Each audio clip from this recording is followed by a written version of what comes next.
Prologue. The night was mild for the time of year. The half-moon shining at intervals between drifting clouds provided all the light needed. The earth was friable, easily turned. Nonetheless, the digger sighed with relief when the last spadeful was replaced. Smooth the footprints, out through the door in the wall, and close it silently. Latch it tight, lest a ghost should follow. Too late for regrets. 1. The elderly silver-grey swift two-seater clattered and coughed to a halt. For a moment the Honourable Philip Petrie sat at the wheel with his sleek, fair head cocked in frowning concentration. Was that a new rattle he'd heard?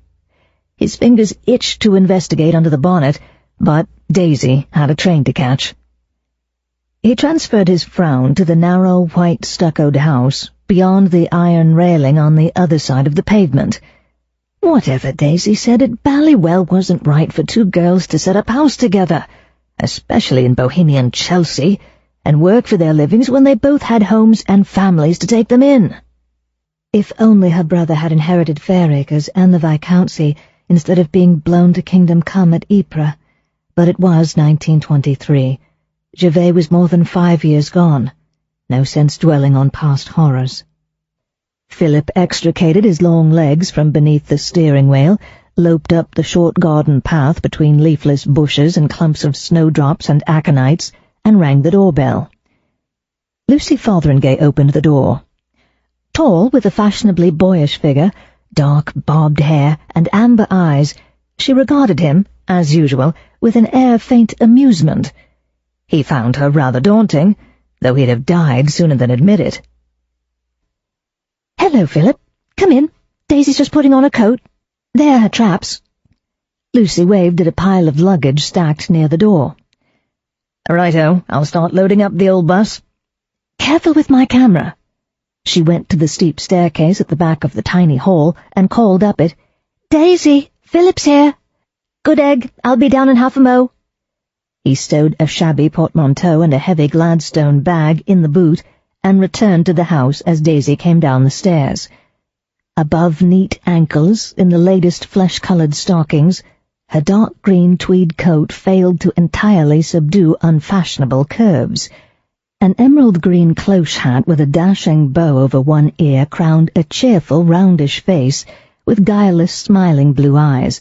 Her mouth, no pursed Cupid's bow, was lipstick red. The freckles Philip recalled from childhood were hidden by a dusting of face powder, but she was still the same good old Daisy. Nothing daunting about her. "What ho, old dear?" "Hello, Phil. It's topping of you to give me a lift." She picked up the camera in its leather case. "Will you grab the typewriter? It's supposed to be portable, but it weighs a ton." "Righto, and the tripod. Is that the lot?" "That's it." She turned to Lucy, kissing the air beside her, in the peculiar way women had, to avoid smudging their lipstick, Philip supposed. "Toodaloo, darling." "Pip-pip, Daisy, darling. I hope Occles Hall is worthy of your pen, but have a spiffing time anyway." They went out to the street and he put the typewriter and tripod in the dicky. As he opened the door for Daisy, she said, "Don't buzz along too fast now, Phil, or my hat will blow off. It doesn't pull down properly, however low I knot my hair." "I could put the hood up if you like." "No, don't. It's too deliciously mild for February." Sliding in behind the wheel, Philip glanced at the rolls of honey-brown hair on the nape of her neck. "Why don't you have it bobbed?" "I should. Keeping it long is just a last-ditch attempt to try to please Mother," she admitted ruefully. "Going to live with her, the dower house would please her." "And drive me potty. Don't let's quarrel about that again." "Sorry, old bean." He pressed the self-starter, cocking an ear as the aging engine rattled to life. No new vibrations, he decided, half disappointed. Messing about with machinery was one of the joys of life. He let in the clutch, and the Swift moved smoothly away from the curb. "How is business in the city?" "Fair to middling."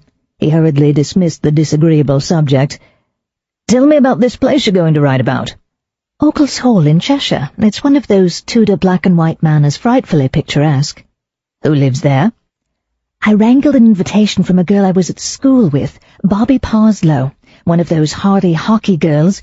Her father's a baronet, and her mother's Lord Delamere's sister." Not Lady Valeria Parslow? Yes, do you know her? Not personally, but my mother had a bit of a set-to with her on the Riviera a couple of winters ago. Some rot about bookings for a suite with a balcony, and you know what a peaceable sort the matter is. If I'm not mistaken, Lady Valeria won. Probably. I've heard she's a bit of a battle-axe. Tommy and Madge Pearson met her in Cannes last year. Her son was with her, a rather spectacularly beautiful young man, Madge said, but they didn't mingle much. She kept him on a short leash, and Tommy thought she was afraid of him finding himself a wife and escaping her clutches. It sounds like a pretty ghastly household. Do you really have to go, old bean? Philip asked plaintively. I do. My editor at Town and Country is panting for another article. The Wentwater Court one was quite a hit, you know, even though I couldn't write about all the exciting things that happened there. He groaned. Don't remind me. And now you're off to stay with another bunch of queer birds. Only for a few days, said Daisy, with her usual blithe optimism. But her voice was tinged with regret when she added, Don't worry, old thing. Lightning never strikes twice in the same place. Arriving at Euston Station, Philip bagged a porter, and they plunged into the grimy, bustling cavern. He stood with Daisy in the line at the ticket window, and was aghast to hear her requesting a second-class ticket. "Here, I say, dash it," he protested, pulling out his wallet. "You can't go second class."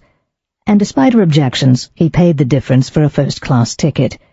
He'd have to lunch at a Lyons Corner House instead of the Piccadilly Grill, but Gervase would have expected it of him. Let her travel second, and there was no knowing what sort of queer fish she'd end up talking to. Daisy had no proper sense of her own position. The porter bringing up the rear, they headed for her platform. "Miss Dalrymple!" At the sound of her name, Daisy's face brightened. She swung round, smiling. "Mr. Fletcher! Philip, you remember Detective Chief Inspector Fletcher?" Philip scowled. He recalled the policeman all too well. Recalled being interrogated at Wentwater and the baleful black brows over grey eyes that could pierce a fellow through and through, however innocent, and make one feel like a callow fool. What the deuce was the blighter doing here now? Admittedly, he looked quite gentlemanly in a dark lounge suit, overcoat, and soft felt hat, not unlike Philip's own. But after all, the fellow was nothing more than a glorified copper in mufti. He had no business making up to the Honourable Daisy Dalrymple, nor she to be so pleased to see him. That was what came of letting respectable females mess about with riding and such tommy-rot. He nodded coldly. The detective's mouth took on a sardonic twist, and he turned back to Daisy. "I'm glad I caught you. I have to dash, but I've brought you this for the journey."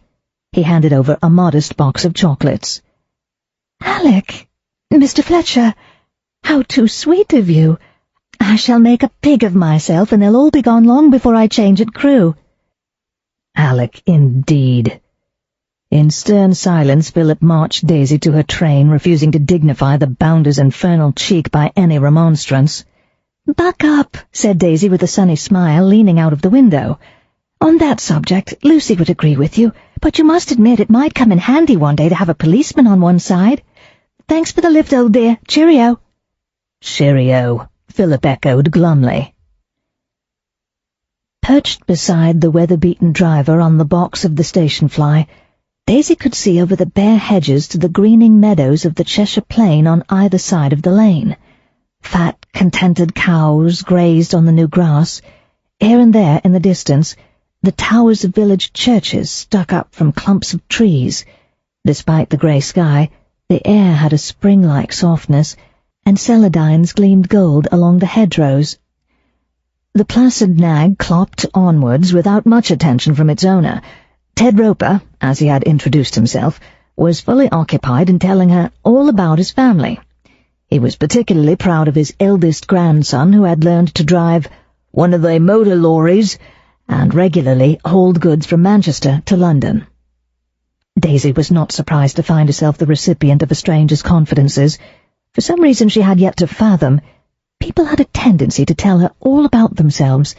While dispensing the appropriate murmurs of admiration or sympathy, she stored up details in her mind against the day when she'd find time to sit down and write a novel. All, she felt, was grist to a novelist's mill. The lane curled around a leafless spinney, and suddenly A village street stretched before them. "Occles Hall," said Ted Roper. "See them chimbley pots sticking up the top of the hill? 'Tis Occles Hall." The hill was a gentle slope, the most this part of Cheshire could provide. On either side of the rising street, identical white picket fences surrounded identical lawns and flower beds in front of identical half-timbered cottages in pairs. All was neat. Snowdrops in bloom and daffodil spikes protruding through the weed-free soil, black painted beams unfaded against the white walls, sparkling diamond-paned windows, slate roofs without a hint of moss or lichen. Even the chimneys, as if well-trained, all emitted the same straight plume of blue-grey smoke into the still air. "Oh, please stop, Mr. Roper," Daisy cried. "Would you mind waiting just a few minutes while I take some photographs? This will make a perfect picture, and who knows, it may rain the rest of my time here." "Oh, Hotspur," his inaccurately named nag obligingly halted. "Take as long as you like, miss. This here's what they calls a model village," he informed her. 150 years past, the lord of the manor had the old village pulled down and this and built in its place." "Yes, I've seen one like it in Dorset," Daisy said, climbing down and reaching for camera and tripod, "but this is even prettier, so well kept." "Good job you didn't see Occles Hall afore Lady Valeria come to the hall. 'Twhere she bring money to the Parslows. Proper run down they was, all in village both, and family do come to think on." Ted Roper laughed heartily, then sobered. "Not that I've a word to say against Sir Reginald, mind. A proper gentleman he is, though henpecked something fierce. It's a ladyship wears the trousers." "And it was Lady Valeria set the hall and village to rights?" Daisy inquired as she fixed the camera to the tripod. The pinkish sandstone church, halfway up, would make a good focal point for the picture, she decided, shifting her apparatus to the other side of the street. "I set him to rights, she did. That's her ladyship's pride and joy, after young Master Sebastian, that is, and she makes sure the tenants keep the place just the way she likes it. Nary a cabbage nor a Brussels sprout dare show its head in the front gardens. There's not but one man in the village'll cross her, any more than her family do." "Who is that?" "You'll see when we gets there, miss," said Ted Roper cryptically. "Can't miss it, you can't." Daisy took several shots of the scene. After the Wentwater Court photos had turned out so admirably, she was more confident of her ability, but it was just as well to be sure. Satisfied, she stowed the things in the trap and nimbly mounted to the box once more. The horse set off again without waiting for Ted Roper's lazy flick of the reins. Just beyond the church on the opposite side of the street stood a building in the same style as the cottages, but somewhat larger. A sign above the door announced it to be the Cheshire Cheese Inn. Daisy laughed at the painting, which depicted a large orange cheese with a mouse peeking from a hole in its side at a grinning cat. "Fred Chiver, the innkeeper, wanted to change the name to Cheshire Cat," her driver revealed, "but her ladyship put her foot down, cheese being the historical name, seemingly. That there picture's near as he could get, painted by a Welsh artist chap who stayed a few days a while back." "I like it." Daisy noticed an old man drowsing on a bench by the door, an equally somnolent dog at his feet, and she realized he was the first person she had seen at Occles Hall. "Where is everyone?" she asked. "Over to Whitbury, miss. 'Tis market day. Most of the women take the early bus in to do their shopping, and the childers in school over yon behind St. Dunstan's next the vicarage." As he gestured, he glanced back at the church clock. "They'll be out in a minute, and the motor bus from Whitbury's about due. Me and Hotspur's out of date, and that's a fact," he added sadly. "'Tis her ladyship keeps us going, for she don't like to see any motors in Occles Hall saving her own. Spoils the view. The bus has to stop down bottom." "It certainly sounds as if Lady Valeria is accustomed to having her own way," Daisy exclaimed. "Oh, aye, that she be," agreed Ted Roper. Beyond the Cheshire Cheese, the street curved to the right. Curly-cued lettering over one cottage's door proclaimed, "Village Store and Post Office," and a sign in the next-door window, "Police." Between them, a finger-post pointed along a gravel path to the village hall behind, hidden by a hedge. That appeared to be the entire extent of the commercial and social centre of Ockleswich.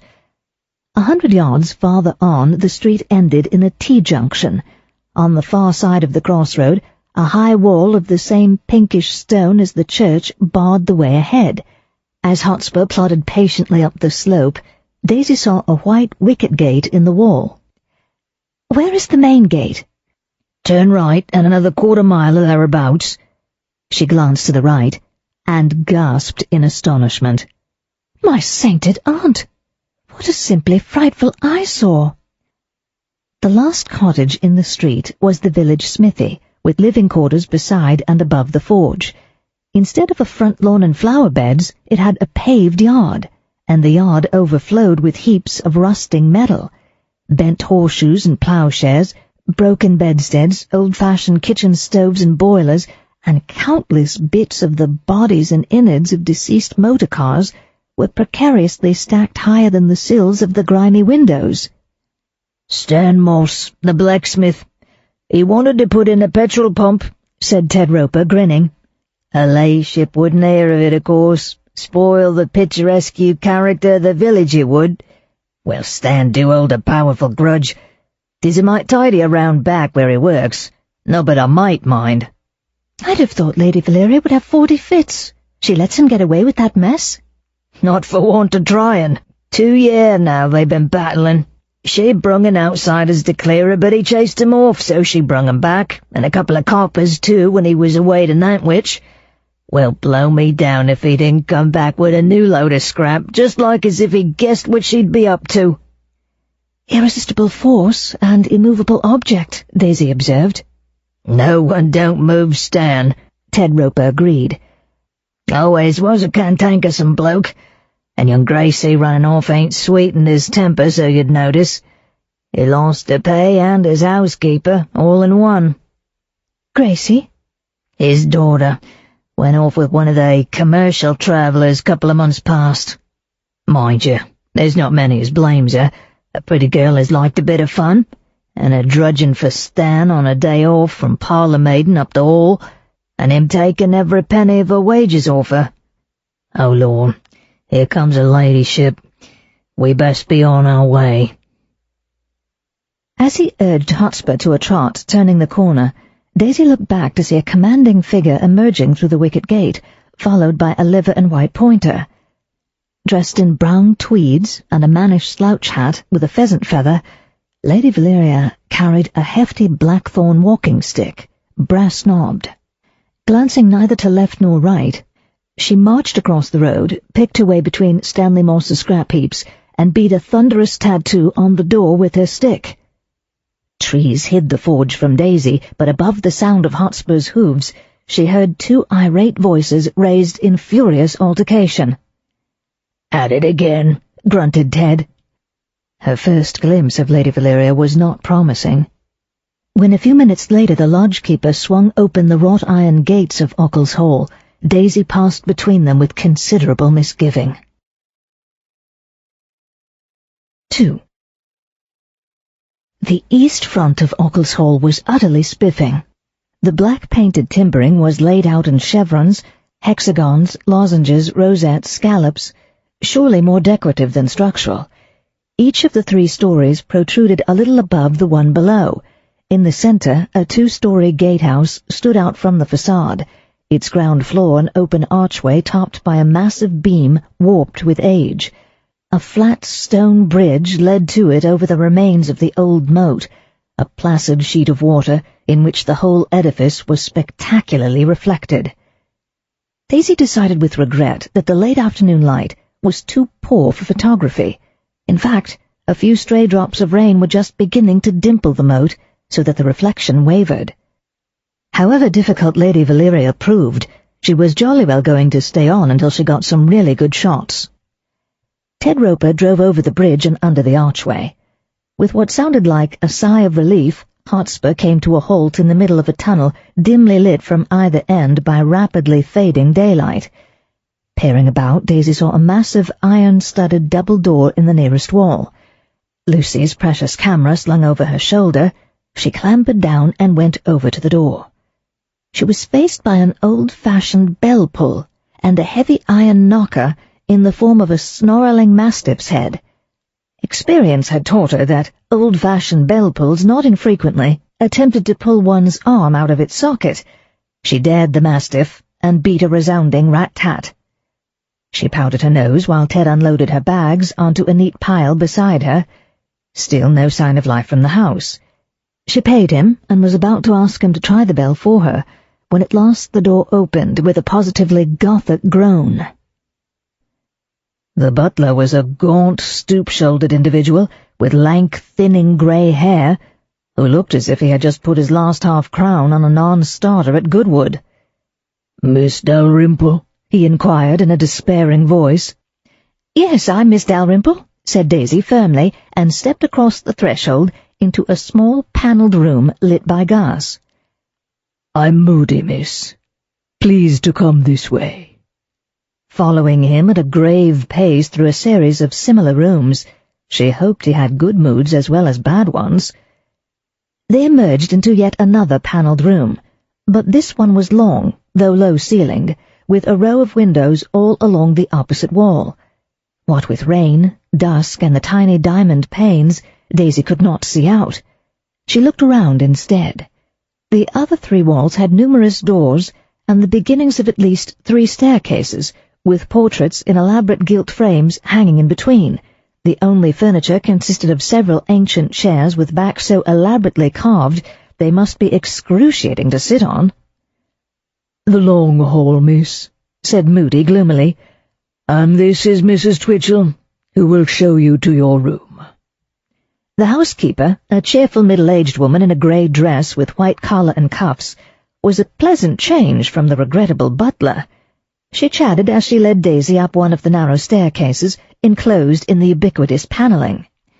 "Miss Roberta'll be that sorry not to be here to welcome you, Miss Dalrymple. She went out riding after lunch and likely went farther than she meant to. It's getting dark, though, besides the rain. Not that rain ever stopped Miss Roberta, but she'll be back for her tea." They continued round corners, up steps and down, through galleries and endless chains of rooms small and large, some panelled, some whitewashed. The Tudor builders appeared never to have heard of corridors, and to have made their ceilings whatever height they fancied, without regard to the resultant varying levels of the floor above. There was even a step up to the door of Daisy's room when they reached it at last. "I'll never find my way back." "You'll soon get the hang of it, miss. Here's Greg, a ladyship's maid, to give you a hand. She'll show you to the yellow parlor for tea when you're ready."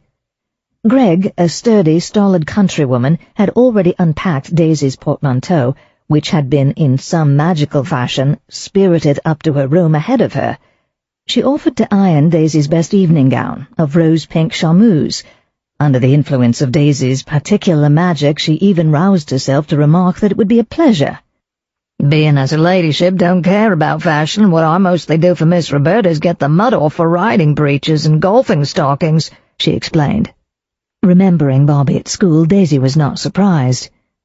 She washed the railway grime from face and hands at the china bowl on the washstand in the corner of the small room, then renewed powder and lipstick. Tidying her hair, she pushed the hairpins in more firmly.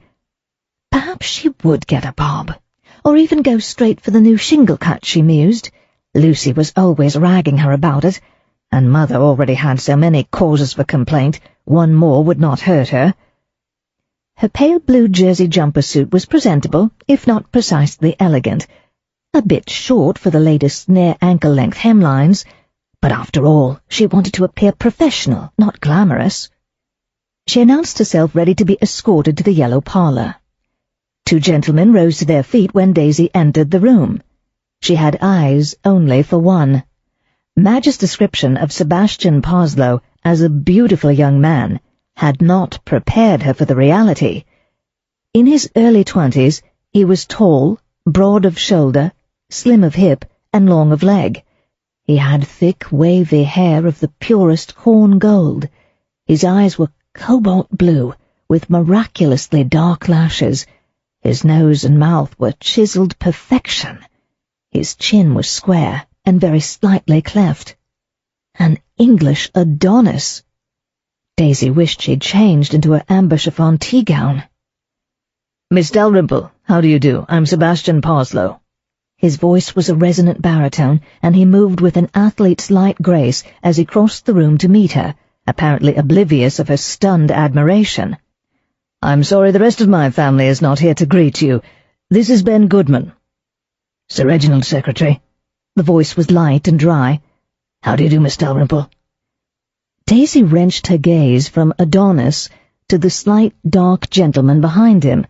She appreciated both Mr. Parslow's delicacy in not announcing Ben Goodman's subservient position, and his own in making it plain.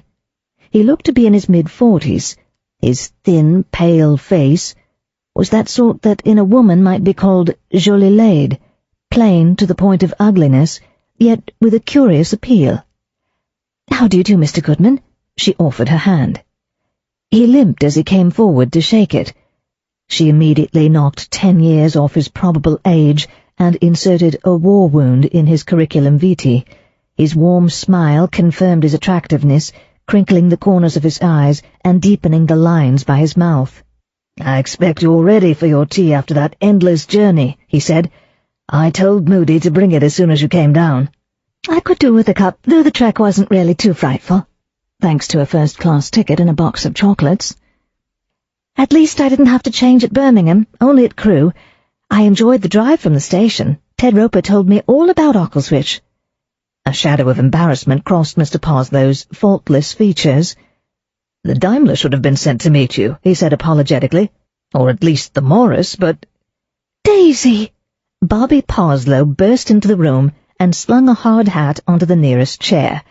She was dressed in a damp hacking jacket and breeches, and her boots left muddy tracks as she strode across the carpet. "It's simply topping to see you." She wrung Daisy's hand. Miss Roberta Parslow was obviously Sebastian's sister, but in her case nothing was quite right. The height and broad shoulders so impressive in a man were out of place in a woman, and her figure was robust in contrast to his elegance. Her hair, straw to his gold, was cut in a very short bob as straight as a horse's tail. Her square face was a blurred copy of his, as if a painter had laid a portrait wrong side down before it dried, and her eyes were pale blue with invisible lashes. But she was undoubtedly delighted to see Daisy. "I'm frightfully sorry to be so late," she said. "I was heading for the station so as to ride home beside the trap, but Ranny cast a shoe. Have you met Mummy yet?" "Not yet," Daisy told her, "though I saw—" She stopped as a parlour-maid brought in the tea. "Oh, good!" Bobbie exclaimed. "Will you pour, Ben? I'm ravenous. They always spill the beastly stuff anyway. Have a sandwich." She offered Daisy the plate, helped herself to a handful of the tiny crustless triangles, and dropped into a chair. Mr. Goodman inquired as to Daisy's preference for milk or lemon, sugar or none, and Sebastian handed her tea. "The maid went down to the village to tell Mr. Lake what was wrong with yesterday's sermon," he told his sister. "You know she can never pass the smithy without ticking off Stan Morse, otherwise she'd be back by now. They'll come to blows one of these days. I'm surprised they haven't yet." "Blast! He'll be in no mood to shoe Ranny for me tomorrow." "You take your horses to the blacksmith in the village?" Daisy asked.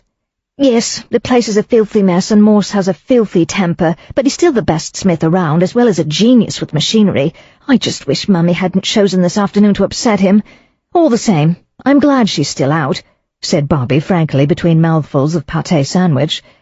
"I was afraid I wouldn't get home in time to warn you, Daisy." "Warn me?" Daisy asked with a sinking feeling. "About Mummy. I say, Ben, is that a Victoria sponge? Cut me a nice big piece, there's a good chap. You see, Daisy, I'm afraid she wasn't frightfully keen on your coming to stay." "Oh dear, I wish you had let me know. I can't write about Occles Hall without her permission." "You needn't worry about that," Ben Goodman said with a reassuring smile. "Lady Valeria is delighted that the hall will receive the public recognition it deserves." "Then what—" "Bobbie made a hash of it." Sebastian pulled a wry face. "She invited you without asking the mater's permission, a cardinal sin." "Your letter came when Mummy and Sebastian were in Antibes." Bobbie excused herself, with an absurdly guilty air. "Writing persuasive letters simply isn't my forte, and I didn't want to ask Ben to do it because he was feeling jolly seedy at the time. It was that beastly damp cold spell, remember, Ben? You were coughing your lungs out." Mr. Goodman flushed. "Mustard gas," he explained to Daisy. "I wouldn't want you to think you've been landed in a house with a consumptive." Daisy nodded, putting as much sympathy into her glance as she could. There was nothing to be said. Since the war, England was full of young men with corroded lungs. Whether they were luckier than most buried in Flanders, like Gervais and Michael, was a moot point. "The mater wouldn't take Ben to the Riviera with us," said Sebastian. His lips tightened as if with remembered anger, then he shrugged. "It's useless arguing once she's made up her mind." "Utterly useless," Bobbie agreed. "That's why I asked Daddy about inviting Daisy, rather than risk a flat-out no from Mummy. Daddy thought it was a spiffing idea.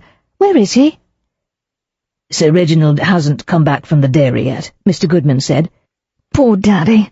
I suppose he's expecting another row now that Daisy's actually arrived." "I don't want to be a bone of contention." Thoroughly uncomfortable, Daisy wondered if she'd be able to find another house to write about at short notice. If all else failed, she could always appeal to Cousin Edgar and Geraldine. Her old home, Fairacres, was nowhere near as picturesque as Occles Hall, but any port in a storm. Abandoning professionalism, she hurriedly suggested, "Perhaps I'd better leave in the morning." "No!" All three voices were equally vehement. "Please stay," Bobbie begged her. "Now Mummy's got her hopes up about seeing the Hall and town and country. She won't be fit to live with if it doesn't come off. To tell the truth, the real trouble is that she disapproves of girls having jobs. Our sort of girls, that is. She thinks she'll give me ideas, but when she sees that one can be a lady even if one works, perhaps she'll relent and let me do something useful. After all, you're a dashed sight more ladylike than I ever was or will be. Pass the biscuits, Basti." Her brother obliged. "Do stay, Miss Dalrymple," he urged. "We have too few visitors." Uneasily, Daisy recalled Tommy Pearson's notion that Lady Valeria was afraid of her son's escaping her apron strings by marrying. Was that another unspoken reason why she objected to Daisy's presence? Not that Sebastian showed any sign of admiring her, and not that she intended to encourage him if he did, even though he was twice as handsome as Rudolph Valentino, the new American film idol. The wife of Adonis, she suspected, would not lead an easy life, especially with his mother as an enemy. "Well, "I do hope you will stay," said Mr. Goodman with his engaging smile. "I've been delving into the history of Occles Hall for your sake." "A great concession," Sebastian informed her. "Ben is a Greek scholar to whom English history is all bunkum." "Hardly," he laughed. "But I might not have gone so far, had Lady Valeria not advised me that she considers enlightening you a part of my duties." Daisy chuckled. "I can't possibly be responsible for your wasting your time on bunkum for nothing. Besides, I must admit, I'd be hard put to it to find another subject for my February article at this late date. I'll stay." "Good-o," said Bobbie. "Have another biscuit." "No, thanks. Mr. Goodman, will you give me a potted version of the history now, so I can begin to plan my article?" "By all means. I can't say the story is precisely enthralling, alas. The hall was built after the Wars of the Roses, so it missed that excitement. The lords of the manor were always quiet, home-loving, law-abiding squires, just sufficiently careful of their tenants' and neighbours' interests not to arouse rural troublemakers. They were far enough from London to avoid political factionalism, far enough from the border to avoid marauding Scots, even far enough from industrial areas to avoid Luddite rebellions." "A deuced dull lot," observed Sebastian. "For the most part," Mr. Goodman agreed. "A moment of glory, if such it can be called, occurred in the Civil War. The squire was a royalist. Cromwell had more important matters to attend to elsewhere, but a detachment of local parliamentarians besieged the house. Since the only defences were the moat and a few muskets, one small cannon quickly put the fear of God, or at least of Roundheads, into the defenders. They wisely surrendered after half a dozen shots. "A sort of cavalier equivalent of a village Hampden," said Daisy. Sebastian laughed. "So much for my mute, inglorious ancestors." Bobbie looked blank. How had she managed to get through her school years without meeting Gray's Elegy, that perennial favourite of English teachers? "Don't laugh," Mr. Goodman advised Sebastian.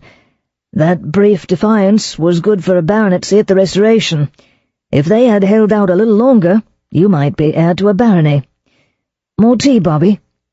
"Yes, please, do stop hogging the cake, Basti." Neither Lady Valeria nor Sir Reginald had put in an appearance by the time Bobbie's appetite was satisfied. She heaved herself out of her chair with a sigh of repletion. "I suppose I'd better change. Come up to my room, Daisy, and we can have a proper confab." Daisy was amused, though not surprised, to find the walls of Bobbie's bedroom dedicated to sports. Olympic champions such as Constance Jeans, Kitty McCain and Phyllis Johnson, mingled with Bobbie on horseback and in countless team photographs. Bobbie had been in every team at school. Golf, tennis, cricket, rowing, swimming, and had captained most of them. Daisy, who had scraped in as 12th man in the second cricket team in her last year, recalled admiring her enormously. Noting on the bedside table the issue of Town and Country with the Wentwater article, she hoped she had turned the table somewhat. She wandered around the room, picking out well-remembered faces in the photos, while Bobbie dismissed the maid and disappeared into the bathroom next door, leaving the door open. Between whale-like splashings, her hopeful voice came to Daisy. "I know you'll like Daddy. He's a good egg. He'll want to show you his model dairy, but he won't be offended if you say no." "It sounds like an interesting addition to my article. Sir Reginald is personally involved in running it, is he?" "He spends half his time down there, 3/4. It's all done frightfully scientifically, and he keeps experimenting with new methods. His Cheshire cheeses win prizes at all the shows." "I must certainly put something in." The poor fish probably used his dairy as a refuge from his wife. From what Daisy had heard, he was as much beneath the cat's paws as children. "I think it's fearfully clever of you to write, and you actually get paid for it." Bobbie sounded full of envy. "Isn't it marvellous? I tried stenography for a while and hated it, but I positively enjoy writing. Between these articles and a few other bits and pieces, and helping Lucy in her photo studio now and then, I manage to scrape along. I have a little money left me by an aunt which helps no end. You said you'd like to find a job?" "Awfully, but I'm no good at anything but horses and games, and I haven't a penny of my own." There came a gurgling splosh, and a moment later Bobbie appeared dripping in the doorway, draped in a vast pink towel. "And if I once escaped and something went wrong, I simply couldn't bear to crawl back begging to be taken in." "I know what you mean. Mother would never let me forget it if I had to go and live with her at the Dower House." "Your brother died in the war, didn't he?" Bobbie asked gruffly, retreating into the bathroom again. "Yes, and father in the flu epidemic. My cousin inherited the title and Fairacres. To do him justice, he and Geraldine would gladly give me a home, but they are both fearfully stuffy. Or I could go and live with my sister Violet and her husband, who are dears, and be a useful aunt. I prefer independence, even if it is a bit of a struggle." Bobbie reappeared, clad this time in pink flannel combinations, her damp hair sticking out in all directions like a haycock. Though large, she was not at all fat. In fact, many a weedy man might have envied her muscular frame. She made Daisy feel fragile and feminine. "I'm most frightfully glad you came." As she spoke, she pulled on a crepe de chine petticoat over her more prosaic undies. "I know Sebastian is too. I could tell he liked you because he was actually talking. The poor lamb is usually desperately shy with girls." The gorgeous Sebastian must have been warned against feminine wilds by his mother so often that he was gun-shy, Daisy guessed. "I expect your brother is much pursued," she said tactfully. "He's pretty stunning, isn't he? I wish I had half his looks. Bobbie stuck her head into the folds of a ghastly olive-green silk dress, heavily beaded, and wriggled until it fell into place. It hung on her like a sack. "I expect he would be chased if Mummy ever let him go anywhere." "I gather he goes to the Riviera." "In leading strings. I think she feels she has to take him out and air him every now and then in case people think he's feeble-minded or something. He'd be as bored there as here if it wasn't for the swimming. He swims like a fish. And there's some sort of Roman ruins she lets him potter about." "Mr. Parslow is interested in Roman ruins?" Daisy asked, startled. "Well, when he was a schoolboy, he got frightfully enthusiastic about a bit of Roman mosaic that was found in one of Daddy's best hayfields. Mummy insisted on letting him dig up the whole field, and he found a couple of coins, though I sometimes wonder if she didn't buy them and plant them for him. They were in awfully good condition." "Would she do something like that?" "Oh, yes, anything to keep him happy, except letting him go," Bobbie said bitterly. "Anyway, he never found much else, but he never lost interest. Then Ben came to work for Daddy and got Basti keen on the Greeks." "Mr. Goodman really is a Greek scholar, then?" "First at Oxford, and he'd be a don if the war hadn't come along and upset things. Of course he's keener on books and philosophy and all that rot, but he's terribly sweet about humour and Basti, and teaching him about pots and stuff. Mummy bought him a frightfully ancient and expensive amphora, but he says it's not the same as digging it up yourself." "I suppose it's impossible to earn a living as an archaeologist," Daisy mused. "The people who go into it all seem to be rich to start with, like Lord Carnarvon, who dug up King Tutankhamun's tomb last year." "Oh, Sebastian has a goodish pile, enough to live on anyway. He inherited from an aunt like you. She didn't leave me a bean, worse luck." "And he hasn't buzzed off to Greece?" In her astonishment, Daisy forgot tact. Bobbie flushed. "You can't blame him for not standing up to Mummy," she said defensively. "Wait till you meet her, and you'll understand." 3. "So you're Maud Dalrymple's daughter?" Lady Valeria's tone did not suggest she found any cause to congratulate the Dowager Viscountess on her offspring. Under the critical gaze, Daisy wished she had put on her grey frock with its high neckline and left off her lipstick and face powder. She wasn't sure the basilisk stare did not penetrate straight through to the frivolous artificial silk kammerknickers she had donned in place of her practical cambies. At least she should have made sure someone else had come down before joining Lady Valeria in the drawing-room.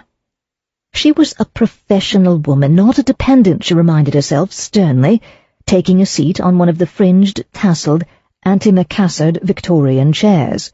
She had no reason to wither beneath that withering eye. No mere imperious presence swathed in imperial purple could cow her unless she allowed it to. Even a voice horribly reminiscent of her headmistress's was insufficient to reduce Daisy to an erring schoolgirl. "You know my mother, Lady Valeria?" she asked politely. "She and I were presented in the same year, though we lost touch long ago. In those days young ladies were properly brought up. Emancipation! We did not know the word. I am shocked that Maud should permit her daughter to seek employment." "Mother does not control my actions." "Well, she ought to. Still, Maud never did have any backbone." Daisy held on to her temper with an effort. Her mother might be a querulous grumbler with a permanent sense of grievance, but it was not for Lady Valeria to criticize her. "Mother is quite well," she said through gritted teeth, "considering her circumstances. I shall tell her you inquired after her. I must thank you for inviting me to write about Occles Hall." There, let her stick that in her pipe and smoke it. "Both the house and the village are charming." Smugness chased censure from Lady Valeria's heavy, high-coloured features. "Everything was in a shocking state when I married Sir Reginald, but I flatter myself you will seldom find another estate so perfectly restored and maintained." Revenge was irresistible. "Except for the smithy," Lady Valeria scowled. "You will not write about the smithy," she commanded harshly. "No, it's not the sort of thing town and country subscribers want to read about," said Daisy with regret. I'm sure I'll find heaps to say without it. I have ordered Sir Reginald's secretary to give you every assistance. I suppose it will not take you more than a day, 2 at most, to gather material for your article. Naturally, you may ring Mr. Goodman up on the telephone after you return to town, should you have any further questions." Neatly dished, Daisy had to admit. She had been jolly well and truly given the raspberry. On the other hand, she had absolutely no desire to accept Lady Valeria's reluctant hospitality any longer than she needed. She smiled at her hostess and murmured, "Too kind." Lady Valeria looked disconcerted. Honours even, thought Daisy, and awaited the next thrust with interest. She was rescued from the fray, at least temporarily, by the arrival of a small, chubby gentleman in an old-fashioned crimson velvet smoking jacket. "Oh, there you are, Reggie," said Lady Valeria. "Why on earth aren't you wearing a dinner jacket?" Sir Reginald looked down at himself in vague surprise. "Your pardon, my dear, I was thinking about Clover and quite forgot we have a guest." He smiled at Daisy. "Won't you—" "What do I pay your valet for?" thundered his wife. "He has a bad cold," said the baronet placidly. "I sent him back to bed this morning and told him to stay there until he feels better. Won't you—" "I have told you before, Reginald, that nothing good ever comes of cosseting the servants." "I'm sure you're right, my dear, but I didn't want to catch his cold and perhaps give it to young Goodman. Now, won't you introduce me to our guest?" "Miss Dalrymple, my husband, Sir Reginald. Miss Dalrymple is a magazine writer." "Welcome to Occles Hall, Miss Dalrymple. May I pour you a glass of sherry?"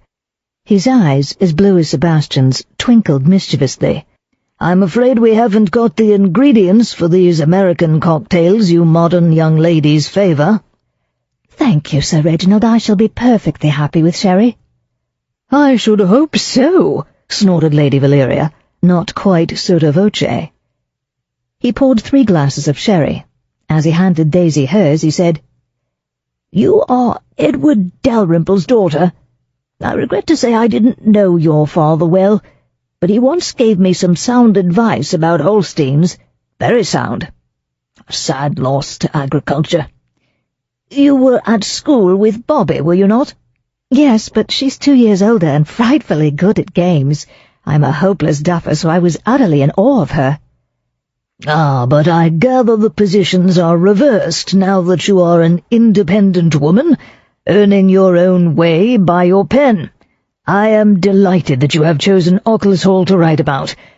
May I hope you will spare a sentence or 2 for my dairy?" "What piffle, Reggie! Miss Dalrymple's article will be about the hall and the village." "I shouldn't dream of leaving out the dairy, Sir Reginald. I consider it a patriotic duty to support British agriculture. You will be kind enough to show me around yourself, won't you?" Lady Valeria turned as purple as her frock and choked on a sip of sherry. Bobbie and Ben Goodman came in together.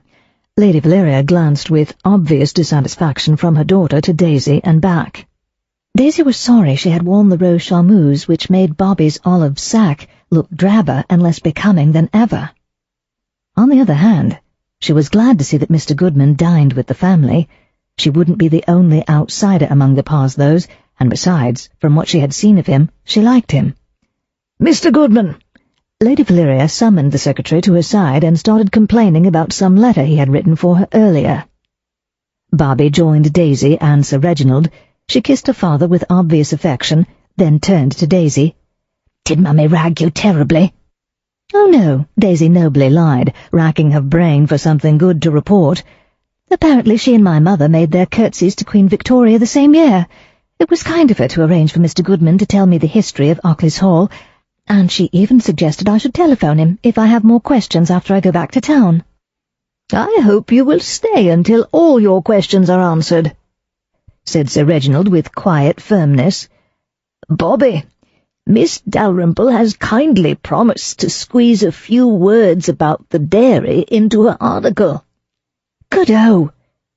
They chatted for a few minutes about Daisy's writing, until the butler Moody came in.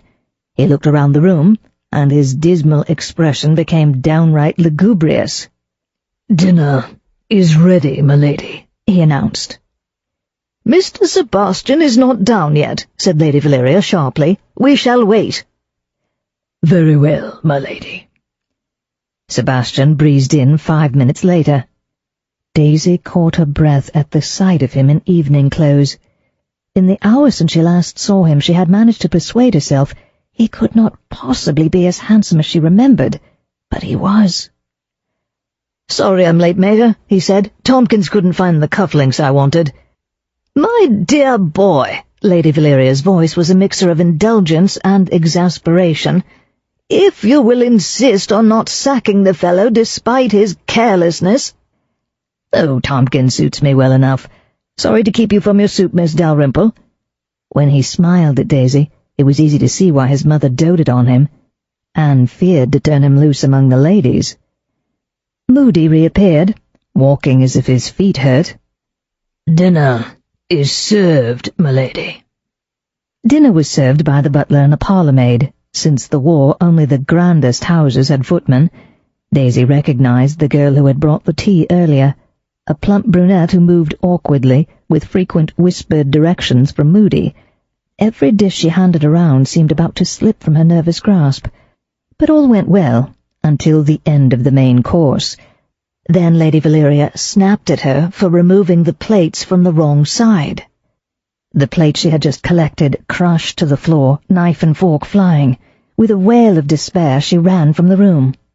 "Really?" said Lady Valeria angrily. "If she's still incapable of doing the job properly after 3 weeks, she will have to go.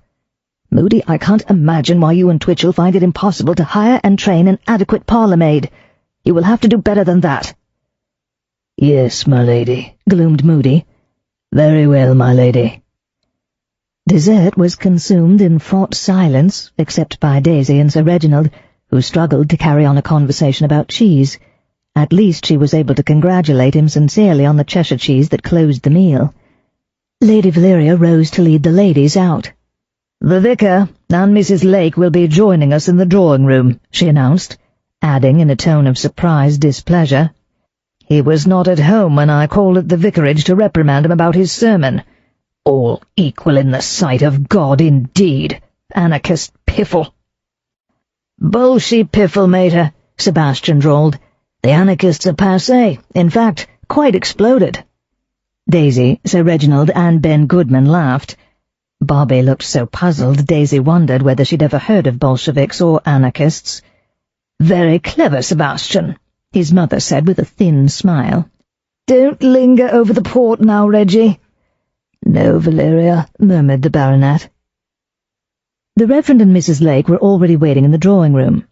They were very alike, both thin, spectacled, and anxious-looking. However, the look Mrs. Lake cast at Lady Valeria when her ladyship began to dress down her husband was one of loathing, and Daisy was surprised to overhear the vicar arguing his side of the question. The Lakes were not such meek rabbits as they appeared then. Bobbie explained when the gentleman came in and relieved them of the responsibility of entertaining Mrs. Lake. "They are absolutely dying to leave St. Dunstan, so Mr. Lake often preaches sermons he knows Mummy will disapprove of, hoping she'll persuade the bishop to replace him. It'll work, too. We've never had a vicar for longer than 2 years since old Mr. Peascod, who practically asked permission to breathe." "It doesn't sound as if your parlour maids last long either." "We've had 3 in 2 months, Bobbie said with a grimace. "They're promoted from housemaid and then reduced to the ranks again when Mummy gets fed up with their incompetence. There are 2 more housemaids to go, and then I suppose it'll be the kitchen maid." "But they don't get the sack?" "Gosh, no. It's far too difficult to find anyone willing to work in the house."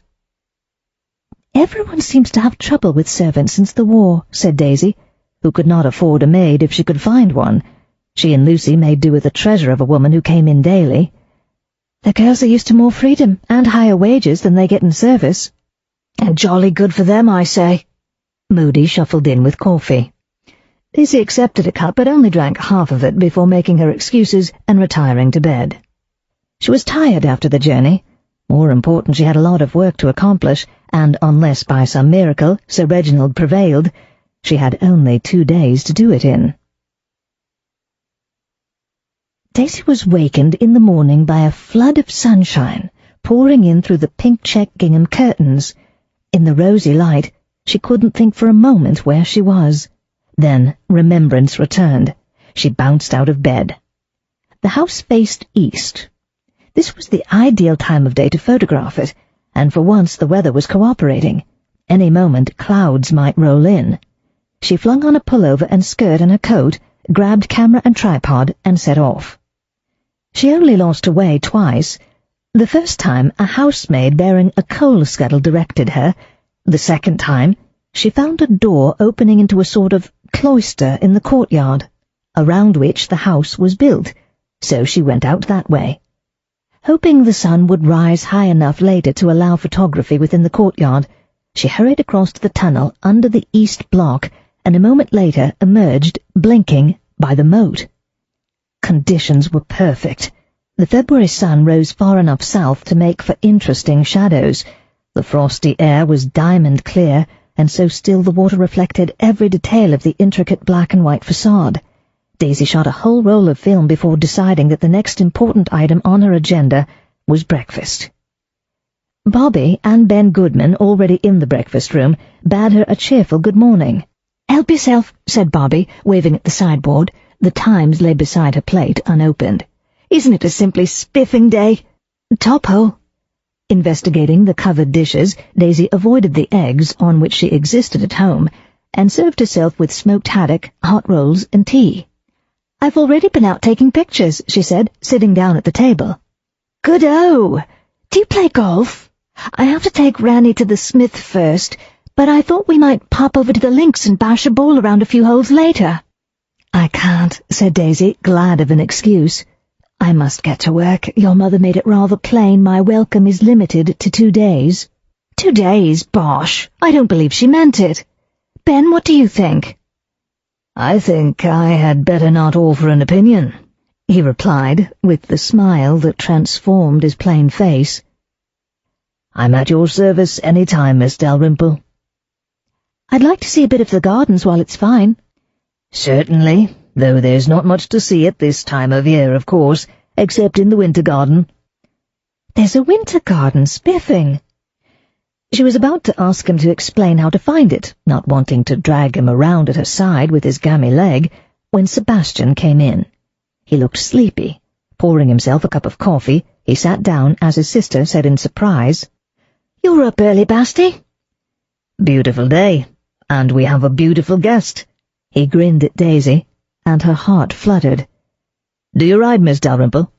I'll show you a bit of the countryside." "Thank you, but—" Bobbie interrupted.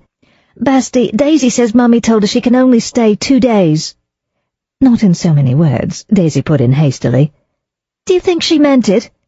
Stirring his coffee, Sebastian pondered. "Who knows? Stay longer and we'll find out." "Don't be a hopeless ass. Daddy invited her to stay as long as she likes." "A fat lot that has to say to anything," he said cynically. "And Mummy knew Daisy's mother back in prehistoric times." "Oh, well then. I should think you're safe, Miss Dalrymple, unless they had a frightful set to." "Lady Valeria didn't mention one." "She would have. Will you ride with me?" "Thanks, but all the same, I think I'd better see the gardens while it's fine, in case we get sleet tomorrow." He nodded, and did not press her, nor offer to tour the gardens with her. "I expect I can find my way about without your aid, Mr. Goodman," Daisy suggested, "if you have work to do indoors." "I'm glad of an excuse to be outside on such a glorious day," he assured her. "It's bally cold out," said Sebastian abruptly, getting up and going to the sideboard. "I saw frost on the lawn. For heaven's sake, don't get chilled." "I've already been out with my camera. It is a bit nippy." Daisy had a feeling his admonition was addressed more to Ben Goodman than to herself. She liked him the better for his concern for the secretary's dicky health. "We'll wrap up well," Mr. Goodman promised. When they set off together, he had on a knit balaclava helmet under his hat, covering his mouth and nose, and a heavy army greatcoat with the shoulder straps removed. "A sight to scare the crows," he said, a smile in his voice. "I hope you don't mind."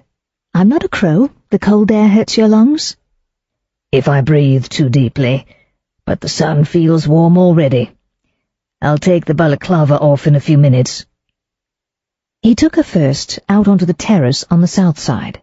From there some wide stone steps led down to an Elizabethan knot garden. Within the elaborate pattern of low box hedges, the beds were bare, but Daisy decided it would make a good photograph later in the day. She hadn't brought her equipment, not wanting to lug it around unnecessarily. They went on along a gravel walk with a high yew hedge on one side, an ivy-grown wall on the other, till they came to a door in the wall. Pausing to take off the balaclava, Mr. Goodman pointed along the walk. "This turns into a footpath across the park, a shortcut to the village. I don't know if you'd care to walk down to the Cheshire Cheese with me for a nip before lunch." "I'd love to, but ought you to walk so far?" "A certain amount of exercise is good for my leg, otherwise it stiffens. You lost a brother in the war, I gather?" "My only brother, and my fiancé." "I'm sorry. It was a beastly show. Both army." Gervase was. She didn't usually talk about Michael, but a depth of compassion she sensed in him made her go on defiantly. "My fiancé was a driver in a friend's ambulance unit." "A Conchi?" The way he said the hateful epithet was quite different from Philip's, most people's, absolute, unhesitating contempt. "It was one of those units pulled me out. Brave men, going into hell with no weapon to defend themselves." Tears pricked behind Daisy's eyelids. The need to bottle up her feelings unless she was prepared to defend him had kept the wound of Michael's loss raw and painful. Ben Goodman's understanding quickened the healing process recently begun by another rare sympathetic soul. He had turned away to open the door. As it swung open, the sound of running footsteps, boots on gravel, made them both turn. A dark, wiry lad in gardening clothes dashed up. "Mr. Goodman, sir, a telephone call for you there is," he announced in the musical accents of Wales. "A trunk call." "Blast. Still, never mind. Miss Dalrymple, this is Owen Morgan, who is undoubtedly much better able to show you the winter garden than I am, but I'll be back as soon as I can. Excuse me." He limped hurriedly away. Daisy smiled at the blushing youth. "Good, an expert guide." "But I don't know all the Latin names yet, miss," he blurted out. "Mr. Bligh, the head gardener, he knows." "To tell the truth, I'd much rather have the common names. Come on, Owen." She preceded him through the door and stepped into instant spring. The garden was protected from cold winds by walls on all four sides. In the middle, in the centre of a paved square, stood a classical statue, a winged figure of a burly, dishevelled man with a conch shell held to his lips. Boreas the North Wind, according to the pedestal, and surrounding the paving along the walls was a wide raised border ablaze with colour. There were evergreens, Daisy recognized laurel and variegated holly, and plants with grey-green foliage.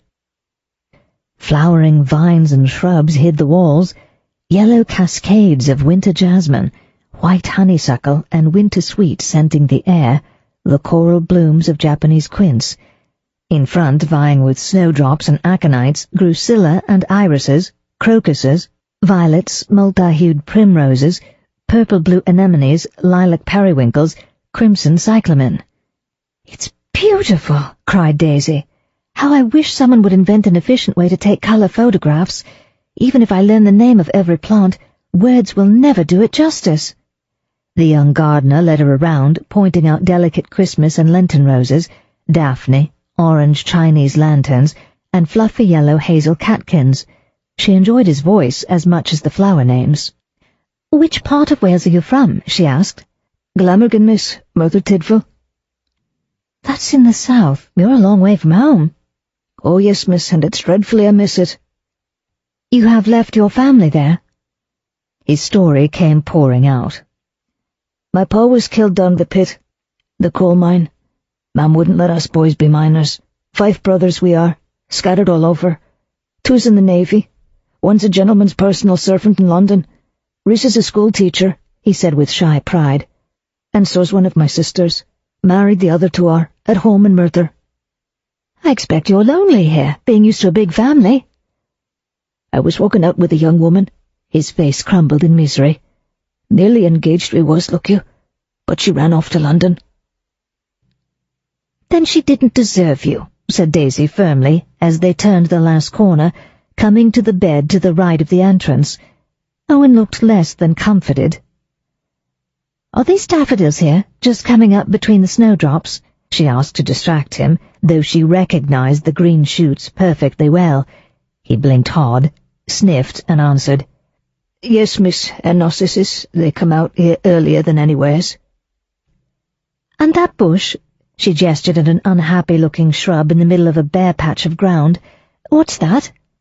"Azalea, miss." He frowned, puzzled. "They bloom early in here, too, but—" "What's wrong?" "It's terrible, it looks. And where's the irises around it? Myself had planted them, the kind that's flowering now, and hardly any has come up." He stepped over the low curb and picked his way carefully to the small bush. Most of its few remaining leaves were brown except for one bronze-green sprig. Daisy saw that the dark soil of the bare patch was broken by a few scattered iris shoots. "Perhaps a dog got in and dug them up and buried them again too deep," she proposed, though there was no sign of the earthworks usually left by an excavating canine. "The azalea is dying." Owen Morgan turned panic-stricken. "All the buds are dead. What'll her ladyship say? Please, miss, I must find Mr. Bligh." "Of course, Owen. I'll just wait here until Mr. Goodman comes back." She wandered around, trying to work out whether it was worth taking photos when all the marvellous colours would be lost. The knot garden, however dull in fact, would turn out better on film, but Boreas deserved a picture, she decided. Presumably, he was supposed to be exhaling a gale from his conch, though hair, beard, and tunic were all streaming in the opposite direction, and he actually faced northeast. Moving from side to side, she tried to work out the best angle for a shot. She was wondering whether to go and fetch her camera or wait for Mr. Goodman when Owen returned. He brought with him a wheelbarrow, spade and fork, and a bent, weather-beaten ancient. Mr. Bligh wore a drooping tweed deerstalker of an indeterminate colour, breeches tied at the knees with string, and woolly gaiters and startling pink and blue stripes. He tipped his hat to Daisy, revealing a hairless scalp as weather-beaten as his face, and brown eyes as bright and knowing as a sparrow's. "Fine morning, miss," he remarked, and went to examine the patient. Owen followed him, looking anxious. Daisy hoped he wasn't going to be blamed for whatever disaster had overtaken the azalea and the irises. The poor boy was unhappy enough already. "She's dead," said Mr. Bligh. "Dig her out, lad, and we shall find someone else to put in afore her ladyship takes a fancy to come by. I shall take kindly, miss," he added unexpectedly to Daisy, "if you'll not tell her ladyship, being she don't follow as you can't lay down the Lord of plants like you can to people." "I shan't say a word," Daisy promised as Owen took the spade and started digging, watched by the old man propped against the wheelbarrow. Returning to the statue, she realized the sun was just right for the pose she wanted. "I'm going to fetch my camera," she said to the head gardener. "If Mr. Goodman comes, tell him I'll be back in a jiffy." "Right, miss. What is it, lad?" "There's something in the way, Mr. Bligh. About 1.5 feet down, like a mass of roots it feels." "Try the fork, but go at it easy like, don't want to do any more damage." Daisy left them to the new puzzle and sped back to the house. She had already put a fresh roll of film in the camera. Returning, laden with equipment through the long hall, she met Ben Goodman on his way to rejoin her. "You won't mind if I dash ahead," she said. "I have to hurry to catch the light." He nodded. "I'll follow at my own pace." When she reached the winter garden, she was surprised to see that Owen had dug a trench right across the bare patch of soil. He and Mr. Bligh stood at one end, gazing down with fascinated revulsion. "Go on, have a look," urged Mr. Bligh. Owen knelt in the dirt. Reaching down, he moved something at the bottom of the trench. "Oh, God! Oh, God!" He flung himself backwards onto his heels, his arms across his face. "It's her! It's my Grace!" 4. The young Welshman's racking sobs shuddered through the sunny garden. Daisy froze in the doorway. "What's the matter?" Ben Goodman came up behind her. I think—" her voice shook. She moistened her lips. "I think they found a body." "A what?" Of course he was incredulous, but Daisy had a horrid sense of history repeating itself. She turned to him, heartsick. "She can't still be alive if she was buried, can she?" "She? My dear Miss Dalrymple, what on earth are you talking about?" "Grace. Owen says it's Grace." "Good Lord." With a hand on her arm, he gently moved her aside, limped past her, and stood staring. "They've found Grace Morse buried in the flower bed? The poor child." Something in his tone caught Daisy's attention. Behind the sincere pity, did she hear the merest hint of relief? No, she had imagined it. His face was sober, compassionate, as he took in the sight and sound of Owen Morgan's grief. She had placed Grace Morse now. The gardener's dead sweetheart was the blacksmith's missing daughter, the pretty, fun-loving parlour-maid Ted Roper had told her about. Missing how long? Daisy's brain began to work again. Buried when? By whom? Why? Murdered? Ben Goodman recovered from his shock and took charge. Making his halting way around the corner of the bed, he called, "Bly, is it true? You found a body?" The old man started. His mesmerized gaze fixed on the trench beneath his feet, he seemed to have shrunk. "Aye, sir. A corpus it is. Sure as eggs is eggs. Dead as a doornail. Poor creature." The secretary bit his lip.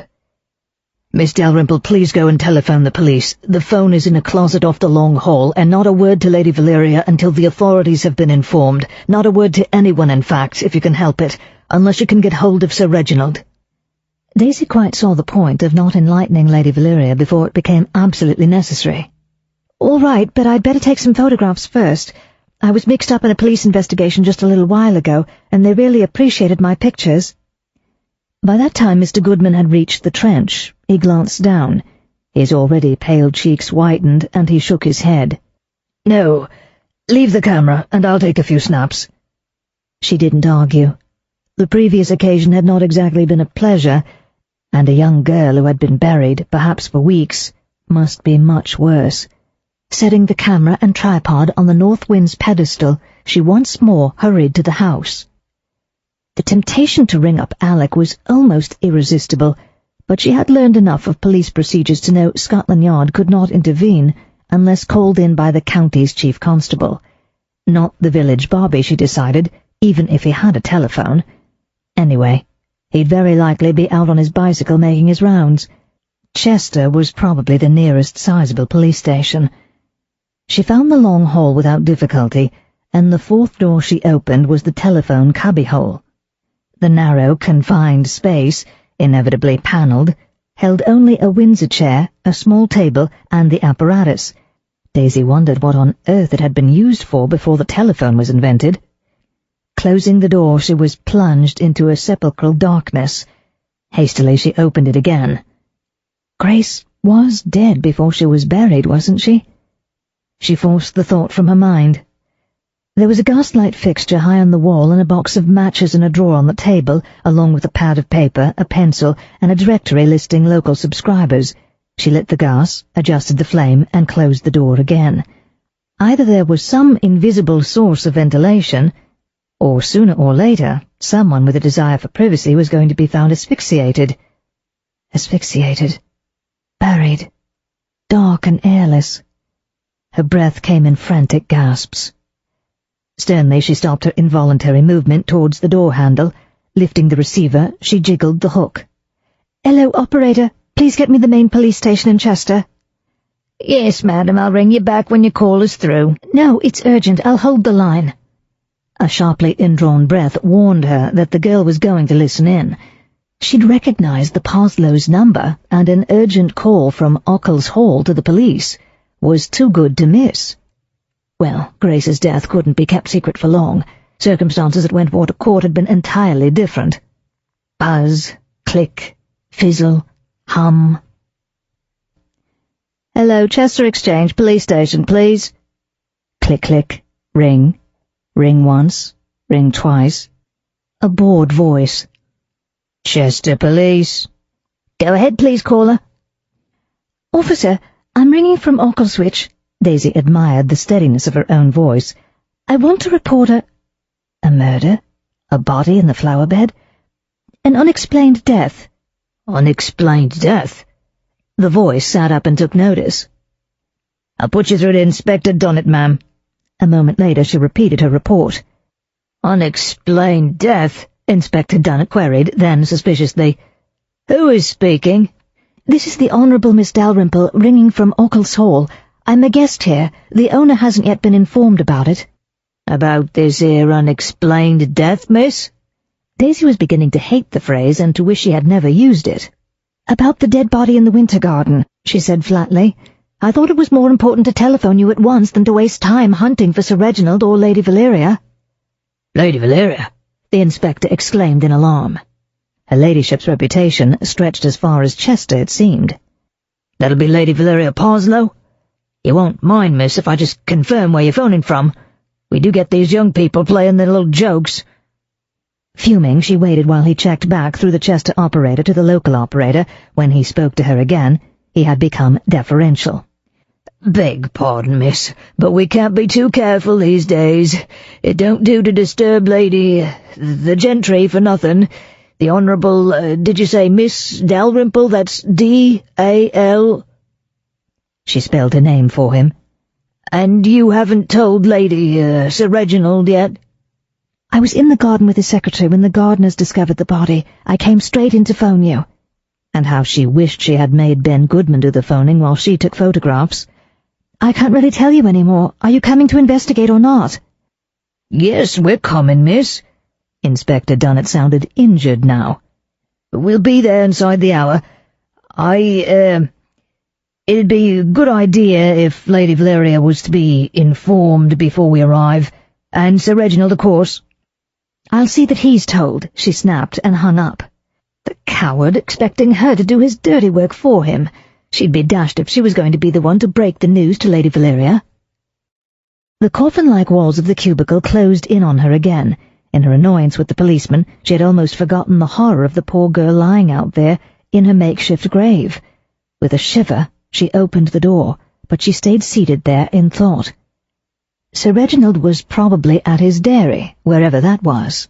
She understood he usually went to supervise the early milking, returned to the house for breakfast, and then retreated to his refuge for the rest of the day. Taking the pad and pencil from the drawer, she wrote him a brief note, saying no more than she had told Inspector Dunnett. As she folded it, she had a sense of someone watching her. She looked up.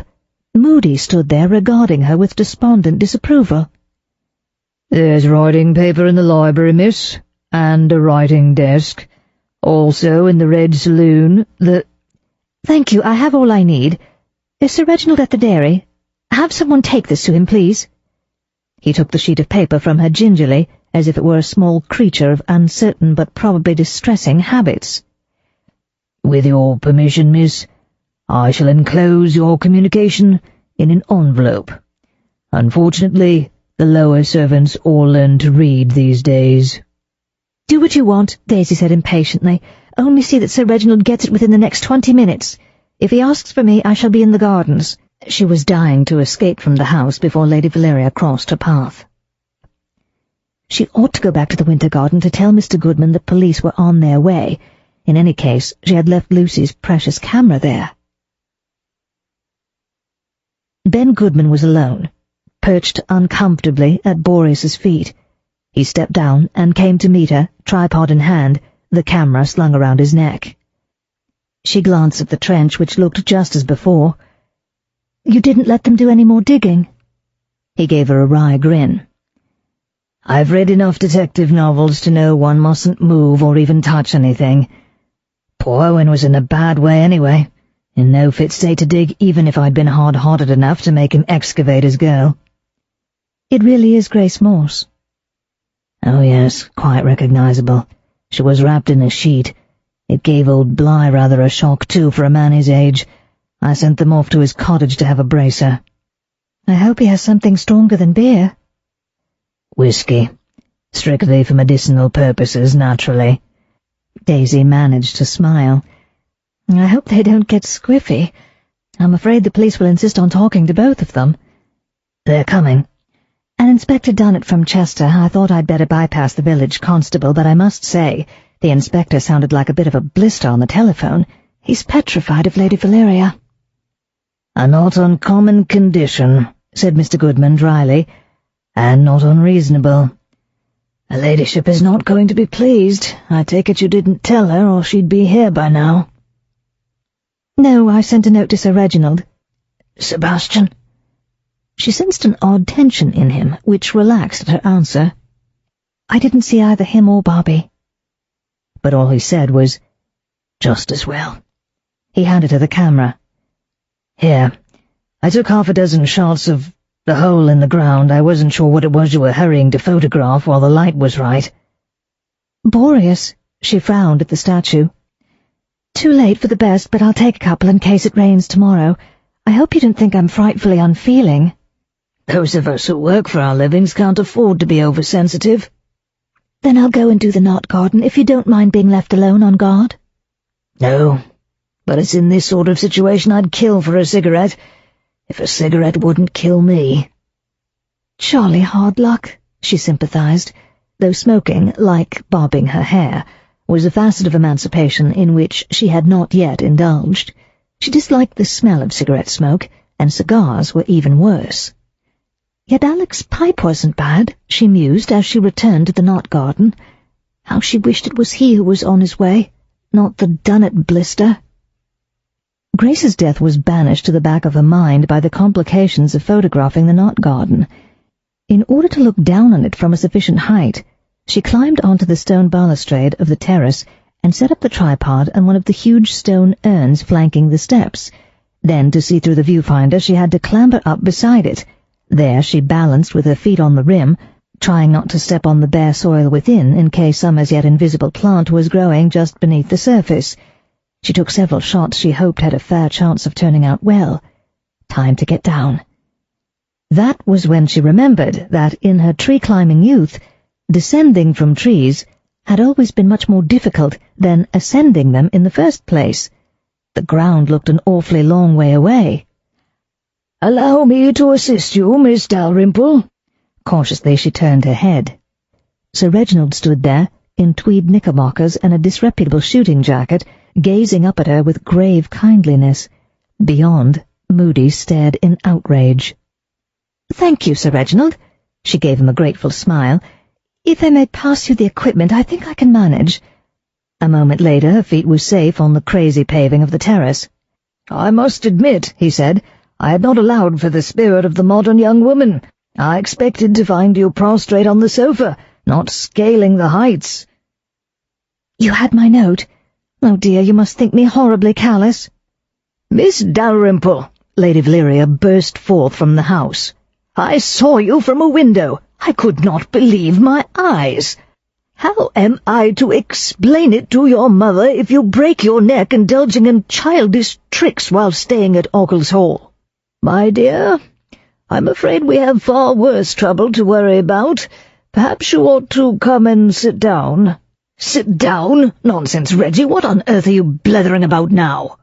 "Miss Dalrymple informs me—" "Then she had better inform me too." Daisy sighed. So much for her efforts to avoid being the one to break the bad news. She had no high opinion of Lady Valeria's sensibility, but she couldn't bring herself to just blurt out the worst. "One of your gardeners was showing me the winter garden," she began. "I noticed a dying bush." "Disgraceful. I shall speak to Bligh about it, but hardly worth all the fuss, Reginald." "Lady Valeria, listen, please. Mr. Bligh had his assistant dig up the plant, and they found a body underneath. The body of Grace Moss." "Grace Moss?" Lady Valeria's choleric face paled. Then, as Daisy had half expected, she turned on the messenger. "This is all your fault. Coming here where you're not wanted, poking and prying, interfering. My dear." For once Sir Reginald interrupted his wife.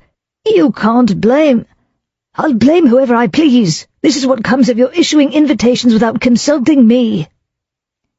"Inspector Dunnet, my lady," announced Moody's ominous tones. Lady Valeria swung round. "Police! I suppose I can guess whom I have to thank for this," she added with a venomous glance at Daisy. Cap in hand, the officer in his blue police uniform stood beside Moody in his butler's black. They could have been brothers. Inspector Dunnet's long, craggy face gazed out at the malevolent world with an identical, jaundiced expression. His shoulders slumped in the same defeated way. He looked perhaps 10 years younger, about 50, but the chief difference, Daisy thought, was that Moody had long ago ceased to let Lady Valeria's outbursts increase his general pessimism. Inspector Dunnet appeared to regard her ladyship with misgivings amounting to dread. She glared at him. "This matter is nothing to do with me, Doublet," she proclaimed, "nor with my family. Miss Dalrymple seems to know all about it. You may deal with her. Come, Reginald." Not waiting for an answer, she swept past the policeman into the house. To Daisy's relief, Sir Reginald didn't follow her. As a support, he might prove more reed than oaken staff, but she was glad to have him beside her anyway. "In just a moment, Valeria," he called after his wife. He patted Daisy's arm. "I shan't desert you, my dear. Inspector, I am Sir Reginald Parslow. I'm sorry such an unpleasant occurrence has brought you to Occles Hall." "I do my duty, sir," he said stolidly. "With your permission, sir, I'll have the doctor examine the deceased, and my men search the scene. They're waiting at the front of the house." "Yes, of course, but I don't actually know." He looked an appeal at Daisy, and she remembered her note to him had not specified the place. "The Winter Garden. I'm Daisy Dalrymple, Inspector." "Ah, Miss Dalrymple. You found the deceased." His tone was accusing. "I reported the discovery," she corrected him. "The gardeners did the finding." "Yes, miss, all the same, I'll need a statement from you." "I'll take you there and tell you what happened on the way." "I'd better come along too, my dear," Sir Reginald said anxiously. "Moody, direct the inspector's men to the Winter Garden." "And put my camera somewhere safe, please." "Very good, sir." The butler accepted his master's order with his usual gloom. A body in the Winter Garden was no more than one might expect, his demeanour said. "Very good, miss." As they started down the terrace steps, Daisy began. "One of the undergardeners was showing me around the Winter Garden." "Just a minute, please, miss. An undergardener? You're a guest here?" "As a matter of fact, I'm writing an article about Occles Hall." "A reporter." Inspector Dunnet clearly considered reporters among the lowest forms of life. "A guest," said Sir Reginald. "A welcome guest." "A magazine writer," Daisy affirmed. "A magazine writer? The Honourable Miss Dalrymple?" asked the policeman sceptically. "That's what you claimed, wasn't it?" Once again Sir Reginald came to the rescue. "Daughter of the late Viscount Dalrymple of Fairacres." "If you say so, sir. Go on, miss, please." Her employment had obviously reduced to vanishing point, whatever status her title had given her in Dunnet's eyes. She remembered how Alec had dismissed her views while he thought her a mere social butterfly, but taken her seriously when he found out she was a working woman. She sighed. "I noticed a dead bush," she said tersely. "The head gardener told Owen to dig it up.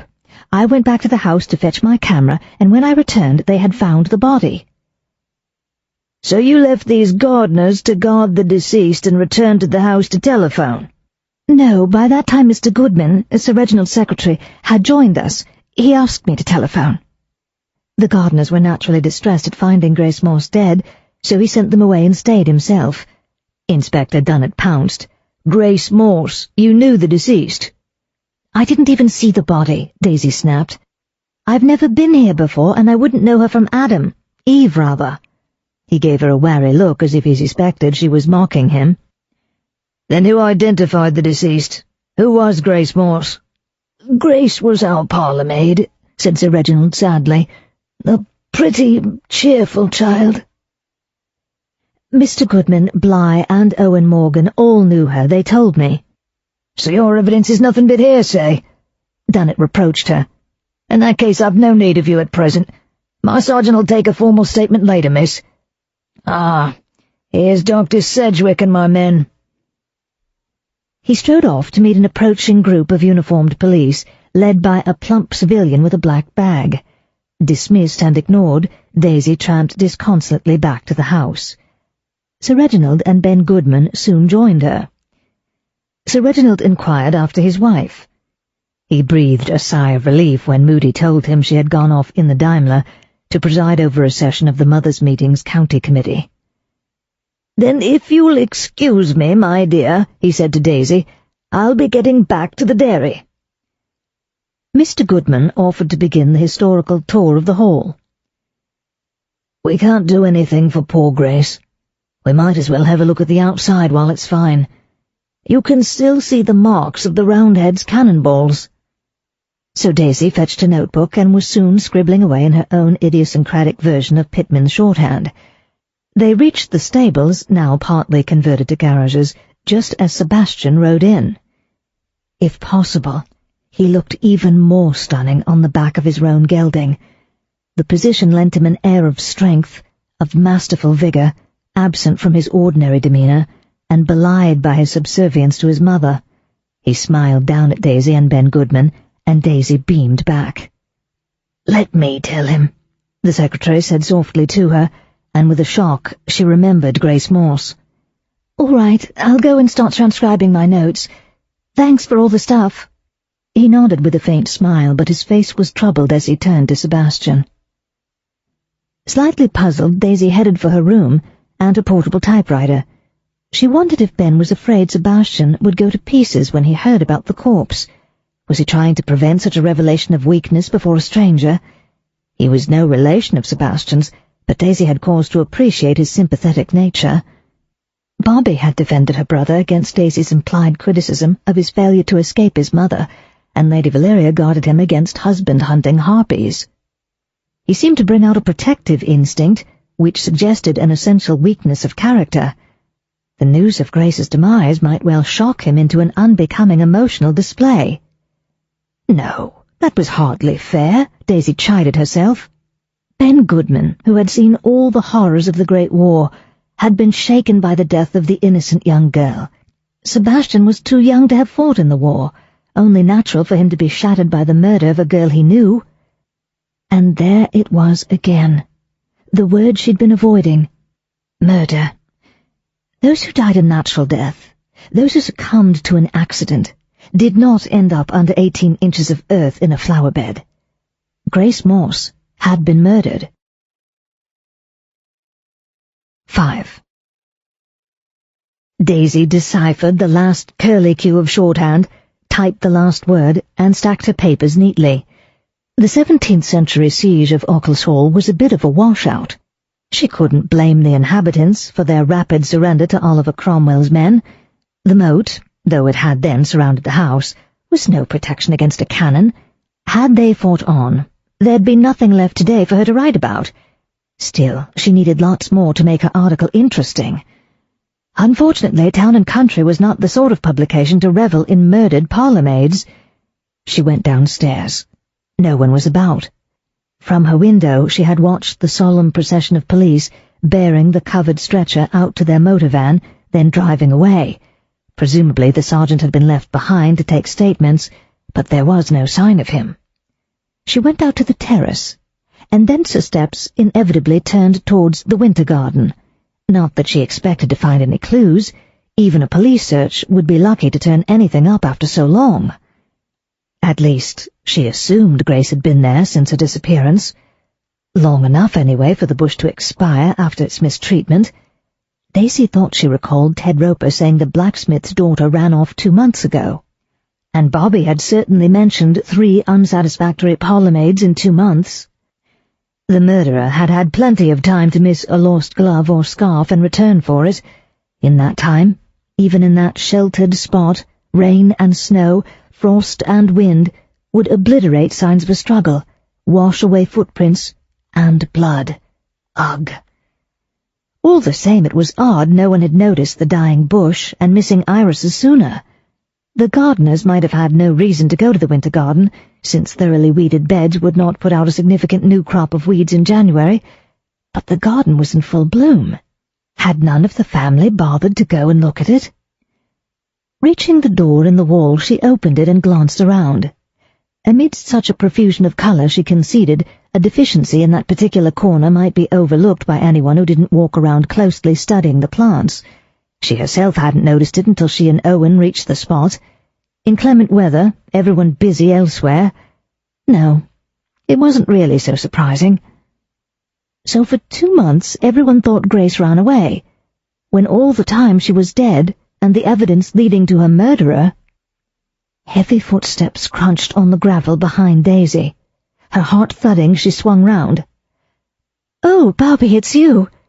"Yes, I came back through the village."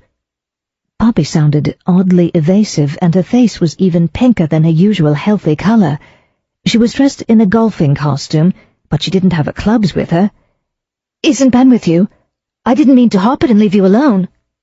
"I almost wish I had gone to play golf with you. I'm afraid something dreadful has happened."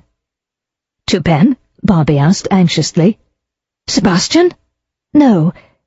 The gardeners found a body in the winter garden. Your parlour maid, Grace Morse." Bobbie turned white as a sheet. "Grace Morse?" she faltered in a faint voice. "Here, come and sit down." Daisy pulled her towards the old mounting block that stood beside the door. "Put your head down between your knees. That's it. I'm frightfully sorry, Bobbie. It was absolutely asinine to tell you so suddenly." "No, I'm all right. Honestly, it was just a bit of a shock." "So Grace came back?" "She wasn't just lying there, she was buried. It seems to me she probably never went away, but I don't know what the police think." "Police? Oh, hell, I must talk to Basti." She jumped up, apparently quite recovered. Nonetheless, Daisy went with her, almost trotting to keep up with her swift stride. "That must be what the police were doing at the smithy when I passed, telling her father. The way he was carrying on, I thought Mummy had sent them round again. I must say he sounded livid with rage, not grief, but that's the way Stan Morse reacts to everything." As they came to the end of the walk, and were about to turn right into the knot garden, a policeman appeared from the left, around the corner of the winter garden wall. All three stopped abruptly. Bobbie clutched Daisy's arm. Saluting, the policeman looked interrogatively from one to the other. "Miss Dalrymple?" "I'm Miss Dalrymple. This is Miss Parslow, who lives here. You must be the Sergeant Inspector Dunnett said would take my statement?" "That's it, miss. Sergeant Shaw. I've been taking statements from the gardeners.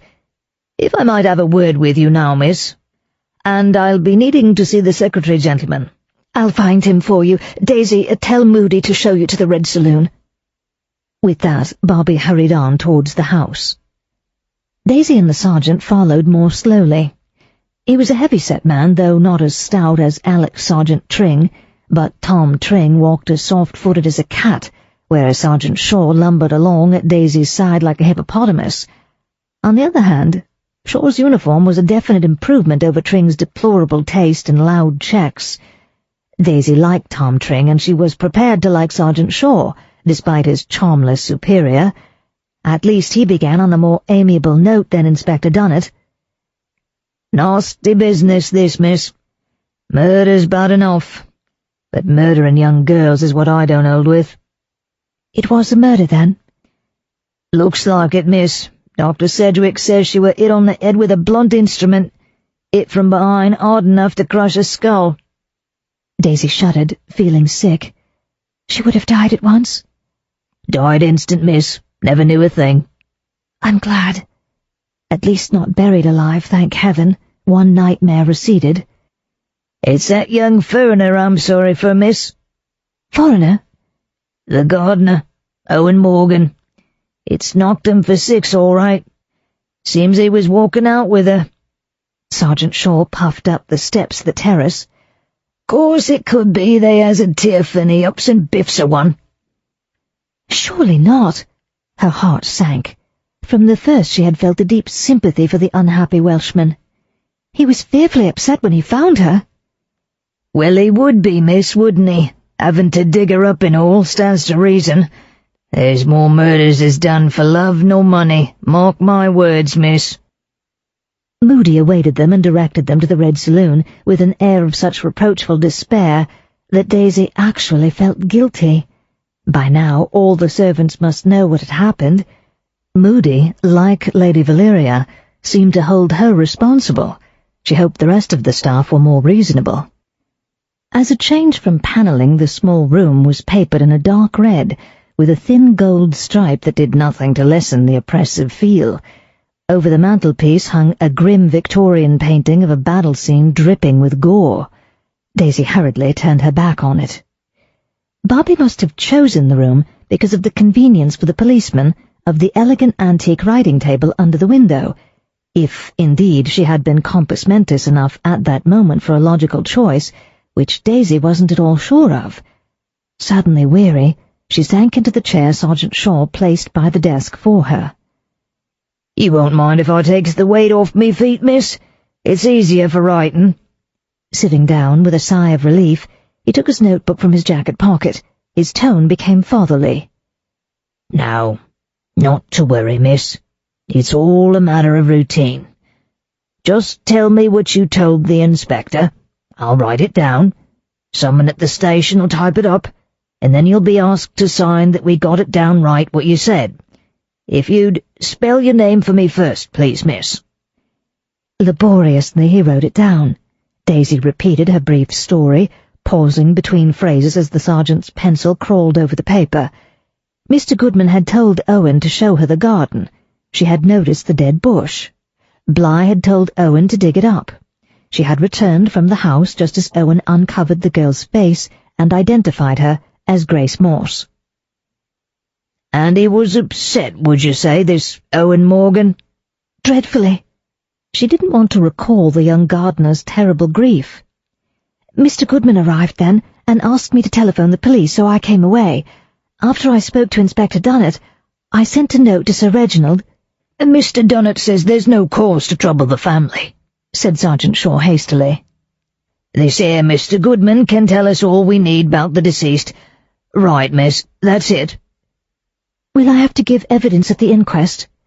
"Probably not, miss, seeing you didn't know the deceased and there's other witnesses all the same as what you did. And here's the last of 'em now," he added as Ben Goodman opened the door and looked in. "Come on in, sir." "Thank you, miss. That'll be all." Dismissed again, Daisy departed. Holding the door for her, Mr. Goodman smiled, but he looked grey with fatigue. She hoped her tour of the outside of the house had not made him ill. She hesitated outside the room, not sure what to do next. Though she shied away from thinking about the gruesome murder, curiosity gnawed at her. She didn't want to believe Owen Morgan had killed the girl he loved, but who else could it have been?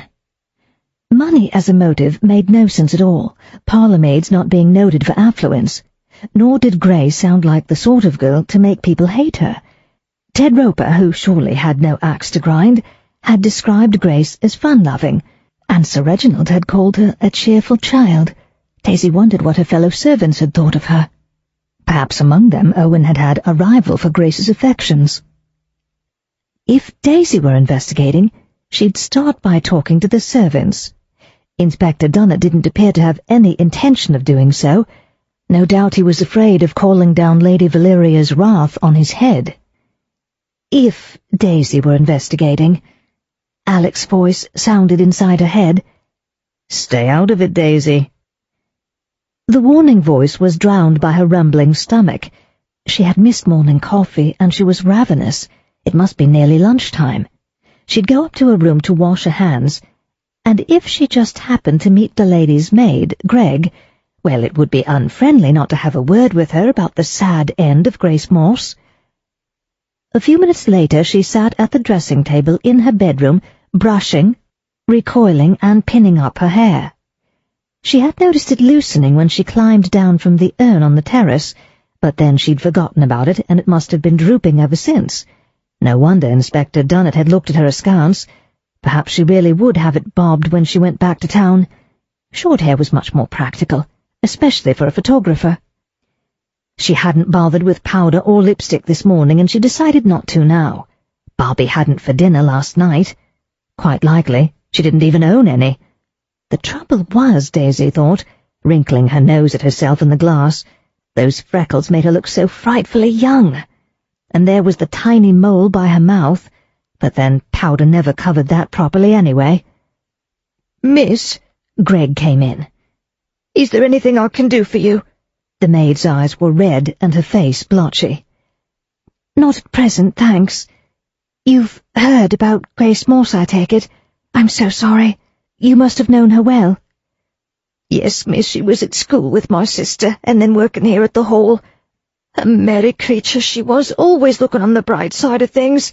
There wasn't an ounce of harm in Gracie, for all Mr. Moody says she was a flighty piece, and he wasn't surprised when she run off." "Flighty? I know she was walking out with Owen Morgan, but she didn't run off after all." "To think she was lying dead all this time." Greg sniffed and wiped her eyes. "So you can't very well call her flighty."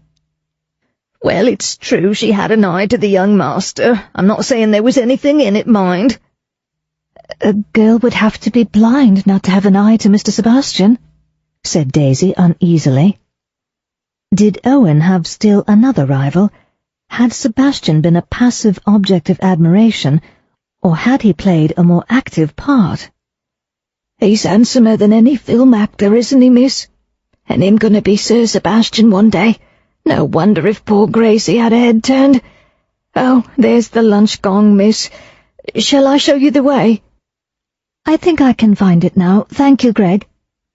As the distant vibrations died away, Daisy gave her hair a last pat, smoothed her skirt, and set out for the dining room with a hollow feeling inside that was not entirely hunger. Lady Valeria had returned. Her husband, her children, her husband's secretary, and her unwanted guest were all subdued by the tragedy, but Lady Valeria was angry. "I met a reporter at the gates," she announced as Moody ladled Scotch broth and the tiptoeing maid handed it round. "A man from the local paper. I sent him off with his tail between his legs, but doubtless others will follow." "My dear," said Sir Reginald mildly, "would it not be better to make a brief statement? They may invent stories to amuse the public if they don't know the truth." "Truth? Those troublemakers don't know the meaning of the word. Give it them, and they'll only twist it. I've already told Moody that any servant who speaks to them will be instantly dismissed. Naturally, none of us here will pander to their nosiness, except—" she scowled at Daisy. "Of course I can't stop you from tattling to your colleagues, Miss Dalrymple." "They aren't my colleagues, Lady Valeria," Daisy said coldly. "I'm not a reporter. I write for a magazine, a most respectable magazine, not a newspaper or scandal sheet.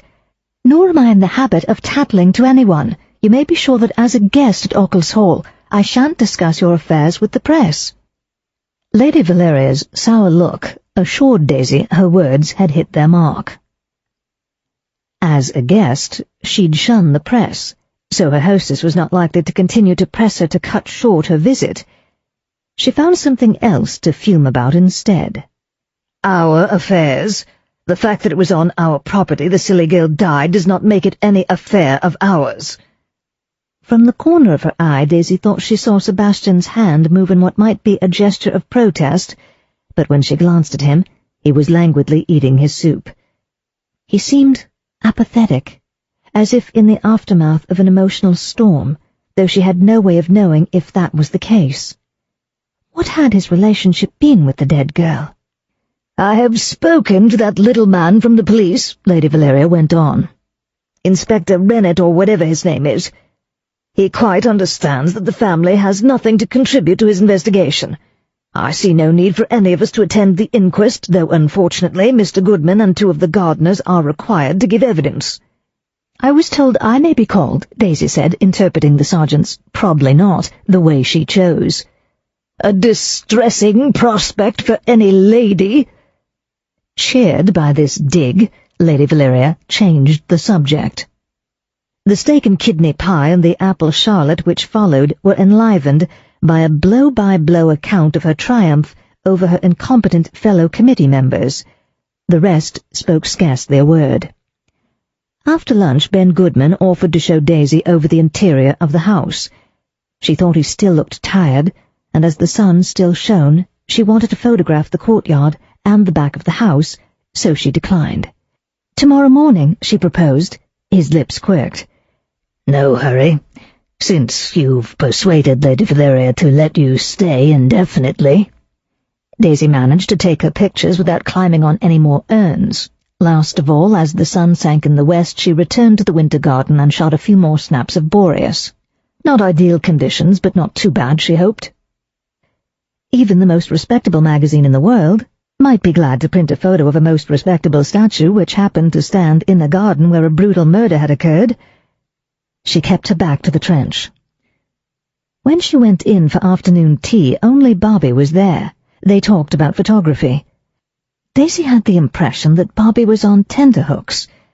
Once or twice she seemed on the brink of confiding whatever it was that disturbed her, but she drew back at the last moment. Daisy suspected she was giving the same impression.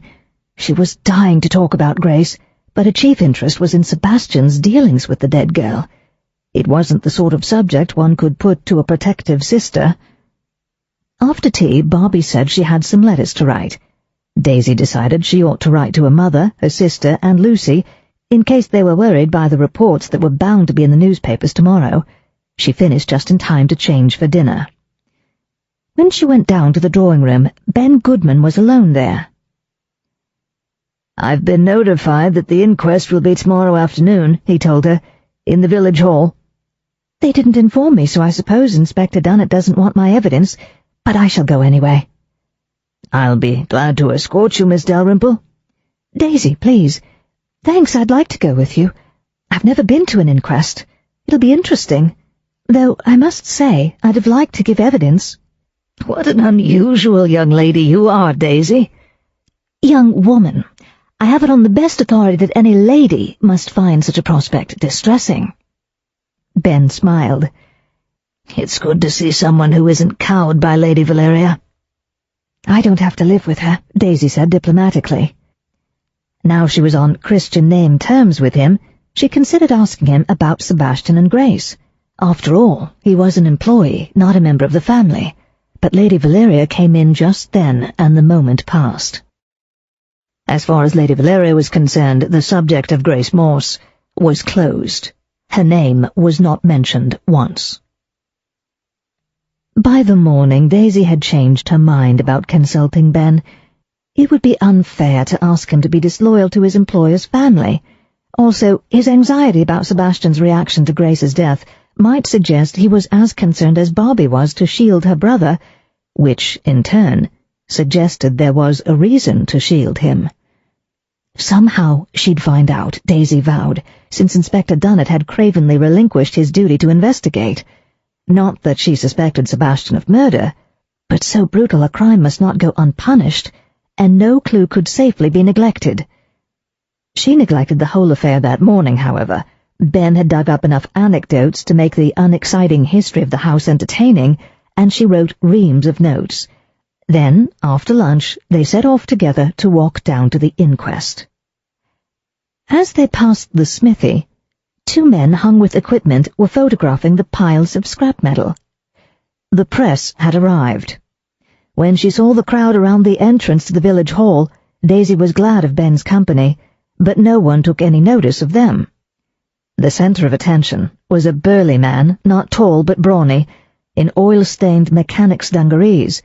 Waving his arms, he was ranting about titled bloodsuckers who robbed a man of his livelihood and his children. "Stan Moss," murmured Ben.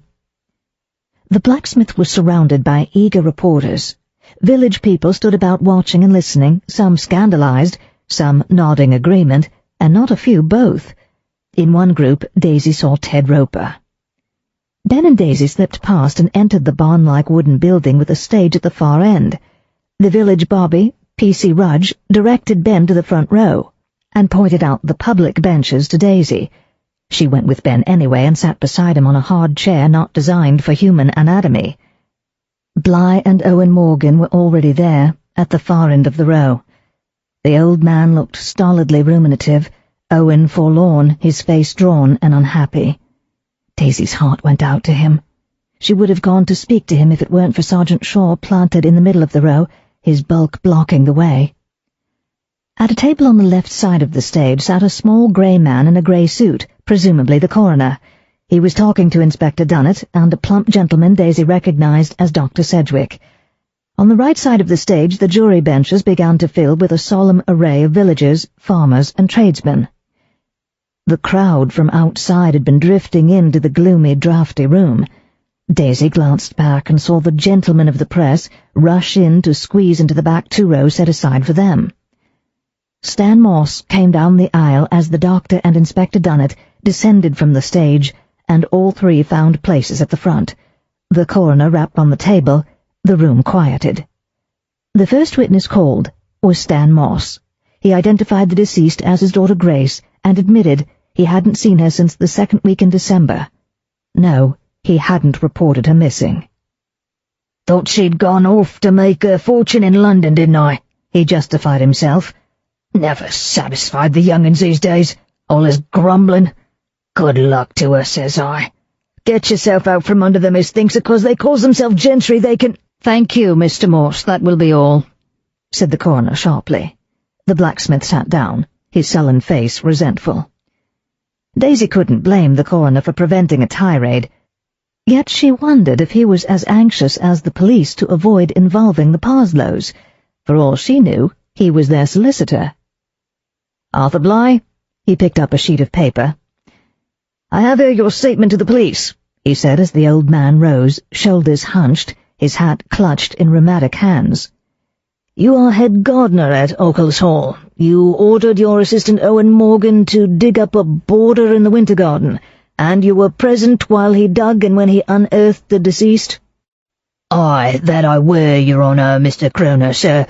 But, Your Honour pleases, I want for to say—" "Thank you, Mr. Bligh." The coroner was kindly but firm. "Unless you have any specific and hitherto undisclosed evidence to present to the court, or you wish to draw attention to any explicit inaccuracy in your statement, that will be all for now." Bligh hesitated, but perplexed by words he didn't understand, he made a helpless gesture and sat down. "Owen Morgan." A murmur rose from the public benches as Owen stood. Daisy heard someone behind her mutter, "Foreigner," and a scornful whisper, "Taffy." A lonely outsider in the close-knit Cheshire community, Owen had good reason to miss his home and family. "Mr. Morgan, you were ordered by your superior Arthur Bligh to dig up the winter garden flower bed?"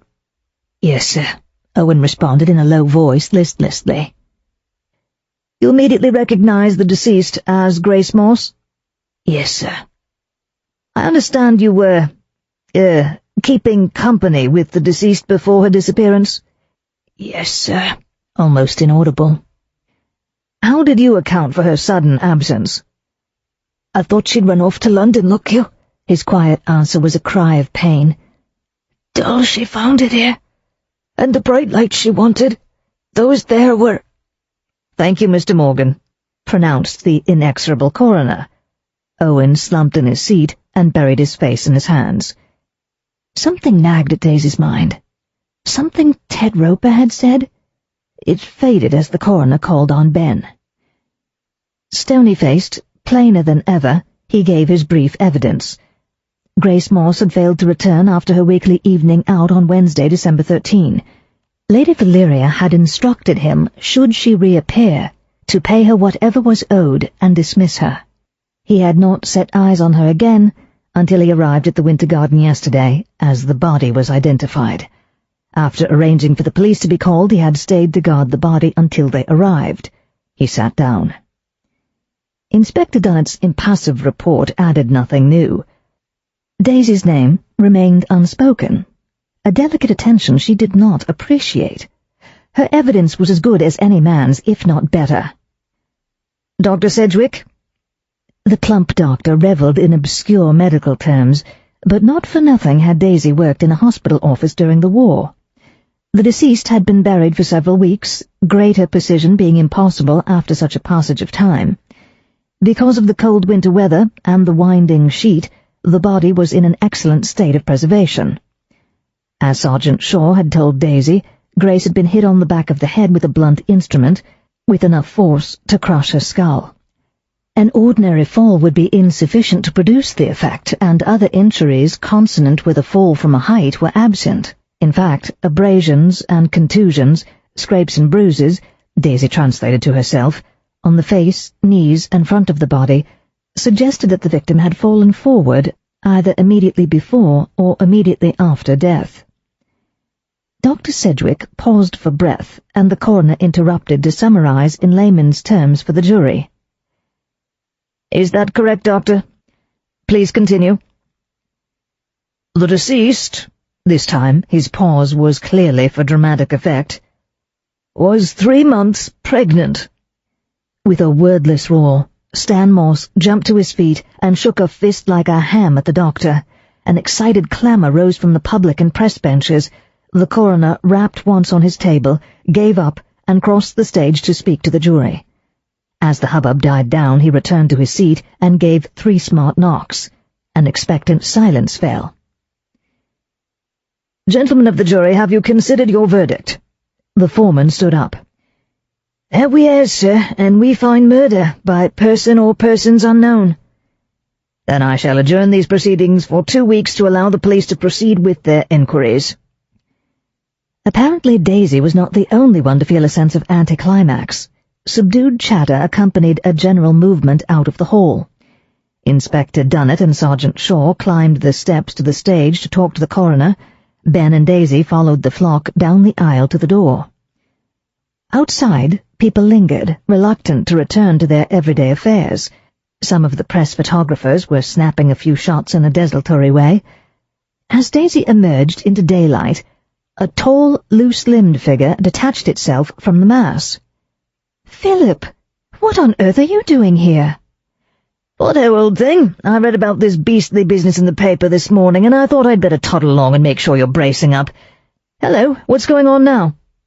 Daisy turned. Between her, the 2 policemen had come up on either side of Owen. "Mr. Morgan," said the inspector, "I'm requesting you to come along with us to headquarters to help us with our inquiries." "Murderer!" Stan Morse advanced, fists raised. As Sergeant Shaw interposed his bulk, photographers sprang to life. "I'll see you in hell for this, you dirty sneaking Welshman!" the blacksmith bellowed. Dunnett's hand on his arm, Owen moved through the parting crowd like a sleepwalker, bewildered yet apathetic.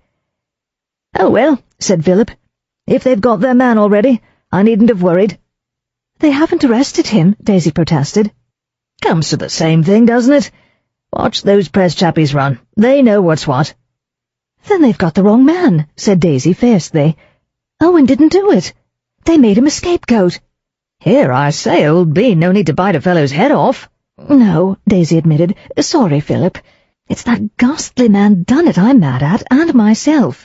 He wasn't interested in what I had to say, so I tamely stood by and let him jump to the conclusion that suited him best." "Why should it suit him? It's the busy we're talking about."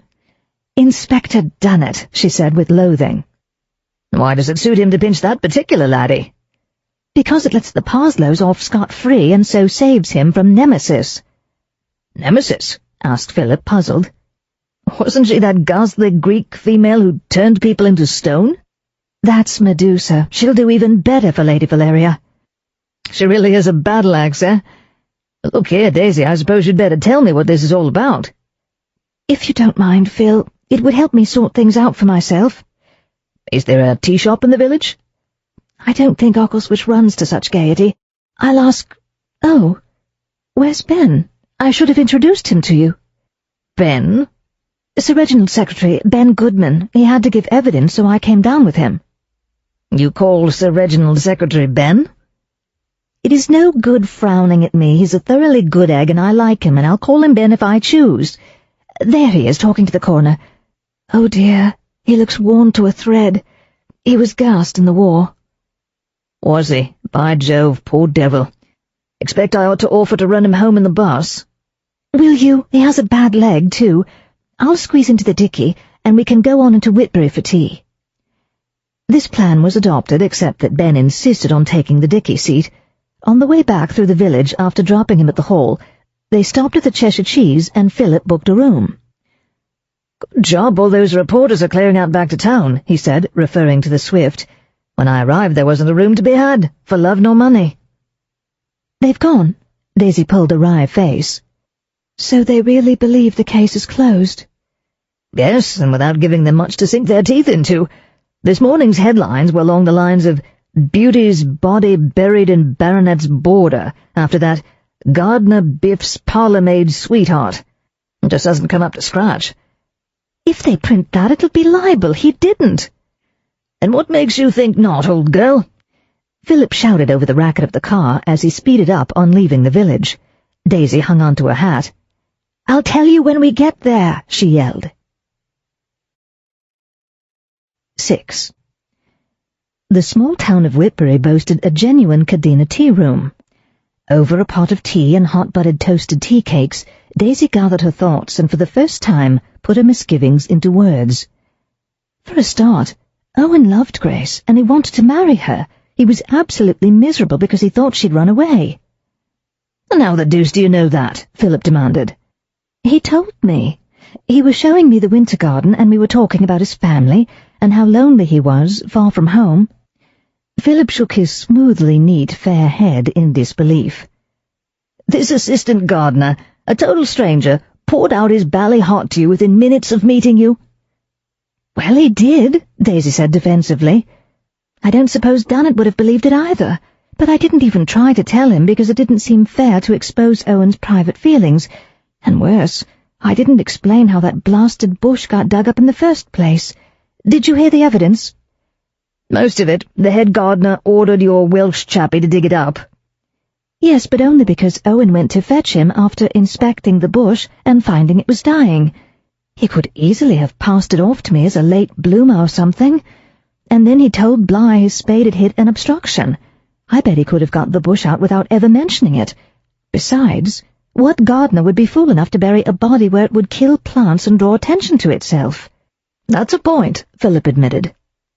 "None of that came out at the inquest. I wonder if old Bligh was trying to explain when the coroner cut him off. I'll have to ask him." "Dash it, Daisy, you're not going to get mixed up in this." "Someone has to stand up for Owen, and no one else will because they're afraid of Lady Valeria. And the more I think about it, the more certain I am Sebastian Parslow is in it up to his precious neck." Daisy's teeth closed on a tea cake with a resolute crunch. "Sebastian? The beautiful son? Oh, Lord, you're not going to start accusing him of murder?" "Unlike the despicable Dunnet, I don't jump to convenient conclusions. I haven't any evidence, only heaps of hints linking Sebastian and Grace. Owen wasn't necessarily the father of her child." "Which gives him a spiffing motive." "Jealousy. Blast, you're right. But at least it opens the field up to other suspects. Lady Valeria and Bobbie are frightfully protective of Sebastian. Either of them." "Philip, I've just remembered. Ted Roper didn't say Grace ran away to London. He said she'd gone off with a commercial traveller." "Who's Ted Roper? Another suitor? Dash it, the girl must have been a regular Athena." "I think you mean Aphrodite," said Daisy absently. "But Ted Roper's just the old chap who drives the station fly." "I suppose he told you his family history too," Philip grumbled. "Yes, and about the blacksmith's quarrel with Lady Valeria. And he said Grace left with a commercial traveller. Now why should he say that if she hadn't been seen with one just about the time she disappeared?" "Can't imagine. Shall I order more tea? You've emptied the pot." "Yes, no. Philip, the obvious place for Grace to meet a commercial would be the Cheshire Cheese, wouldn't it? Lots of people must have seen her, and the locals are bound to be talking about it after the inquest. If you spend the evening in the bar, you might pick up all sorts of information." "Here, I say—" "And I must talk to Mr. Bligh before dinner. Come on, let's go." Half an hour, and a good many futile protests later, Philip dropped Daisy at the wicket gate at the top of the village street. She walked up the path across the park in the dusk. Her steps speeded up involuntarily as she came to the gravel walk, and past the door to the winter garden. The air was growing chilly, she told herself. Ben had sent the two gardeners to Bligh's cottage, she recalled, and after taking their statements, Sergeant Shaw had come round the end wall. Turning left through a gap in a laurel hedge, Daisy found herself among cabbages, cauliflowers, and cold frames. The air smelt of compost. On the far side of the vegetable garden, a white-painted gate was visible in the growing gloom. Thither she hopefully picked her way between rows of Brussels sprouts. Miss! Daisy nearly jumped a mile. She swung round. Old Bligh stumped towards her from the direction of a potting shed she hadn't noticed. "Mr. Bligh, I was coming to see you. I want to talk to you about Owen Morgan." She was aware of a steady regard from beneath his appalling hat. Then he said, "Right, miss. I'll be off home for my tea. Do we come along, if you will?" She followed him through the gate, set in a hawthorn hedge. A cottage crouched there, with a thin trickle of smoke rising from its chimney into the deepening blue of the sky. There was just enough light left for Daisy to see that the tiny front garden was devoted to rose bushes, already putting out new red shoots. In summer, the walls of the cottage would be a mass of climbing roses. The gardener led her round the side. The backyard was occupied by a pump and an enclosure where half a dozen hens scratched and pecked idly at the ground. A ginger cat sprang down from a window-sill and twined round Bligh's ankles, mewing. He opened the back door, ushered Daisy into the cottage, and lit an oil lamp. A single room, dominated by a black cast-iron range, combined the functions of kitchen, dining room, and sitting room. From rush-matted slate floor to whitewashed ceiling, everything was spotless. "Set thee down, miss. I shall just feed the hens afore I takes my boots off, if you don't mind." "Of course not, Mr. Bligh. I don't want to be in your way. Shall I make a pot of tea?" "That'd be right kindly, miss. There's water in yon kettle." Daisy raised the cover on the hot side of the range and set the kettle to boil. A brown earthenware teapot was warming at the back of the range. She found a canister of tea in the larder. The sight of a large piece of pork pie reminded her that for country folk tea meant high tea, the main meal of the day. Taking a plate from the beautiful Welsh dresser, she set the table for one, laid out pork pie, pickled onions and beetroot, bread and butter and cheese. There was a crock of soup in the larder too, so she ladled some into a pan and put it to heat beside the kettle. Bligh came in, the cat at his heels. He stopped on the threshold to stare. "I hope I've put out the right things," Daisy said. "I'm sure you must be hungry." "Oh, thank you, missy, but won't you join me?" "I'm afraid I've just been making a pig of myself on toasted tea cakes, and I'm expected for dinner at the Hall later. I'd love a cup of tea." She made the tea and served the soup while he took off his muddy boots and set them neatly on an old newspaper by the door. Before he sat down on a rush-bottomed chair at the table, the cat got a saucer of milk. "How clean and tidy you keep the place," Daisy said, thinking of some bachelor flats she had seen. "My daughter comes up from the village once a week to do for me, and me and Owen don't make no more mess than old Tibby there." He gestured at the lapping cat. "Owen?" "He lodges with me. Didn't he know? The other lads has homes in the village, but Owen stops here. A good boy, brung up proper. Chapel, but none the worse for that." His tone turned belligerent as he went on. "The babby weren't his'n, I'll lay my oath, and it weren't him as killed that poor young creature. Apple of his eye she were, and any road Owen wouldn't set a trap to kill a mole if the lawn were tore up like a ploughed field." "I don't believe he killed Grace either. That's why I wanted to talk to you. I don't know about the baby, but if it wasn't his, whose was it?" She waited a while, ruminating over his answer. He finished his soup. "I can't say for certain sure, miss. And it ain't for me to go a naming names." "But you have a strong suspicion?" "Aye, that I do." The old man's bright, shrewd eyes regarded her with an assessing gaze. He nodded slowly as he decided to trust her. "Last summer it were, missy. 2, 3, maybe 4 times. I come upon Grace with the young master, out and about in the gardens where a parlour maid had no call to be. Owen seen 'em too, and he were a worritin', I don't deny, but it were him he blamed, turning every young girl's head with his handsome face and lying promises." "Promises?" "I can't swear to nothing, mind." Owen said Grace were a-talking about being a lady one day. Mr. Parslow promised to marry her? Daisy asked, suddenly depressed. I don't know, miss, I don't know.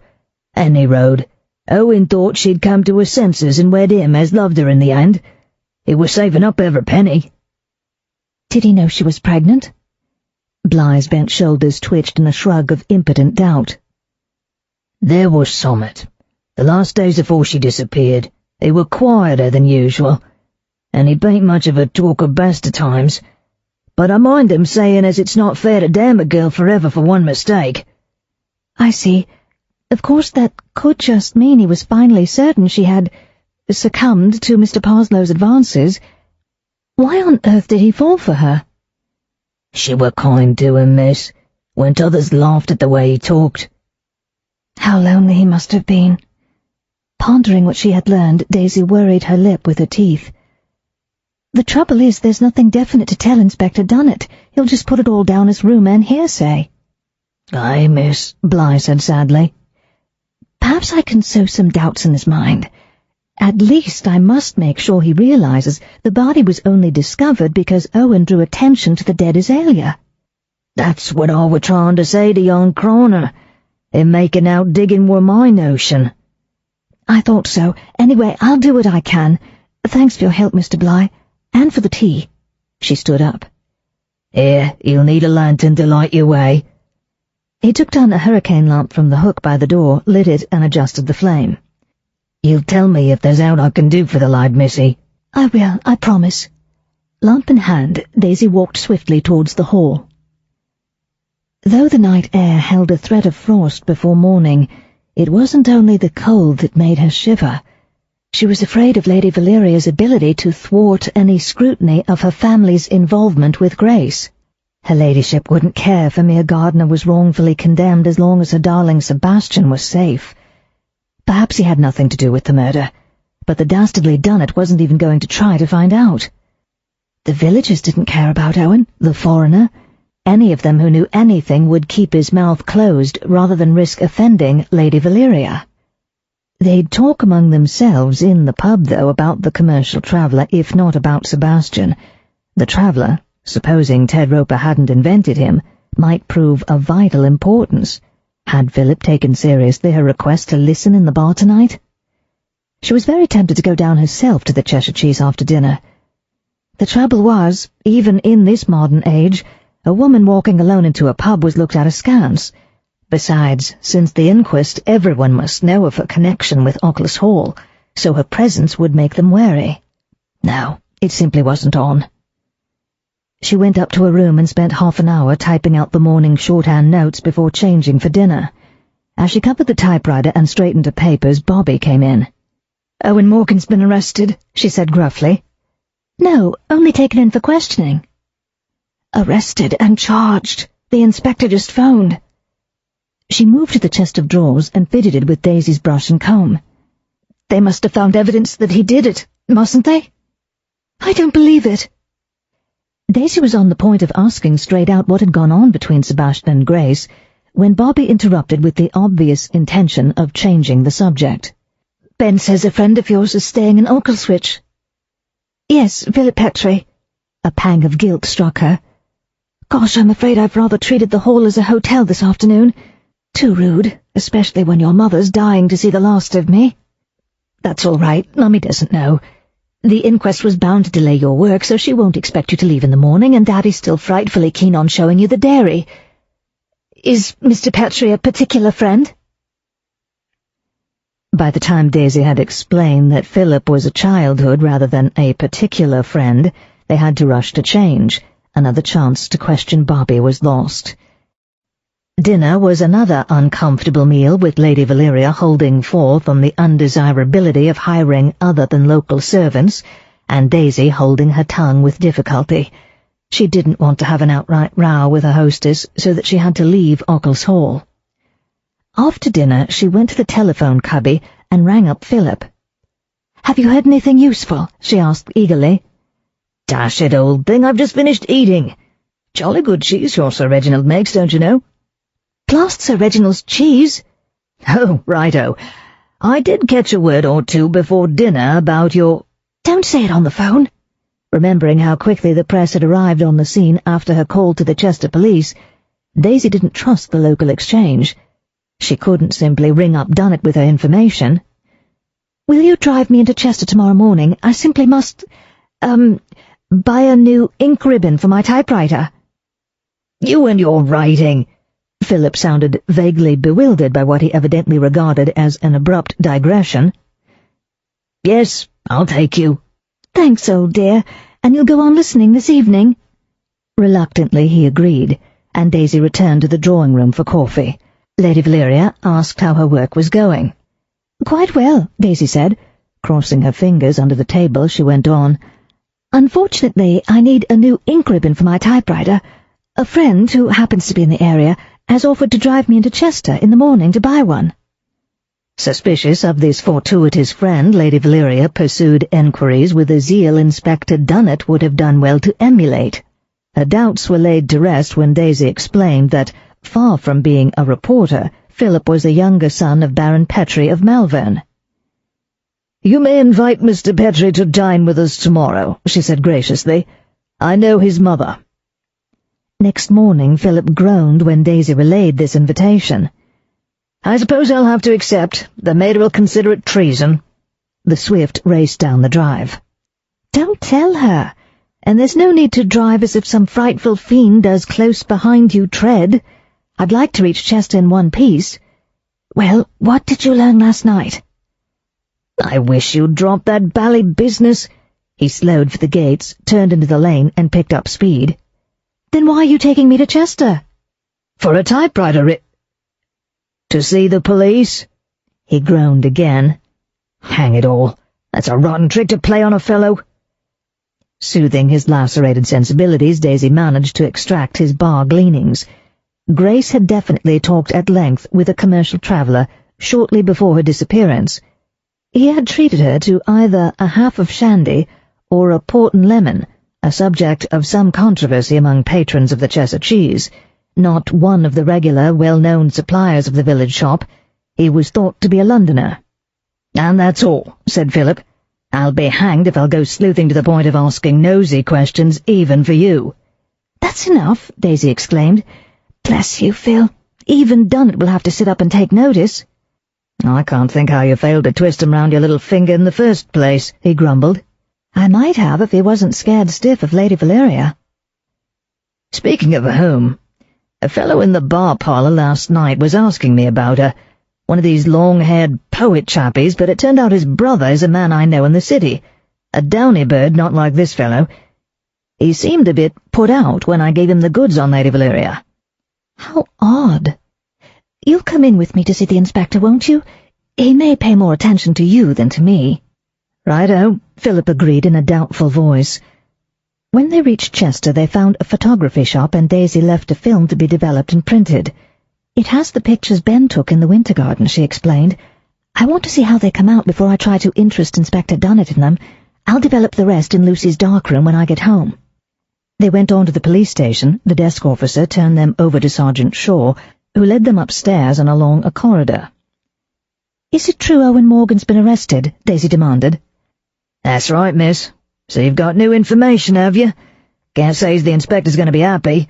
You wouldn't think to look at him. He was an impulsive man, but he tends to jump the gun a mite. Inspector been and gone and done it, we calls him." Philip snorted with laughter. Daisy was not amused. "Very appropriate. He's made a real bloomer this time," she said. "You won't tell him I told you, miss?" "Of course not," she smiled at him, "but I'm glad to know." Sergeant Shaw became confidential. "What I hear is, the super's raving mad, and Chief Constable's none too happy. I mean, it don't look any too good going round arresting people without enough evidence, and motive ain't evidence. Trouble is, neither of 'em fancies a set to with her ladyship, and who can blame 'em, says I. Here we are." He ushered Daisy and Philip into a small office and made himself scarce. Behind a cluttered desk, Inspector Dunnet rose to his feet, hanging up his telephone. He was in plain clothes, a funereal black suit and navy blue tie. Daisy guessed he had worn his uniform to Occles Hall because its official nature stiffened his backbone to face the gentry. "I gather you want to change your statement, Miss Dalrymple," he growled. "Not so much change it as add to it, Inspector." Daisy tried to be tactful. "I suppose I was in a state of shock and may have inadvertently misled you by omission. Also, I've made 1 or 2 discoveries since then." An expression of dismay crossed his long face. Then he scowled and snapped, "One thing at a time." With a curt gesture he invited them to sit down. "What is it you failed to tell my sergeant?" "First, long before we came to the dead bush, Owen told me the girl he hoped to marry had gone off. He was desperately unhappy." "He was getting his story in before you asked about the bush." Clenching her fists, Daisy kept her voice even. "But he could have told me it would bloom later in the spring. He was the one who said it was dying and insisted on calling in Mr. Bligh. And if he hadn't said his spade was hitting something, the body wouldn't have been disinterred."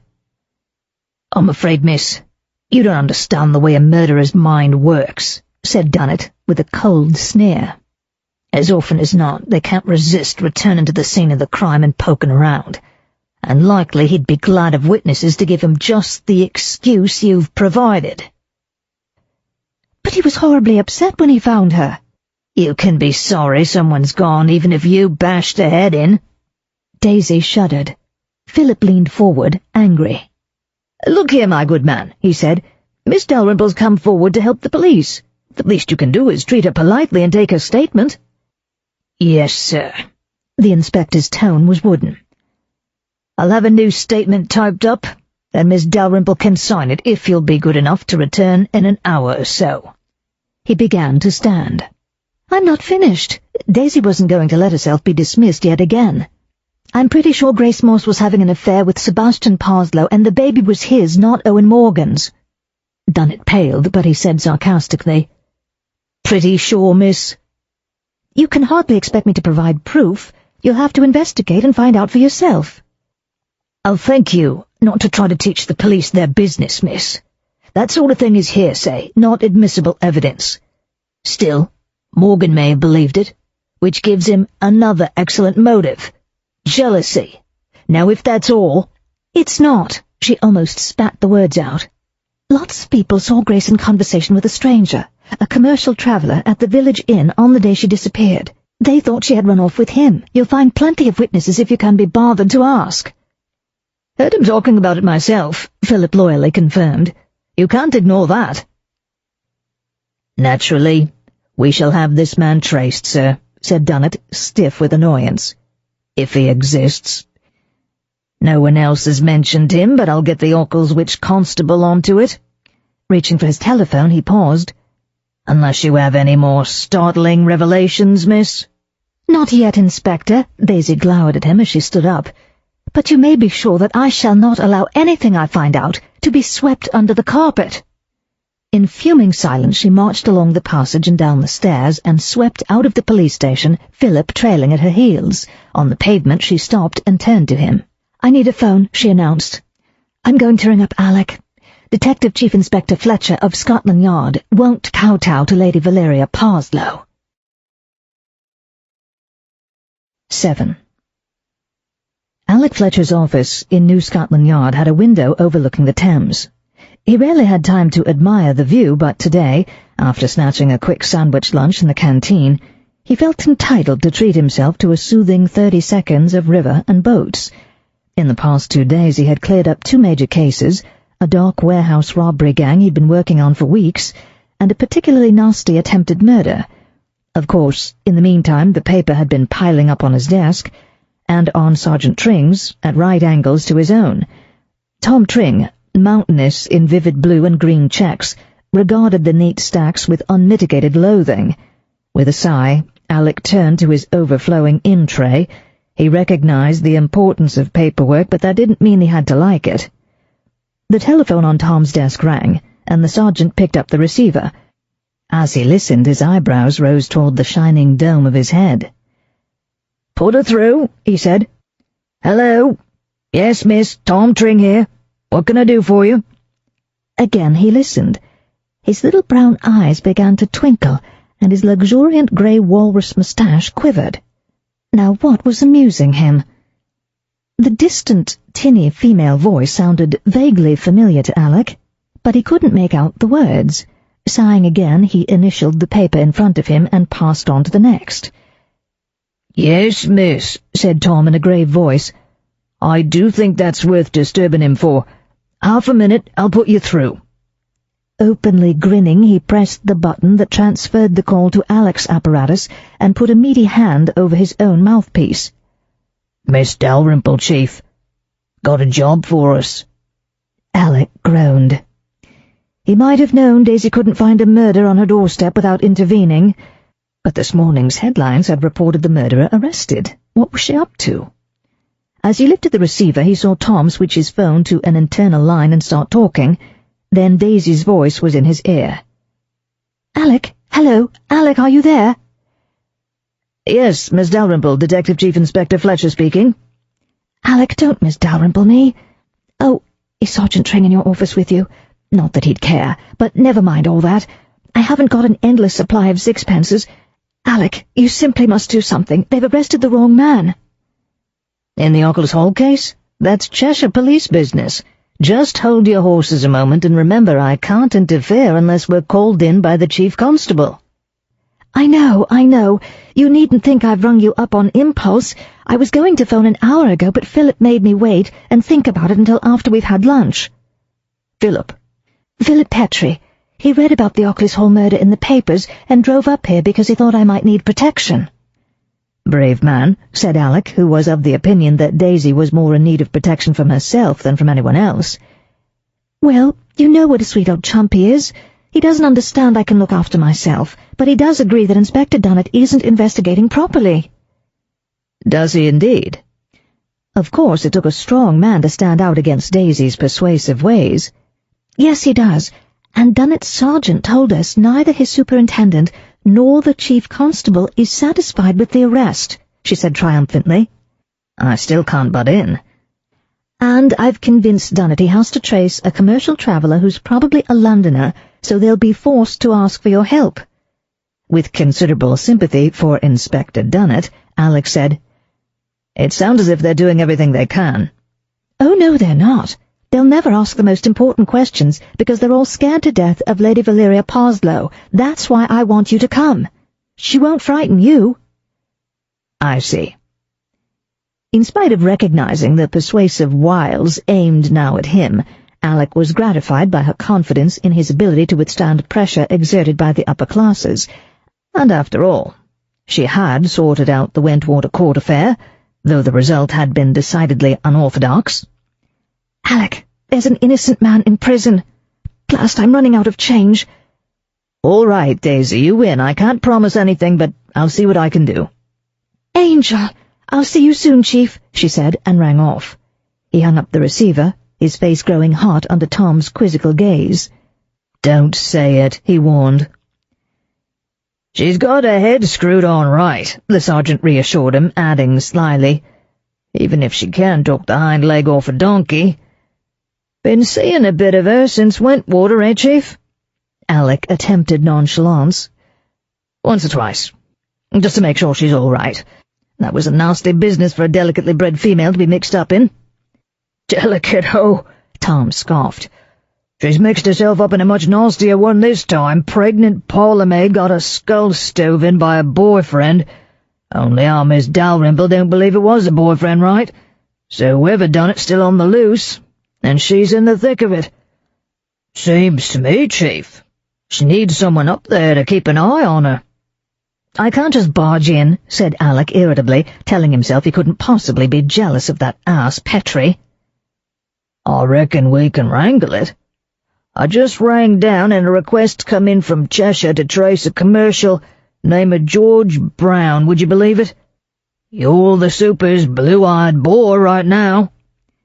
All right, I told her I'd give it a try. I'll have to go upstairs to the AC, though, because it means asking the Cheshire CC's permission to invade his manor. Great Scott, what am I getting myself into? He groaned, but reached for the telephone. "At least Miss Dalrymple, claims the CC's not happy with the arrest." The Assistant Commissioner for Crime of the Metropolitan Police was one of the very few people who knew the whole story of Daisy's involvement at Wentwater Court. Alec was convinced he heard him wince over the wire when her name was pronounced. The thought of the Honourable Miss Dalrymple running wild in the middle of a murder case was enough to make the AC shudder and send Detective Chief Inspector Fletcher to try to rein her in. The Chief Constable of Cheshire, unaware, lucky man, of Daisy's proclivities, was only too glad for reasons of his own to have Scotland Yard take over a case that promised to turn into a disaster. An hour and a half after Daisy's phone call, Alec hung up for the last time, sat back, and said in a voice full of misgiving, "Well, I'm off. Piper can drive me, and I'll try to deal with some of this bump en route." He gathered a sheaf of papers and shoved them into his attaché case, pretending not to notice Tom's expectant look. "And I'm leaving you, Sergeant, in charge of unmasking the mysterious George Brown." "Right, Chief," said Tom, his broad face clouding. "Can't be more than 10,000 George Browns in London, give or take a couple, and not a clue what he sells." Alec relented. "There must be some sort of listing of firms which use travelling representatives. Try employment agencies. I'll authorise 3 constables to help on the phones. Then, when you've run the bloke to earth, hop on a train to join us. Don't take too long about it, Tom. Young Ernie deserves his chance, but with a parlour maid and a gardener involved, we'll need to look below stairs for answers, and there's no one to beat you in the servants' hall." Tom stroked his moustache. "Right, Chief," he said again, slightly cheered. "My best respects to Miss Dalrymple." With a load off her mind after speaking to Alec, Daisy went to find Philip in the lounge of the Bear and Billet, the ancient inn in Chester, where they had lunched. "He's coming," she announced. "Just like that? Because you asked him to," Philip said sceptically. "Well, he said he'll see what he can do, and I know he'll manage it somehow." "Hang it all, Daisy. I don't like it, inviting a busy in to pry into the private affairs of people like us." "For heaven's sake, do stop calling Mr. Fletcher a busy," she snapped. "Murder is not a private affair, and Lady Valeria is not people like us." "You know what I mean. Oh, all right, I dare say Fletcher's a good enough fellow for a policeman, and Lady Valeria is in a class of her own. I can't say I'm frightfully looking forward to meeting her tonight. Just be your usual charming self. The Gorgon won't turn you to stone unless you start chaffing about the murder." An unnecessary warning. Philip was far too well-bred to dream of such a solecism. His social savoir-faire was impeccable. "It'll be a relief to have you there." "I suppose we'd better be buzzing back." "No hurry." Daisy found herself distinctly reluctant to return to Occles Hall. "I must buy an ink ribbon first. Oh, drat, I forgot to check what size the machine takes." "Well, that hardly matters since you don't really need one," Philip pointed out, so they went in search of a stationer's. Daisy was enchanted with the rows, the shops whose roofs served as a galleried walk for another set-back arcade of shops built on top. Exploring, she almost forgot the murder. Then they walked the circuit of the city walls, past the cathedral, the canal, the racetrack, the castle, along the river and back. By then the sky was colouring over, and she reluctantly decided she ought to put in an appearance for tea at Occles Hall. As they drove up the hill, through Ockleswich, a few raindrops spotted the dust on the Swift's bonnet. Daisy saw a familiar stocky figure come out of the Cheshire cheese. "There's Bobbie Parslow," she said. "We'd better squeeze her in. It's going to pour any minute." Philip obligingly pulled up and Daisy introduced him. Scrambling back to the dicky seat, she induced Bobbie to take the front passenger seat. She thought Bobbie seemed oddly excited, at once guilty and defiant, but Philip's affable social chatter quickly set her at ease. He dropped them in the entrance passage and put up the Swift's hood before reversing over the bridge and rattling off. "He's jolly nice," said Bobbie as they went in. "Yes, Philip's a good egg. I've known him practically since I was born. His people's place shares a boundary with Fairacres, and he was my brother's best chum." "But you don't... he hasn't..." Bobbie flushed. "Oh, he proposes every now and then. More because he feels it is his duty to look after Gervaise's little sister than anything else, I think. But he hasn't been any more than I have, just an allowance from his father. He does something in the city, and being a Micawber, he—" "A what?" "A Micawber. The Dickens character was always sure something would turn up. Didn't you do David Copperfield at school? Anyway, even if by a miracle Philip did make a killing on the stock exchange, I wouldn't marry him. Oh, don't you want to marry? Daisy thought of Michael, dead and gone, of Alec, a middle-class widower with a 9-year-old daughter she hadn't met yet. Alec, who was rushing from London to Cheshire at her behest. She sighed, smiled. Under the right circumstances, she said, I shouldn't have anything against it. Really? Because I— Oh, there you are, Roberta. Lady Valeria lay in wait in the long hall. With a curt nod to Daisy, she turned back to her daughter. I've been looking for you. Where on earth have you been? I just walked down to the vicarage. I took Mrs. Lake the cake recipe you recommended to her. Bobbie shot a pleading glance at Daisy, who immediately started wondering what she'd been doing at the inn. Recipe? You've never taken the least interest in recipes, more's the pity. I want to talk to you about the Girl Guides meeting next week. She drew Bobbie away, and Daisy went upstairs to take off her hat and coat. The typewriter ribbon was the wrong kind. She hoped the shop would give her money back, or at least change it. Picking up her comb to tidy her hair, Daisy gazed unseeing at the mirror. What had Bobbie been doing at the Cheshire Cheese that she didn't want her mother to know about? More than likely, Lady Valeria would object to her going there for any reason, but if so, what had led her to defy the ban? A taste for forbidden gin? Grinning, Daisy shook her head at herself. Not healthy, hearty Bobbie, and anyway, the bars would not have been open at that hour. Perhaps she had caught wind of the local constable's enquiries about the commercial traveller. She might hope for information which would exculpate her brother, except that she had no way of knowing anyone suspected him, or she herself might suspect him and hope to suppress damning information. Or she might have killed Grace to protect him. Daisy shivered. Maybe Philip was right, and one ought to let well alone. But all was not well, she reminded herself sternly. A girl had been brutally murdered, and an innocent man was in prison.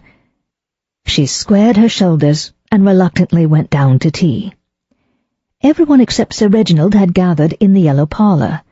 No stranger dropping in could conceivably have guessed that a human body had been dug up in the garden 2 days ago.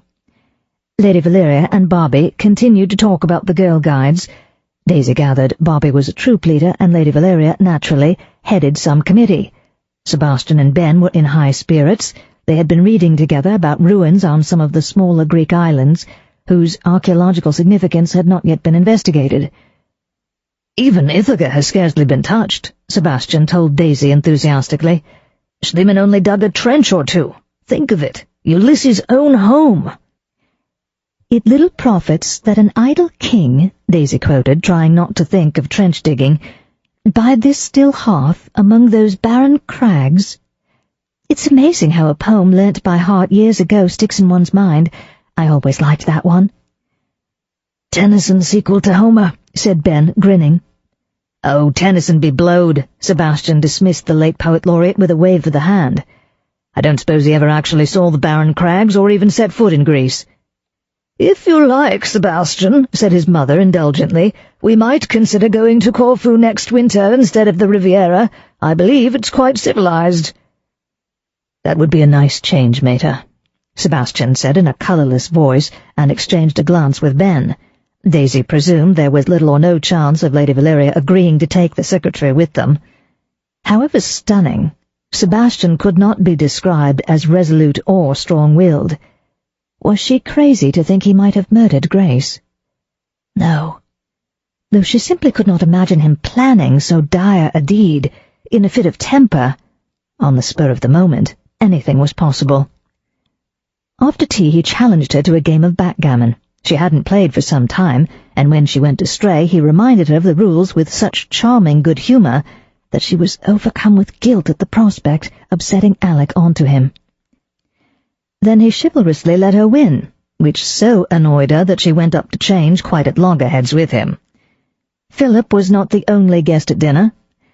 Lady Valeria had also invited Lord and Lady Bristow, an elderly couple whose estate adjoined Occles Hall, and their middle-aged spinster daughter.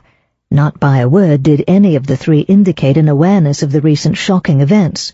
With 4 outsiders present, everyone had on their social faces, and Daisy was amazed at the banality of the occasion. Miss Bristow, for one, was never at a loss for a word. Addicted to good works, she was both garrulous and sanctimonious.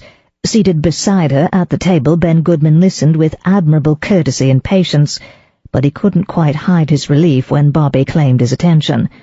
Miss Bristow addressed Sir Reginald on her other side, and Daisy saw his eyes glaze as the flood washed over him. Meanwhile, poor Philip was undergoing interrogation by Lady Valeria on his family, his schooling, and his prospects. She didn't seem to recall her row with his mother, but doubtless it had been nothing out of the ordinary for her. Nor, somewhat to Daisy's surprise, did she demand his reason for staying in Occleswich. Either she assumed he had an understanding with Daisy, or she was afraid the murder had something to do with it. Good manners and an easy temper carried him through, but when he was able to turn back to Daisy, she had a distinct impression that he would have liked to wipe his forehead. "Was there a Greek monster who melted her victims into a little puddle?" he asked in an undertone. "Ask Penn, he's the expert. The nearest I know of is Phoebus, the sun god, who could be said to have melted the wax in Icarus's wings." "I remember that story," said Philip, pleased. After dinner, following Lady Valeria and the Bristow ladies to the drawing-room, Bobbie whispered to Daisy, "You really don't want to marry Mr. Petrie? You and he get on so well together. If I were you, I'd snap him up." "Why don't you try?" "Oh, no, I didn't mean that. It's just that every time I see Miss Bristow, I can picture myself ending up exactly the same." "Well, she seems quite happy," said Daisy dubiously. She was sure she herself would never turn into a Miss Bristow, even if she never married, but if she'd been forced to live with her mother, she might have. And if she'd stayed at Fairacres when those worthy, well-meaning fossils Edgar and Geraldine moved in, it would have been practically inevitable. Frightful thought. The rest of the evening was decorously dull. Philip discovered mutual army acquaintances with Ben, but he buzzed off as early as he decently could, and the Bristows did not long outstay him. Daisy was about to bid the others good night and go up to bed, when Moody plodded in to say Mr. Petrie wished to speak to her on the telephone. She made her way to the long gallery. Could he have come across a clue? Or perhaps, after meeting Lady Valeria, he had decided to flee Occleswich at daybreak, she thought, shutting the phone cubby door behind her. Much as she had resented his arrival, she'd really rather like him to stay. "Philip, what's up?" "A friend of yours has arrived, old bean. It'll be all over the county by morning, but he asked me to put through the call so as not to wise up the natives betimes. Here he is." Daisy smiled. However much Philip resented Alec, he'd do as the detective asked. "Miss Dalrymple." The sound of his tired voice was infinitely reassuring. "Good evening, Mr. Fletcher. Since you're here, I take it I did the right thing in squawking for help?" "I certainly hope so, but I still know very little of your reasons. I'd like to talk to you before I see the big chief tomorrow. Can you come down to the inn early?" 8 o'clock? I'll join you for breakfast. I am glad you've come." Let him take that professionally or personally, whichever he preferred. She hung up. Was it Vi who had told her no woman should consider marrying a man whose behaviour at the breakfast table she had never observed? Usually a house party took care of that, but Alec was not likely to be invited to any house party. Not that she was considering marrying him. It was entirely Bobbie's fault the thought had even crossed her mind. She promptly banished it, and instead considered what she was going to tell him tomorrow. The awful truth was, she had nothing but intuition to explain her belief that Owen Morgan was not a murderer. 8. Under a pillar-box red umbrella, Daisy walked down to the Cheshire Cheese next morning. In the rain, the village wasn't so picturesque. In fact, the forced sameness of the cottages gave it a rather sterile air, although more people were about despite the rain than there had been on Whitbury Market Day. An occasional roof of tile or thatch instead of slate, a row of leeks in a front garden, even an intrusive building of Georgian brick would have been welcome. At least the inn's half-timbering was genuine, of the same period as the hall to judge by the crooked beams, the wavering roofline, and the step down into the lobby. Closing her umbrella as she stepped down, Daisy heard the church clock strike 8, dead on time. A professional start to the interview, the prospect of which was making her ridiculously nervous. She touched her coat pocket where reposed a sheaf of papers. Alec and Philip, crisp, dark hair and sleek blonde, were already seated together at a table in the small dining room. Poor Philip looked distinctly ill at ease. No doubt Daisy's friendship with Alec had put him in an awkward situation, making it difficult to treat the detective as a distant and far from desirable acquaintance. Only one of the other 3 tables was occupied by a thin, slightly shabby man of a type Daisy instantly recognized as all too common in Chelsea. Artistically dishevelled hair, worn a bit too long, a green corduroy jacket and a flowing cravat, the faraway, rapt look of one expecting imminent inspiration. He must be the poet Philip had mentioned. Seeing Daisy, Alec rose and pulled out a chair for her. Philip stumbled to his feet, not only uneasy but still not quite awake.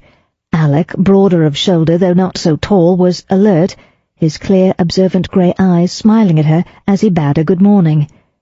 Her nervousness vanished when she returned the smile as she sat down. "Good morning, gentlemen." "I was going to fetch you in the car," said Alec, "because of the rain, but Mr. Petrie explained that I'd probably miss you because of the shortcut to the village." "You would have. It's all right. It isn't the beastly kind of cold, windy rain which blows in under an umbrella. The walk has given me a terrific appetite."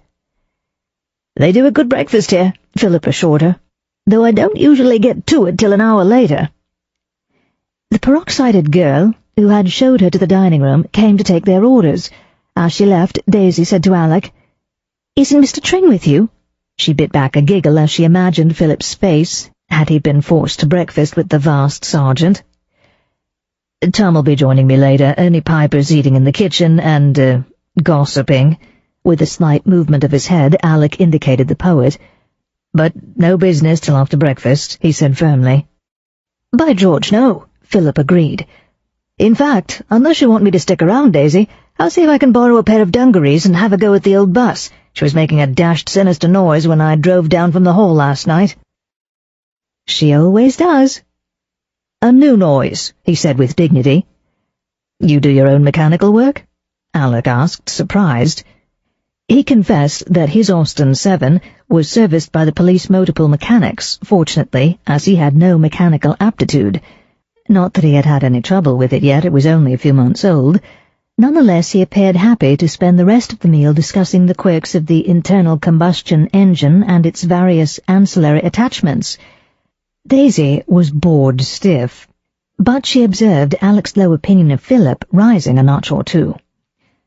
The poet left as Daisy bagged the last slice of toast from the toast rack and finished off the marmalade. "I'll order some more," she said guiltily. "Not for me," said Philip. "It's stopped raining. I'll buzz along now if you don't need me." He addressed Daisy, but Alec answered, "Not at present, but don't leave Occleswich without letting me know, please. It's possible you may be able to confirm some of Miss Dalrymple's report." "Not me," Philip hastily demurred. "I mean, I don't know anything about the Bally murder, but I shan't skedaddle. Toodaloo for now, then." He left, and the girl came in to clear the table. Alec asked if they could use the room to discuss some business, and when she agreed, he ordered more tea for Daisy and coffee for himself. Daisy gave him papers. "I typed it all out," she said, "so I wouldn't forget anything." "Splendid. Do you mind if I smoke while I read?" "Your pipe? Not at all, as long as you don't mind my spelling." He grinned, reaching into his pocket for pipe and tobacco pouch. "Not at all." "I didn't worry about spelling because I thought it was more important to make sure I wrote down absolutely everything which might be relevant, and I was up till 1 doing it anyway." With a nod of approval, Alec flattened the papers on the table in front of him and started reading while he filled his pipe. The fragrance of fresh tobacco wafted in Daisy's nose. It was a pity people insisted on burning the stuff when it smelled so much better unburnt. The pouch was embroidered in blue with a crooked AF. Belinda's work, she guessed. Would Alec's daughter like her when they met? Sipping tea, she watched him as he read, intent on her words, oblivious of her presence, Though the pipe went out after producing a few curls of blue smoke, he kept it clenched between his teeth while making occasional marks in the margins of the report with his fountain pen. His face was set in stern lines, and he frowned once or twice. Cool and competent, he was all policeman now. He finished the last page. Straightening the papers, he said seriously, "You were right to call me in. You haven't got anything definite here, but quite enough to make me wonder why the deuce Inspector Dunnett is ignoring it." "Don't blame him too much till you've met Lady Valeria." His mouth tightened.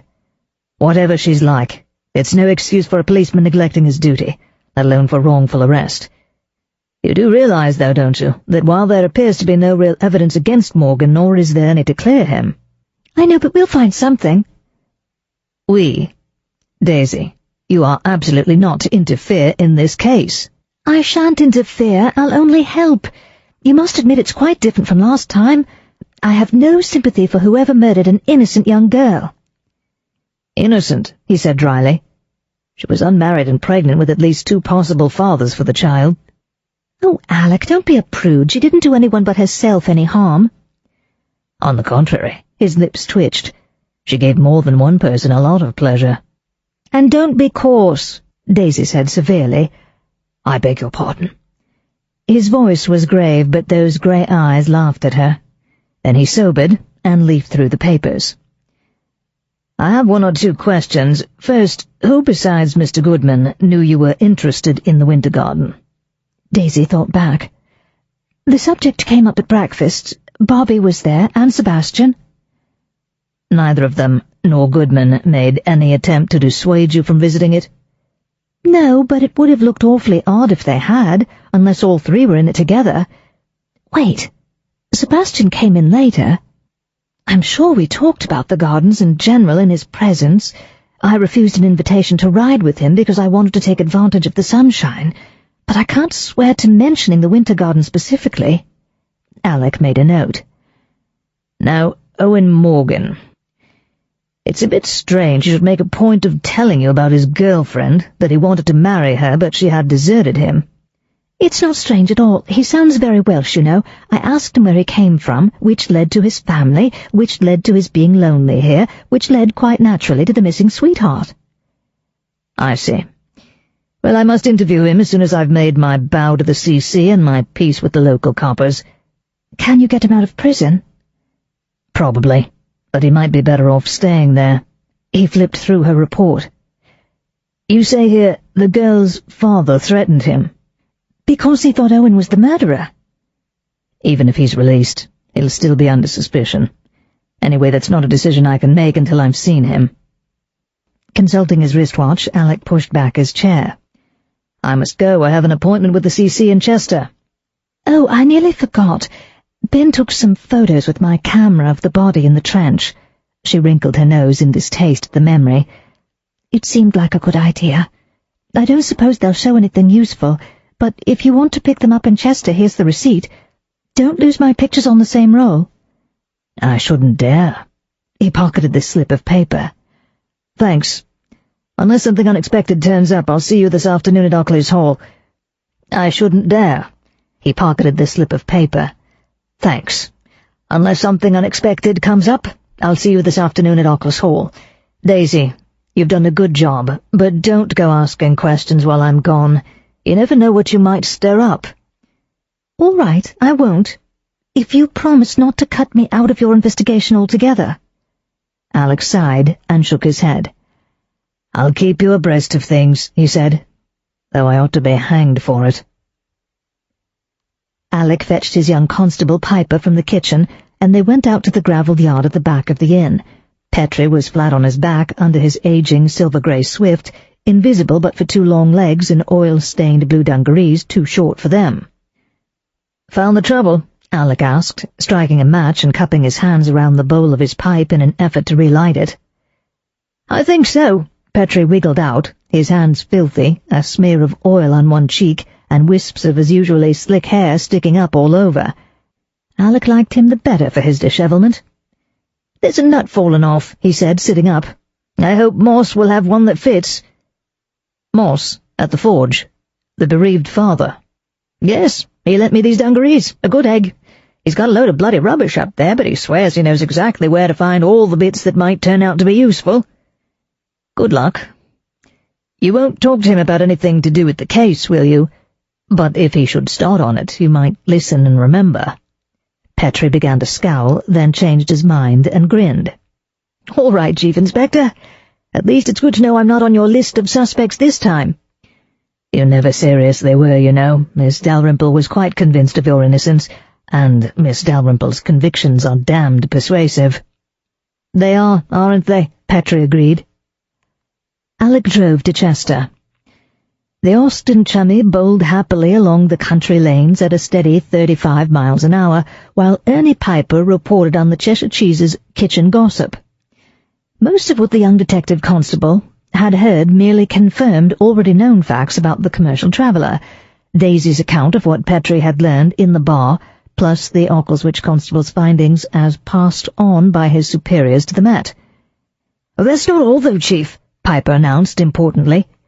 "I found out why this here George Brown was in Occleswich, even though he weren't trying to sell to the village store. He told the barmaid he'd been doing business in Whitbury, the market town.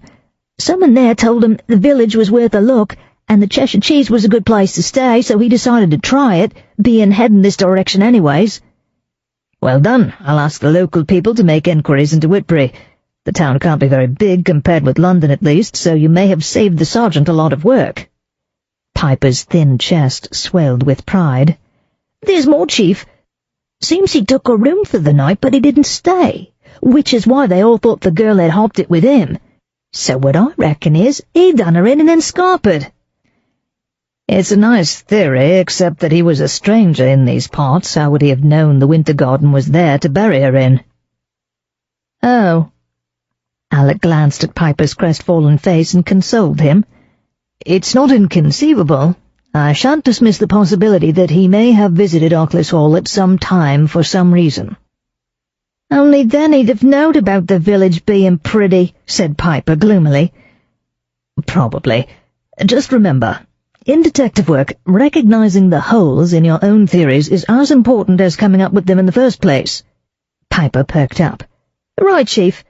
Course him saying that about coming to see Occleswich could have been a blind. Suppose he knowed the girl before and arranged to meet her like. Perhaps she worked in a shop in Whitbury for a while."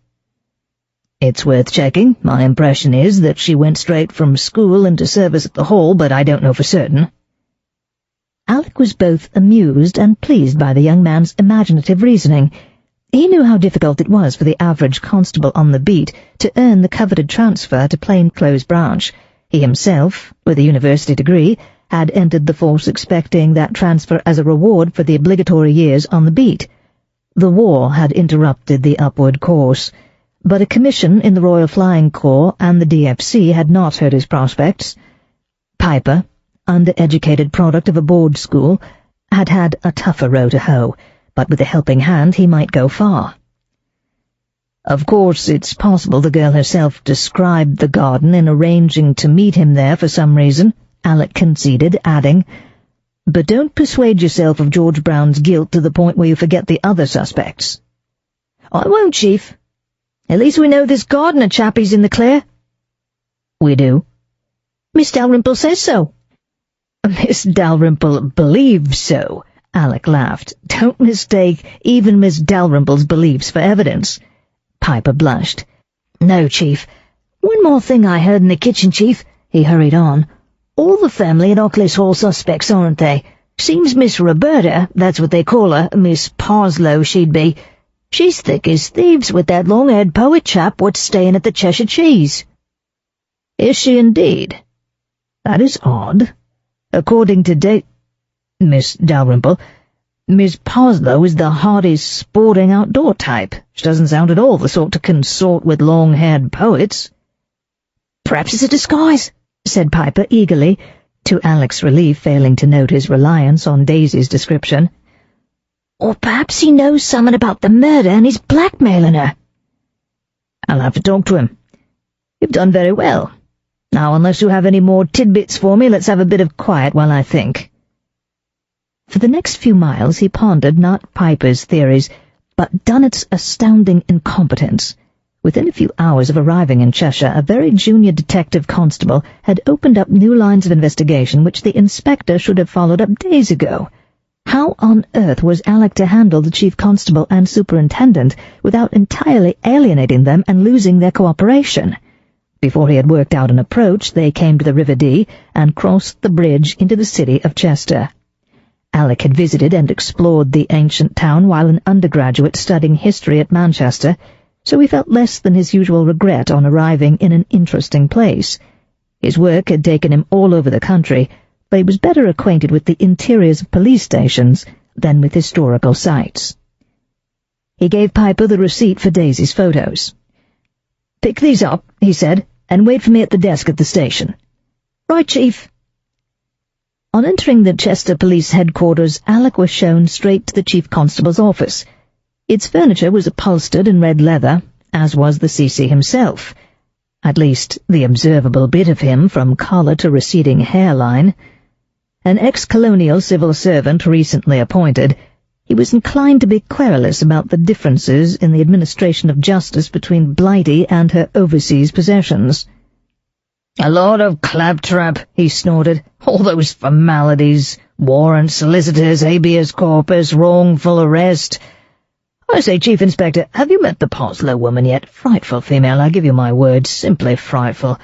Rather face a native uprising any day, what?" Alec escaped as soon as he could and went to see the superintendent of the Cheshire Constabulary Criminal Investigation Department. Mr. Higginbottom, a neat, spare Yorkshireman, who must barely have met police height requirements, was delighted to welcome him. Nearing retirement, he found himself caught in the middle of a triangle composed of an inexperienced superior, a rash subordinate, and an influential termagant. Alec didn't envy him. "I don't say I'd have called in the Met," he said defensively. "I could have sorted out the hugger-mugger, but I'm glad enough to have you on my patch since you offered. Here are the full reports." He pushed a slim folder across his desk. "Anything I can do to help, Mr. Fletcher, just ask." "Thank you, sir. Of course it was your request for a tracer on the commercial traveller which brought us into the case. That should keep Daisy out of it. I understand he may have been doing business in Whitbury before he went to Occleswich. I'd like permission to have some of your people check appropriate businesses in Whitbury to try if we can't get a line on him from this end." Higginbottom groaned and clutched his head.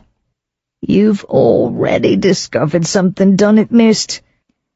If anything in this world is certain, it's that before I retire I'll put paid to any hope that man has of promotion. I've taken him off the case, by the way. He wouldn't even have known the fellow existed if it weren't for a young lady who laid evidence, a Miss Dalrymple. I'd like to have her on the force." "Oh, no, you wouldn't," Alec exclaimed incautiously. "Ah, know her, do you? I did wonder just what it was brought the Met to our doorstep." His eyes were twinkling, Alec noted with relief.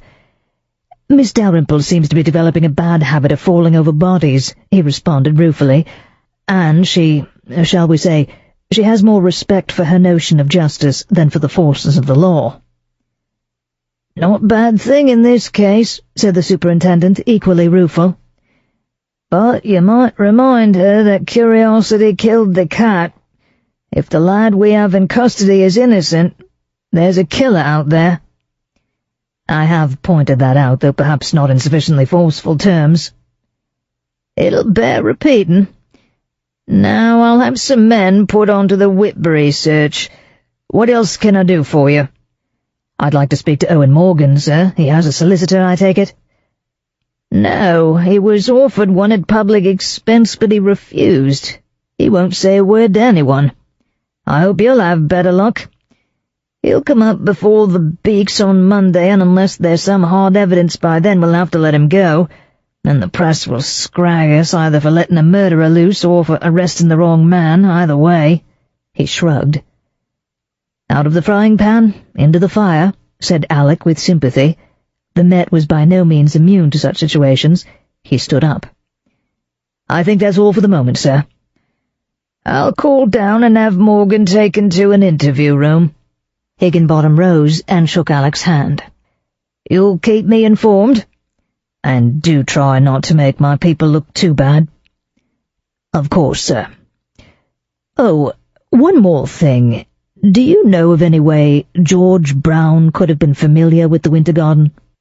"Yes, the Parslows used to hold an open day to show it off before the war.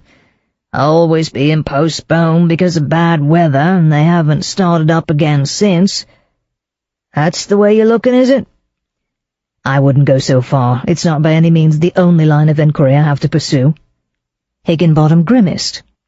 "Well, Occles Hall is a good deal farther off from London than from Chester. Good luck, Mr. Fletcher. If there's anything else you need, ask for me or Sergeant Shaw." Alec found Ernie Piper in the lobby, chatting with the desk sergeant. He had Daisy's photographs, which Alec added to the thin file of police reports. A uniformed constable took them to a small, dingy room furnished with a bare desk and several hard wooden chairs lined up along the walls. The desk chair, Alec was glad to see, was at least padded, if not the height of comfort. He sat down. Piper set one of the straight chairs to face the desk and took his place on another, in a corner where he'd be inconspicuous from the prisoner's point of view. He extracted his notebook and 3 well-sharpened pencils from the inside pocket of his modest brown serge suit jacket, placing 2 of the pencils in the outer breast pocket. Learning shorthand had been one factor in his promotion to the detective branch of the force, and he was duly proud of it. Alec nodded approval of his arrangements. Another uniformed constable brought in Owen Morgan. Alec studied the slight, dark youth who stood before him in a shabby coat, his shoulders drooping hopelessly, sallow face drawn, seeming to hold himself upright by a huge effort of will. "Sit down, lad," he said gently. Morgan slumped onto the nearest chair. "Cigarette?" A weary shake of the head answered him. "Coffee?" "No, tea," he guessed. "Officer, 3 cups, please." The constable saluted and went out. "I'm Detective Chief Inspector Fletcher from Scotland Yard. You know, I could have you out of here today." Morgan looked up, a momentary flash of hope in his reddened eyes, then he shook his head again. "What's the use, sir? I can't go back there, and she'll never give me a reference. It's home to Merthyr I'll have to go and down the pit. It'll break me mam's heart, look you. I might as well stop here." That didn't sound like the answer of a murderer, Alec thought as the tea arrived, slopped in the saucers. He sipped from his cup. It was stewed, tepid, and over-sugared, and white flecks suggested the milk had seen better days. He abandoned it, but Morgan drank his thirstily. Alec waited till he had finished before he said, "Tell me about Grace." Silent tears began to course down Morgan's face. He scrabbled in his pocket, came up empty-handed. Alec moved around the desk and gave the boy his handkerchief, hoping his mother, a quick-packing expert, had remembered to put in a spare. He perched on the corner of the desk. "You saw her on the day she disappeared?" "No, sir. Busy all day she was. After tea at the hall, evenings off, she'd go down to the village to make a pot's tea." "And then to the Cheshire Cheese. You didn't go with her?" "Saving to be married, I was." "You didn't mind her chatting with other men at the pub?" "I loved her," Morgan said with a defiant air. "It's not I will tell tales on her." "You can't hurt her now," Alec said brutally. "Everyone knows she was expecting a child. The only question is whose." "Not mine, but gladly I'd have given the babe my name." "You knew before the inquest that she was pregnant?" "She told me." "And she told you the name of the father?" "No need. Wasn't she in love with the young master and him promising to marry her?" Alec glanced from the corner of his eye at Piper to make sure he hadn't broken the leads of all 3 pencils at the wrong moment. "The young master?" he probed. "Mr. Sebastian." "Sebastian Parslow?" "Aye, him." "How do you know?" "Didn't she tell me everything? How her ladyship was always after pushing her at him and—" "Wait a minute. You're saying Lady Valeria encouraged her parlour maid to chase her son?" "Grace told me," said Morgan stubbornly.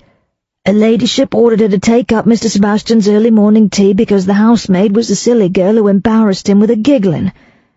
And his whisky nightcap, too, when he rang for one, which Mr. Moody ought to have done, or Mr. Tompkins, who's so careless and lazy he cannot be relied on to answer the bell."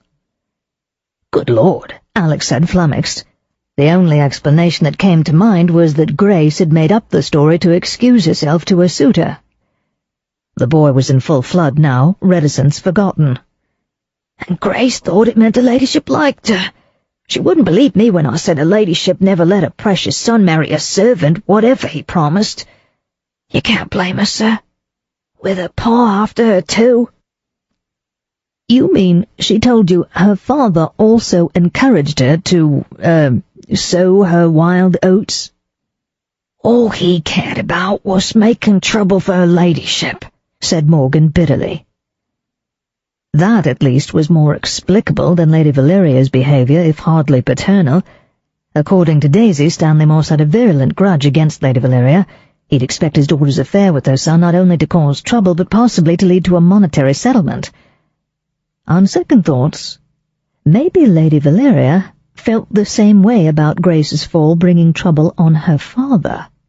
Had the girl's reputation, and eventually her life, been sacrificed to the unforgiving malevolence of two cold-blooded egotists?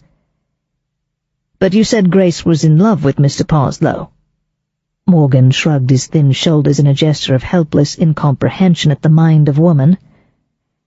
Therefore he responded in miserable monosyllables, and Alec learned nothing new.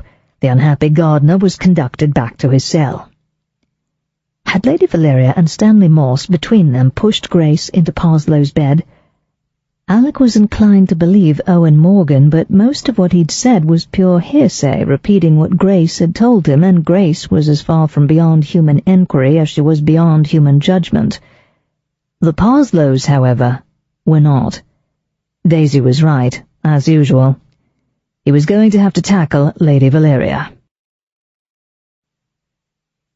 9. Piper drove the Austin back to Ockleswich while Alec pondered the meaning of Morgan's revelation. For a father to try to wipe out the shame of a promiscuous daughter by doing away with her was uncommon but not unknown, yet if Morse drove Grace to seduce Parslow he had no cause for outrage. Bang went his already weak motive. As Daisy had mentioned, he had lost her pay and his free housekeeper by Grace's death. As for her ladyship, Alec needed to know far more about her family before he could begin to untangle motivations. He turned to the local police file on the murder. By the end, he shared Daisy's opinion of Inspector Dunnett. The report of the inquest gave the impression that the coroner, too, had done his best to cut off any witness who might point to evidence distressing to Lady Valeria. He glanced at Daisy's photographs. Wrapped in a mud-sodden sheet, the body could have been an Egyptian mummy.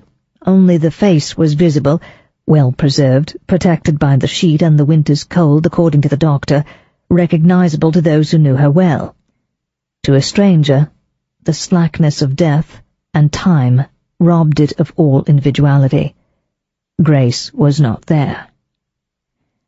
Back at the Cheshire Cheese in time to order a late lunch, Alex sent Piper to the village constable's one-room police station with a note. He himself telephoned Occles Hall and asked for Daisy. "The lad confirms most of what you've told me," he said, remembering her warning about the local exchange. "I knew it." Her voice was triumphant, not unnaturally. "Did you get him out?" "Not yet." "But—" "Just listen a minute, will you? I liked him, and I think he's telling the truth, but he's not out of the wood yet.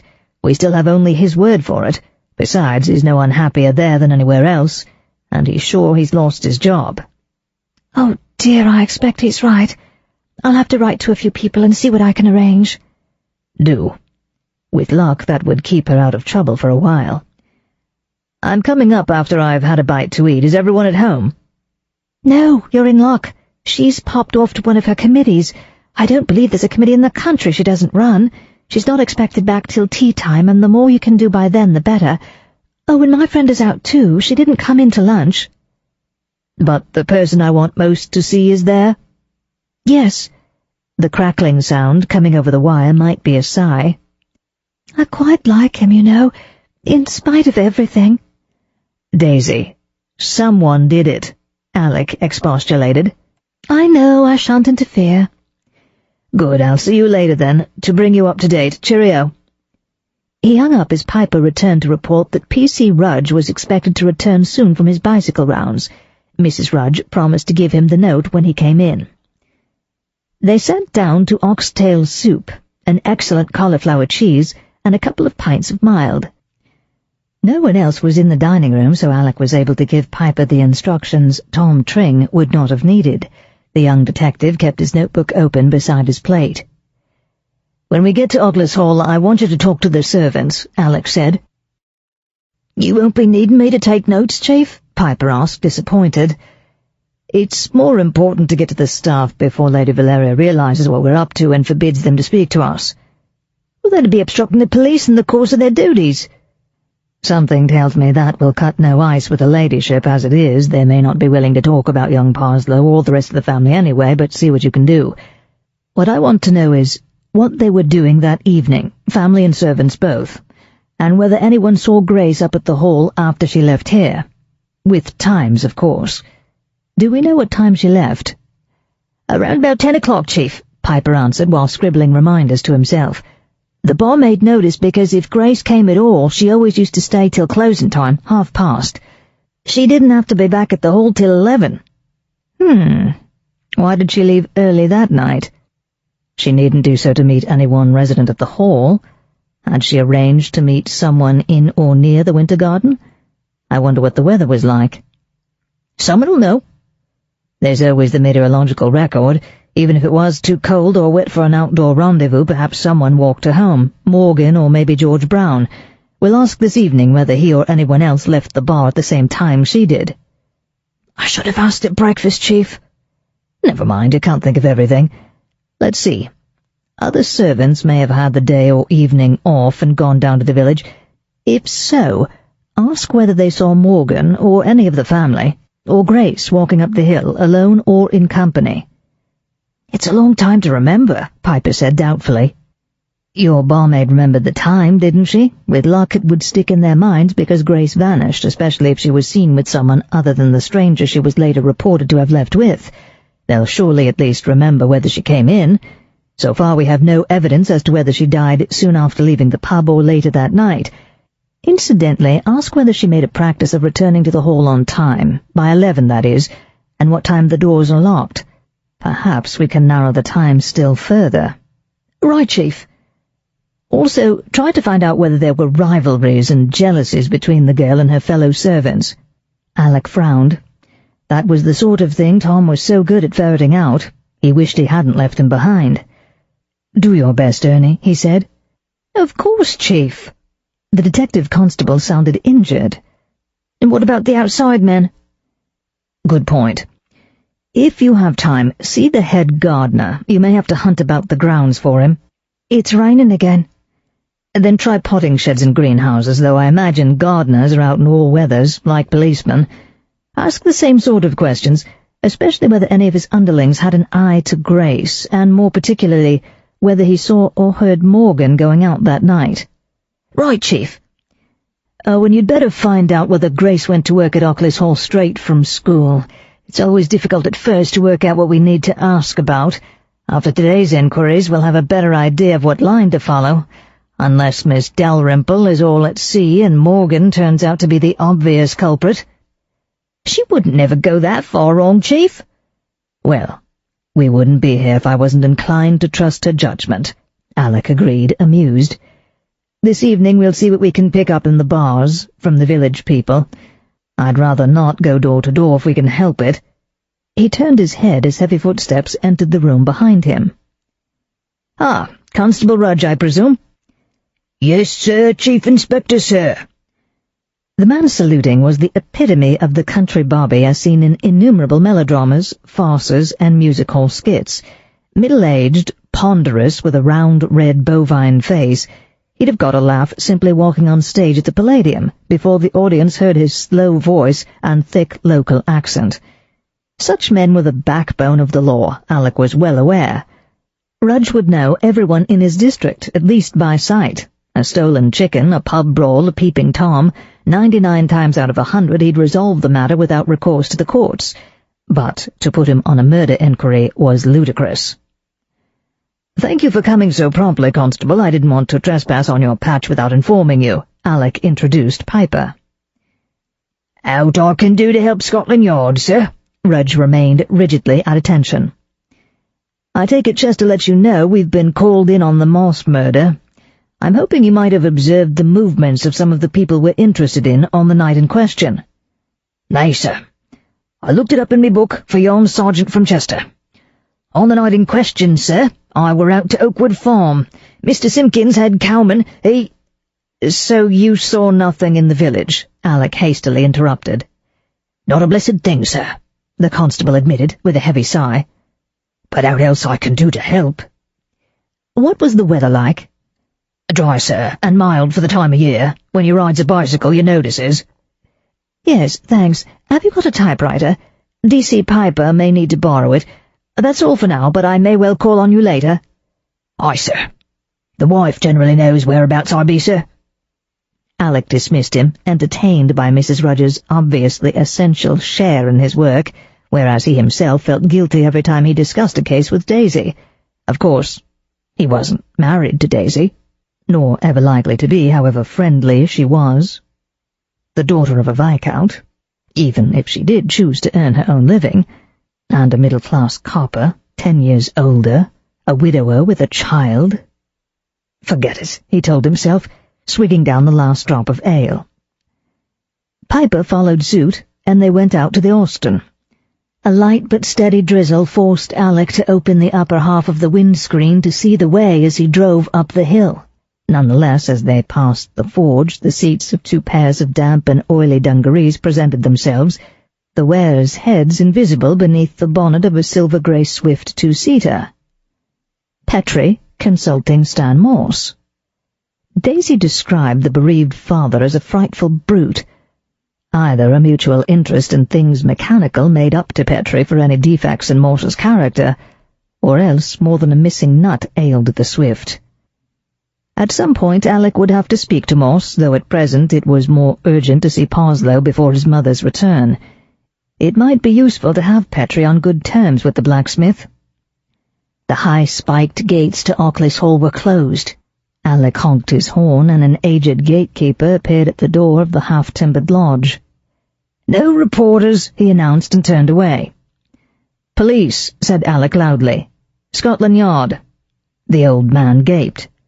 "Oh, Lord, what do her ladyship say?" he moaned, but he scuffled through the rain to open the gates. As they approached the house, Alec could see why Daisy wanted to write about it, and especially to photograph it. The Tudor half-timbering was as splendidly fanciful as the much better-known Little Moreton Hall. His particular interest had been the Georgian period, but that didn't stop him appreciating this. "Cool," said Piper. "Talk about jazzy."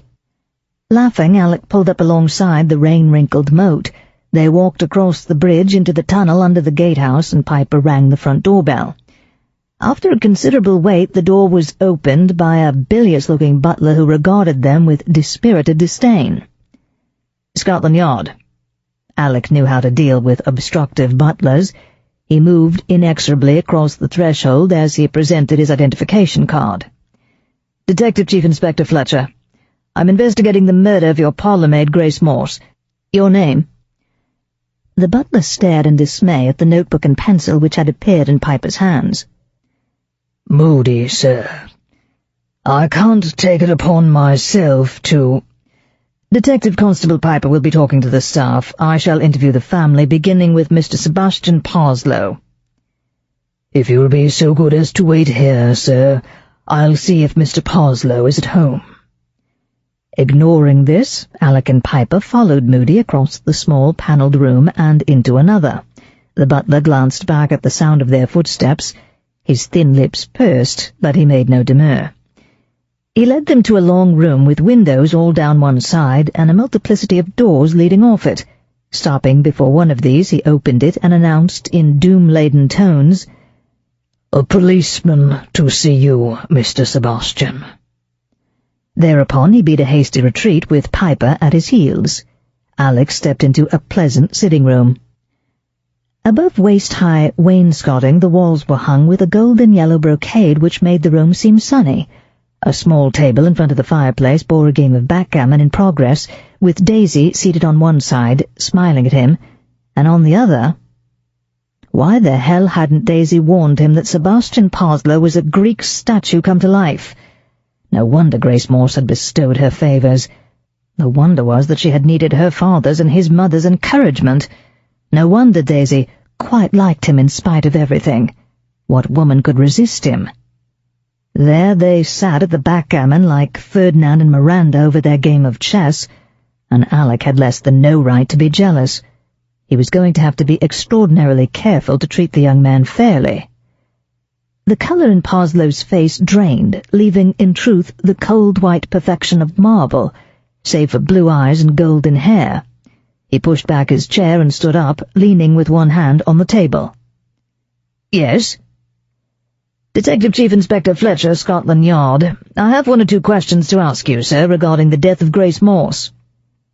"I'd better go," said Daisy, rising with visible reluctance. "No," Parslow said unexpectedly, his voice uneven. "Do stay, Daisy. I don't suppose this will take long, and then we can finish our game." How the deuce did she do it? Alec could have asked her to leave, but when she looked at him with her head cocked like a robin hoping for a worm, he hadn't the heart. She wasn't wearing powder or lipstick, he noticed. The tiny mole, which looked like an 18th-century kissing patch, was unmasked. He liked her that way. If Parslow thought her presence would forestall awkward questions, he was in for a shock. "Do sit down, Mr. Parslow," he suggested. Daisy discreetly retired to a chair in a corner while Parslow, after glancing around with a helpless air, waved Alec to her relinquished seat and resumed his own. Alec moved the backgammon board aside, taking care not to upset the men, and placed his notebook on the table, though he doubted he'd need to take notes at this stage. It was a nuisance. They'd be sitting at the table. He wouldn't be able to see Parslow's hands, but the gas brackets above the mantelpiece lit his face well enough. Interrogation was a game at least as complex as backgammon, the significant difference being that it was only necessary for one player to know the rules, himself. And if he was any judge, Parslow's backbone was less marmoreal than his features. "Grace Morse worked here at Occles Hall for several years, did she, sir?" he began mildly. "Yes, I suppose so. I don't know exactly how long." "So you knew her well?" A hint of colour tinged Parslow's pallid cheeks. "Hardly. I do suppose I never exchanged more than a word with her while she was a housemaid. Dash it, one doesn't, you know." "I'm aware of that, sir. And when she was promoted to parlour maid?" "One saw more of her, of course, serving at table and so on. My mother was pleased with her. She was a very competent parlour maid, a rare creature, but as for conversation—" "It's not conversation I'm concerned with, sir, but a rather more intimate relationship. I've been given to understand the deceased was your mistress." The marble crumbled like chalk. Burying his face in his hands, Parslow said hopelessly, "I suppose you were bound to find out." "Tell me about it," Alec coaxed. "A pretty, lively maid, a vigorous young man, it's not unnatural." Parslow shuddered. Then he pulled himself together and sat up straight, though the rigidity of his shoulders told Alec his hands were clenched in his lap. "As you say, it's not uncommon. She used to bring my morning tea and sometimes a nightcap if I was feeling restless. The mater didn't like me to keep whiskey in my room, so—" "Just a minute, sir. Were those among the usual duties of a parlour maid?" "Good Lord, how do I know?" Parslow sounded genuinely mystified, but then he frowned. "No, come to think of it, it's usually a housemaid brings the tea, and I'd expect old Moody to toddle up with the whiskey and soda. What are you suggesting?" "It's not for me to suggest anything, Mr. Parslow." "Well, Moody's not so brisk on his pins as he was, and it's impossible to get footmen since the war. It wouldn't surprise me if Grace carried it up for him as a favour. She was a good-natured girl, at least until— She was an obliging girl. It was the sort of thing she'd do." Alec let the "until" lie for the moment. "So you don't think she was making a dead set at you?" "It's possible," Parslow said thoughtfully. That would explain. Well, I didn't have to make much effort to— He flushed. To seduce her. Alec pronounced the word without embarrassment, but for some reason, knowing Daisy was listening to his next question, brought the heat to his own cheeks. Was she a virgin? No, Parslow shook his head violently. She told me she'd had a sweetheart, a village boy, who was killed on the Marne right after he was shipped across. She must have been just out of school herself, but in those circumstances— He shrugged, regaining his fragile composure. You did have a certain amount of conversation with her then. Did she ever talk about another sweetheart? No. About your mother? Hardly. She knew better than to try. A chap doesn't listen to that sort of stuff. Alec bit back a smile at the obvious inference that anything Grace might have said about Lady Valeria was unlikely to be complimentary. About her father? He asked. Unexpectedly, that rattled the young man. Stanmore? Only that he was a rotten blighter. A ruddy bastard, I think she said actually, which I already knew. I dare say you've heard about his quarrel with the maid. Yes. What else did she tell you? Alec pressed him. About Morse, nothing. He was lying, but again Alec left the question for the moment. And you're certain she never mentioned Owen Morgan to you? I didn't know she was walking out with him until after the inquest. She wouldn't want to spoil a good thing with the young master, no doubt. After all, you'd promised to marry her. How the deuce do you know that? We have our sources. The non-committal phrase covered rumour, hearsay, innuendo, gossip. Alec hadn't known for sure until Parslow confirmed it. It wasn't till much later I said that. Not before, to persuade her. Not until she told you she was pregnant. Parslow groaned. Yes, she told me. She said I'd ruined her, and I had to marry her, or her father would kick up an almighty stink and make her sue me. So I agreed. With the intention of carrying out your promise? No, of course not if I could help it, he said wildly. I couldn't marry her, but I didn't know what else to do. He had been in just the sort of situation to make a weak man crack and hit out, Alec thought. He was on the edge now. Would he confess to murder? Alec fixed Parslow with his coldest stare. You didn't know what to do, but there was one obvious and decisive way to rid yourself of the threat. Murder her? The young man was distraught, his voice emerging in a croak. God, no, I didn't. I swear I didn't. It didn't even cross my mind. What did you do then? Sit back and wait to see what happened next? Alec asked witheringly. I told my sister. The answer was so unexpected Alec was momentarily struck dumb. Yet Daisy's report had hinted that Roberta Parslow was protective of her younger brother. Daisy had seen through the handsome facade to the weakness within. How could he have doubted her? How could he have supposed for a moment that she admired this milksop? No, Sebastian Parslow brought out her protective instincts too. Alec was all too acquainted with Daisy's protective instincts. He could only hope that in this case her sense of outrage was stronger. He sighed. You told your sister everything? Yes, I think so. I was in a bit of a state, but she said I wasn't to worry. You do believe me, don't you, that I didn't kill Grace? My beliefs are irrelevant, sir, Alec said, not quite truthfully. It's the evidence that matters. What were you doing on the evening of December 13th? I was packing, Parslow said eagerly. Or rather, I was telling my man Tompkins what to pack. You see, the maid and I popped off to Antibes the next day, so I remember it well. You left the packing until the evening before your departure. We'd been going to leave on the following Monday, but the maid had changed her mind at the last minute. She didn't tell me until dinner time. How long did the packing take? What time did you finish? I couldn't say for sure. Never mind. For the first time Alec wrote briefly in his notebook. Tompkins will know, or one of the other servants will remember when he reappeared in their midst. Who else did you see after dinner? Bobbie came in, just for a moment, to give me a tie-pin she'd bought me for Christmas. That was quite early.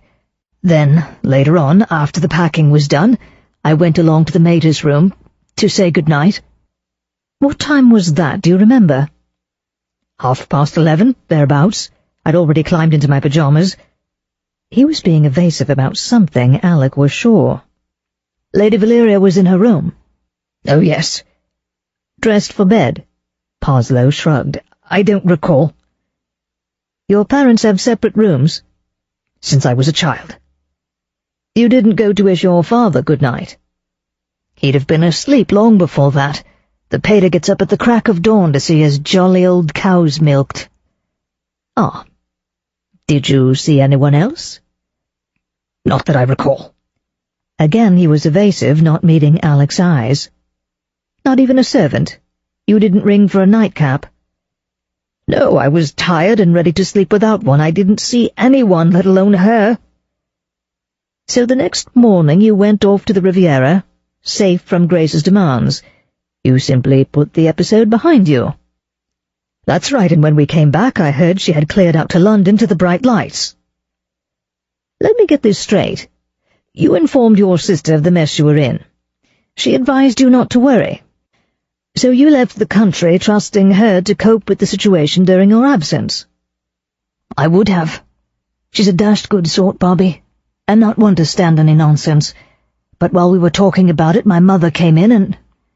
Well, I told you I was in a bit of a state. The maid had blamed Bobbie for upsetting me. I couldn't let her think it was Bobbie's fault, so I told her everything too. And no doubt she told you not to worry. She said she'd deal with Grace. Parslow's pale face grew livid. My God, you don't think she... I don't know, said Alec grimly. But you may be sure I shall find out. 10. Daisy was dismayed, if not surprised, to hear Bobbie knew all about her brother's affair with Grace. However, at present she was more concerned with Sebastian. From her corner seat she couldn't see his face, but he sounded alarmingly distraught. She was relieved to hear Alec say, Thank you for your cooperation, Mr. Parslow. That will be all for now, though we shall have to take a formal statement, and I may have more questions for you later. Swiftly she crossed the room. You look as if you could do with a bracer, Sebastian. Shall I ring for Moody? She put a hand on his shoulder as he started to stand up. Subsiding, he shook his head and managed a travesty of a smile. No, thanks, I'm all right. It's just all been rather a shock. To tell the truth, I'd forgotten you were there. I'm afraid I must have shocked you too. Not at all, she said kindly. I'm no wishy-washy Victorian damoiselle, thank heaven. Alec's eyes laughed at her. I shall need a word with you, Miss Dalrymple, he said, about the discovery of the body. Of course. You stay here, Sebastian, and don't put the game away. I'll beat you honestly yet. Shall we go to the library, Chief Inspector? Ben's in the library. Ben Goodman, my father's secretary, writing some letters for my mother. That will do very well, Alec said. Since the rest of your family is out, I might as well speak to him right away. To Ben. Sebastian lost what little colour he had regained. You don't need to tell him all I've told you, do you? Alec raised his fearsome eyebrows. I don't imagine so. My business is collecting information, not distributing it. Miss Dalrymple? He opened the door and held it for her, closing it firmly behind them as they went out into the long hall. They walked slowly towards the library. I knew it, said Daisy, though I didn't expect him to cave in so quickly and admit it. You quite shocked him by not being shocked. You don't care for the blessed damoiselle, I take it? Of all the ghastly sentimental tripe we had to learn at school, that took the biscuit. She hoped Michael wasn't drooping around heaven, weeping for her to join him. No, he wasn't that sort. He'd have found some way to make himself useful, and he'd be wishing her a long and happy life. I had quite a shock myself, Alec said. I wish you'd warned me about Parslow's looks. You did rather gape when you came in, Daisy giggled, but I don't suppose he noticed. He's not at all vain. He had other things on his mind when he heard a policeman announced. You didn't warn me he was such a jellyfish either. Oh, not quite that bad, though he's wetter than I thought. But I did tell you, he lets Lady Valeria boss him about. So I gathered as half the country.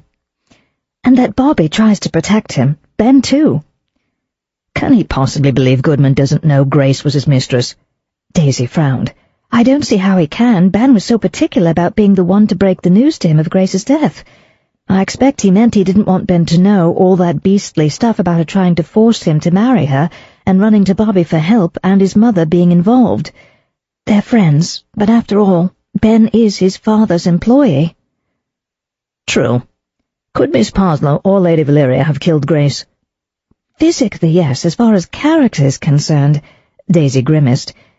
Well, not normally, but for Sebastian's sake, I don't know, Alec. They might. Here's the library, she said with relief. Is there anything you haven't told me about Goodman? Did I tell you he limps from a war wound? He was gassed, too. Oh, and before the war he was a Greek scholar, a don at Oxford. Perhaps I ought to warn you, she added teasingly. He's decidedly plain, at least until he smiles, but by no means a walkover like Sebastian. Alec smiled. Thanks for the warning. Just a minute before we go in.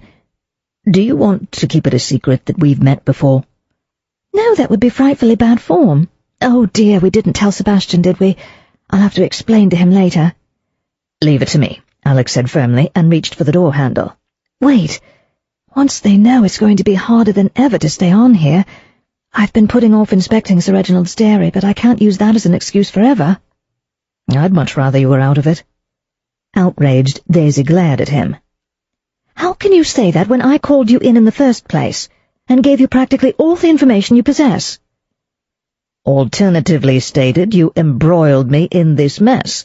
Nonetheless, I feel obliged to consider your safety. Do you really think I'm not safe? She asked uncertainly. Alec capitulated with a sigh. No, now that I'm here and know everything you do, you're probably perfectly safe, as long as you keep your promise not to interfere. I'll advise them no one in the house, including you, is to leave the area. I don't suppose even Lady Valeria could expect an unaccompanied young woman to stay at the inn. Daisy bristled. I could perfectly well stay at— Dash it, you beast, I don't want to stay at the inn. Between you and Philip, I'd be completely out of it. I'm staying here until I'm thrown out. She opened the library door and marched in. The library was a modest one, low-ceilinged like the rest of the house, and with only one wall entirely covered by bookshelves. Apparently none of Sir Reginald's ancestors had been intellectually inclined. Ben sat at a leather-topped writing table surrounded by neat heaps of papers. He looked up as they entered. "Miss Dalrymple," he said, rising. He wouldn't call her Daisy before a stranger. "Can I help you?" Not me. This is Detective Chief Inspector Fletcher of Scotland Yard. He wants to ask us both some questions about finding Grace. I don't believe Owen killed her, she added resolutely, so I phoned him. I met him when he was in charge of another case. Nodding, Ben capped his fountain pen. "I found it hard to believe Owen did it," he admitted. "Do pull up chairs and sit down." Alec placed a Windsor chair for Daisy and brought up a second. He stood for a moment with his hand on its back. "You want my place, Chief Inspector?" Ben asked perceptively with a faint smile. "No," Alec said, grinning. "It's just that it feels unnatural to be on this side of the desk. There's no need to switch." He sat down. He took Daisy and Ben through the events of Tuesday morning, in much more detail than Inspector Dunnett or Sergeant Shaw had wanted. All the same, Daisy didn't think he learned anything new that mattered.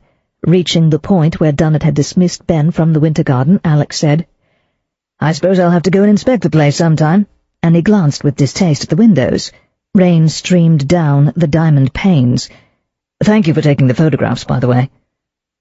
"Did you learn anything from them?" Ben asked. "Not really," Alec said frankly. "I doubt seeing the place will teach you anything more. Lady Valeria had the trench filled in and the bed replanted the moment Inspector Dimwit left the premises. I beg your pardon, Chief Inspector. Her slip of the tongue, not mine. I don't mean to imply any lack of respect for the police, in general." "I'm sure you don't," Alec said dryly. Daisy debated telling them Sergeant Shaw's nickname for his superior, but decided it might get the friendly sergeant into trouble. Besides, Alec's last few questions had been directed at Ben, and for the moment, Ben had all his attention. Any moment he'd move on to more interesting questions. If Daisy drew his notice, he'd probably ask her to leave. If she managed to remain silent and invisible, he might let her stay rather than disturb his rapport with Ben. She was sure they liked each other, but Alec wouldn't let liking compromise his investigation.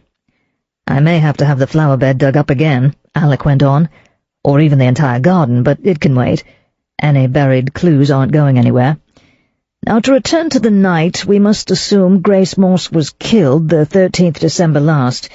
Can you tell me what you were doing that evening, Mr. Goodman? A matter of routine. As it happens, I remember that evening very well. Lady Valeria had unexpectedly moved up her and Mr. Parslow's departure for Antibes, and after dinner she had reams of instructions for work she wanted done in her absence. You're Sir Reginald's secretary? I was hired as Sir Reginald's secretary. I take care of the paperwork for the dairy. He asks very little else of me. Lady Valeria, on the other hand, sits on a dozen committees or more, all of which require extensive correspondence, minutes, agendas, etc.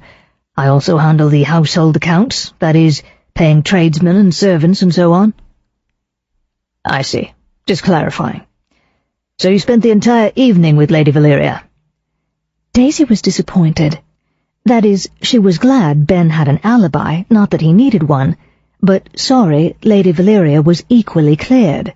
She made a good villainess. Then Ben said, Not all evening, no. At about 10, maybe a bit earlier, she left me to complete some odds and ends for her to sign in the morning. At 11, I decided to stop for the night and go to bed, though it meant getting up early to finish before she came down. You were alone? In here? From 10 till 11? I was. Alec made a note. Did you see anyone else that evening? Everyone was at dinner, all the family, from 8 to 8:45, say. Then no one but Lady Valeria until about 1:15 to midnight. You were still up? I took a long, hot bath. His mouth twisted in a wry smile. My gammy leg was playing me up rather, aching like the blazes.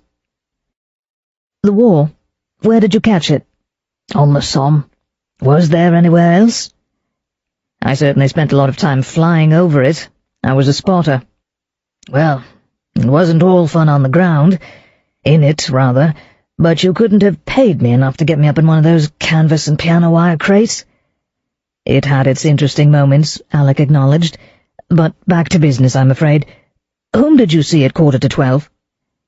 Young Parslow came to my room. Ben spoke coolly, but with a hint of wariness, Daisy thought. He had begged Lady Valeria, not by any means for the first time, to take me to the south of France with them. I find English winters trying, you see, and he's a kind boy. He came to tell me his mother still wouldn't hear of it. He didn't like to reveal himself as an object of charity, attempted charity, Daisy decided, and Sebastian had been sensitive enough to know it and to keep the business to himself, even though it meant lying to the police. She'd have to make sure Alec understood. Was Parslow with you long? A few minutes. I wish I could say we'd spent the night playing cards together. I don't know what time you're interested in, Chief Inspector.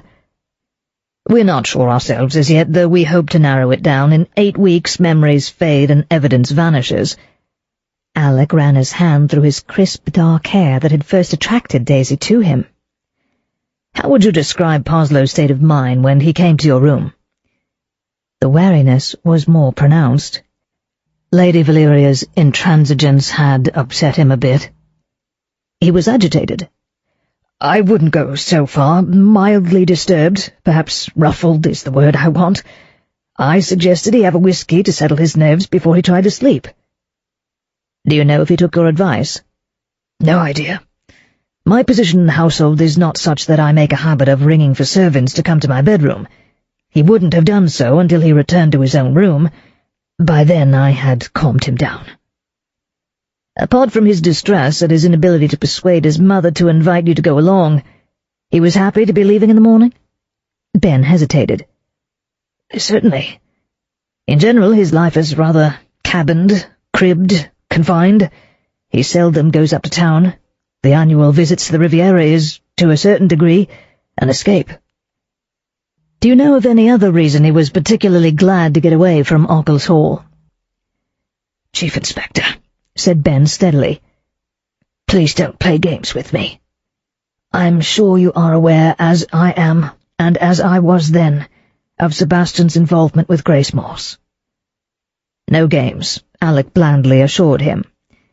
Mr. Parslow asked me not to divulge his disclosures to you." Ben seemed puzzled.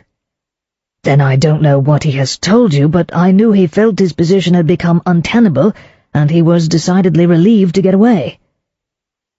"You knew before the inquest that Grace was pregnant?" "No." For a moment he looked older, tired and ill. Then he rallied. "Only that he was anxious to break off with her. I suggested he should find a pretext to ask Lady Valeria to give her notice, but he dreaded his mother learning about the affair.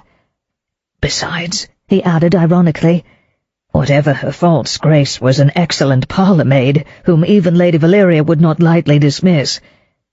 "Her ladyship was ignorant of the affair?" "He thought so. I thought not, but of course I couldn't be sure." "Mr. Parslow seems to confide in you a great deal, Mr. Goodman." "You have obviously learned a great deal about the family, Chief Inspector," Ben said pointedly.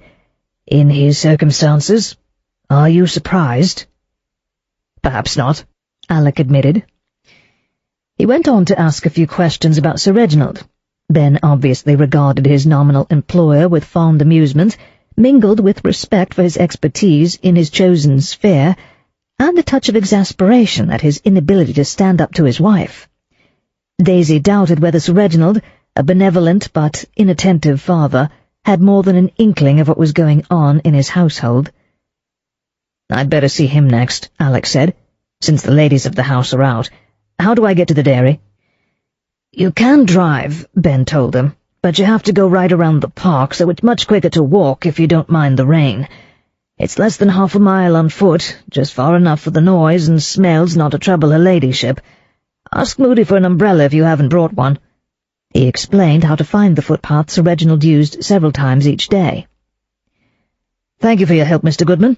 Alec stood up. "We'll leave you to your paperwork. I just wish I could send you to London to deal with mine." Daisy smiled at Ben, and then she and Alec left the library together. "He's worth 10 of Parslow," Alec observed as they returned to the long hall. "It's a pity Lady Valeria refused to take him south. He looks a bit dicky to me." "He seemed quite well when I first met him," Daisy said. "I think seeing the body in the trench must have revived memories of the war. I know people who still have nightmares about the trenches." "Yes, I was really better off up there in my paper and string kite. Oh, here are your photos, minus the body in the trench." "Thanks. How much do I owe you for them?" "It's on Scotland Yard." "Spiffing." Daisy returned to business. "I'm glad Ben couldn't have done it." Alec raised his fierce eyebrows at her. "He couldn't?" "I shouldn't think he's strong enough for a start." "With the right weapon it doesn't take vast strength to crush a skull. As for the digging, desperation lends strength, and whoever did it must have been desperate to conceal the body." "But he had no motive."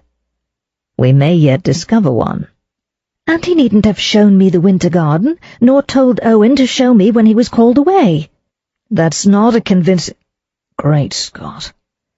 "You there!" From the yellow parlour, a whirlwind in a purple rain cape erupted and stormed towards them. "You, Inspector Treacher, or whatever you call yourself." "Detective Chief Inspector Fletcher, ma'am, CID." Despite his start on seeing Lady Valeria, Alec spoke calmly. Daisy decided he'd be better off without her to worry about, so she stepped aside, pretending to study one of the portraits on the wall. Nothing in the world could have made her leave. "What the dickens do you mean by it, Fester?" she trumpeted, eyes glittering in a face suffused with fury. "Sneaking into my house without permission in my absence? That's a crime, CID or no CID." "Your servant admitted me, Lady Valeria. I have spoken to your son, who is not, I think, a minor." "Without a solicitor present?" "There's no question of charges," said Alec mildly. "At present." "Charges? I should think not." "But if you wish to contact your solicitor—" "Certainly not. That pusillanimous poltroon would only advise me to cooperate with the police, which I have no intention whatever of doing. Your presence in my house is absolutely unjustifiable. Kindly leave at once." "I'd prefer not to have to invite you to accompany me to a police station for an interview, ma'am. Certain matters which have been brought to our attention—" Rumours, gossip. Since when do your precious police listen to tittle-tattle? Oh, since forever, ma'am. How else should we ever find out what's going on? But in this case, Mr. Parslow has confirmed that he was intimately connected with Grace Morse. You cannot expect us to overlook that. Lady Valeria attempted a frank bonhomie. Young gentlemen have been seducing serving maids since forever, Inspector. It hardly calls for a police investigation. When the serving maid becomes a victim of murder, ma'am, it most certainly does. Further, when the young gentleman admits that she extracted a promise of marriage, which he had no intention of carrying out, when he admits to— Bonhomie vanished. How dare you! When he admits to having told his sister and his mother of his plight and claims they offered to deal with— You have bullied my poor boy into making up these ridiculous stories. You seem to believe you can treat me and my family as you treat the riffraff, forcing false confessions for the sake of solving your case. I'll have you thrown out of the force for threatening respectable people. If you don't drop this nonsense at once, I shall telephone your superiors at Scotland Yard. Alec's response was blandly unconcerned. Go ahead, ma'am. Daisy couldn't contain her ire, though she did her best to hide it, knowing it would not impress Lady Valeria. Joining them, she said sweetly, I shouldn't waste the effort if I were you. I'm perfectly prepared to swear an oath that Chief Inspector Fletcher's behaviour was perfectly proper. If you complain, they'll only assume you have something to hide. I have nothing to hide. All the same, her bombast was noticeably diminished. I found my son distraught. I merely wish to protect him from Machiavellian manipulation and protest against— Her protest died away as she turned a sudden scowl on Daisy. But what is your role in this, Miss Dalrymple? You are a guest at Occles Hall. What do you know of this wretched business? At Sebastian's request, I was present when the Chief Inspector interviewed him. Daisy was perfectly prepared to reveal her part in summoning Scotland Yard. But as she opened her mouth to continue, Alec silenced her with a barely perceptible shake of the head. Miss Dalrymple has observed my work in the past, he said smoothly. She knows I threaten no one. I ask questions. Since you're in league with this detective, Lady Valeria demanded, outraged anew. She drew herself up to her full impressive height and said haughtily, I'm afraid, Miss Dalrymple, I must ask you to leave. I'm afraid, Lady Valeria, said Alec, I must ask everyone to stay until my investigation is completed. She gaped at him, apparently too taken aback by his presumption to think of suggesting that Daisy remove herself to the inn. Since you have nothing to hide, he continued, you can have no objection to answering my questions. But that was trying her too high. Bosh! She exploded. If you're expecting me to pay the least heed to your impertinent inquisition, you may wait until doomsday. And in a swirl of purple cape, she stalked out. 11. Phew! Alec wiped his brow with an exaggerated gesture. Oh, rot, said Daisy. She didn't rattle you in the least. You didn't turn a hair. Well, no, I was quite glad to have you as a witness to the propriety of my behaviour. Can you imagine young Adonis in the witness box swearing to police brutality? You see, I am useful, she hastened to point out. Thanks for not letting her give me the old heave-ho. I really thought I'd had it, though in the circs I can't honestly blame her. Not for that, no, but what a virago! I can see why half the county cries craven at the prospect of crossing her, and while she may not have rattled me, nor did she give me any answers, I particularly want to know why she suddenly put forward their departure for the Riviera. You'll get what you want, you're irresistible. What could have been a horribly embarrassing statement was spoken so absently that Alec didn't feel called upon to blush. It quickly became apparent Daisy was still pondering the social implications of staying on in a house where her hostess wished her gone. I feel like a frightful snake in the grass, or cuckoo in the nest, or something. On the other hand, I'd feel worse if Lady Valeria had ever really welcomed me or gone out of her way to help. She hasn't? He had a sudden sense of being poised on the edge of understanding this curious family. Not at all. Bobbie invited me with her father's concurrence, and her mother was furious because she hadn't been consulted. Also, she disapproves of working women, well-bred women, that is, Daisy added apologetically. I gather she's afraid Bobbie might follow my example. A truly shocking example. Daisy wrinkled her adorably freckled nose at him. Irresistible indeed. Well, my mother feels the same way, she admitted. The other thing is, I think Lady Valeria may also wish me away, because she doesn't like Sebastian to meet eligible girls. She's fearfully possessive, and if he married he'd escape from under her thumb, at least to some degree. Not that I flatter myself he's at all attracted to me. No, Alec made his voice carefully casual. And you to him? No, though I was just a bit at first, but he hasn't got the character to go with his looks, has he? Still, he did make me welcome, and I listened to his confession to you under false pretenses. I think I'd better make my peace with him myself, if you don't mind. And even if I do, no doubt. All right, go and talk to him, but no questions, mind, and make sure he knows I know you're with him. I don't want to be digging your body out of the winter garden. The freckles stood out on her suddenly pale face. She shook her head violently. No, he wouldn't. I don't think he possesses a temper, and even if he does, the only thing in the yellow parlor he could hit me with is the backgammon board. Alex smiled, but said seriously, Be careful, Daisy. I'm pretty sure you're in no danger now that I'm here, but I'd never forgive myself if you were hurt. I'm going down to the dairy to see Sir Reginald. Since she didn't beg him to wait for her, he guessed she considered the baronet a highly unlikely suspect. He might have useful information, though, or she might be wrong. The moment Daisy saw Sebastian, she was sure she wasn't wrong about him. No one could have looked less like a brutal murderer. He was still sitting in the chair by the backgammon board, his forehead pillowed on his folded arms on the edge of the table, his bowed shoulders shaking. She was about to back hurriedly out, but he heard her and raised his head, though he kept his face turned away from her. "Daisy," he said in a thick voice. "Yes, I knew you'd come back to finish the game. I'm afraid I've knocked the pieces all over the place." "It doesn't matter. I have something to say to you, but it can wait." "No, it's all right. Come in." He straightened, made a half-hearted effort to rise. "Don't get up." She crossed to the chair opposite him and sat down. Fidgeting with the backgammon pieces, she carefully kept her eyes from his face, but a brief glimpse had showed her red-rimmed eyes and eyelashes spiked with tears. "I want to apologize. I ought to have made it clear to you that I know Chief Inspector Fletcher. In fact, I asked him to come because I don't believe Owen Morgan killed Grace." "That's all right. It doesn't make any difference. Nothing makes any difference," Sebastian said hopelessly, "except that somehow my mother manages to make everything seem 10 times worse."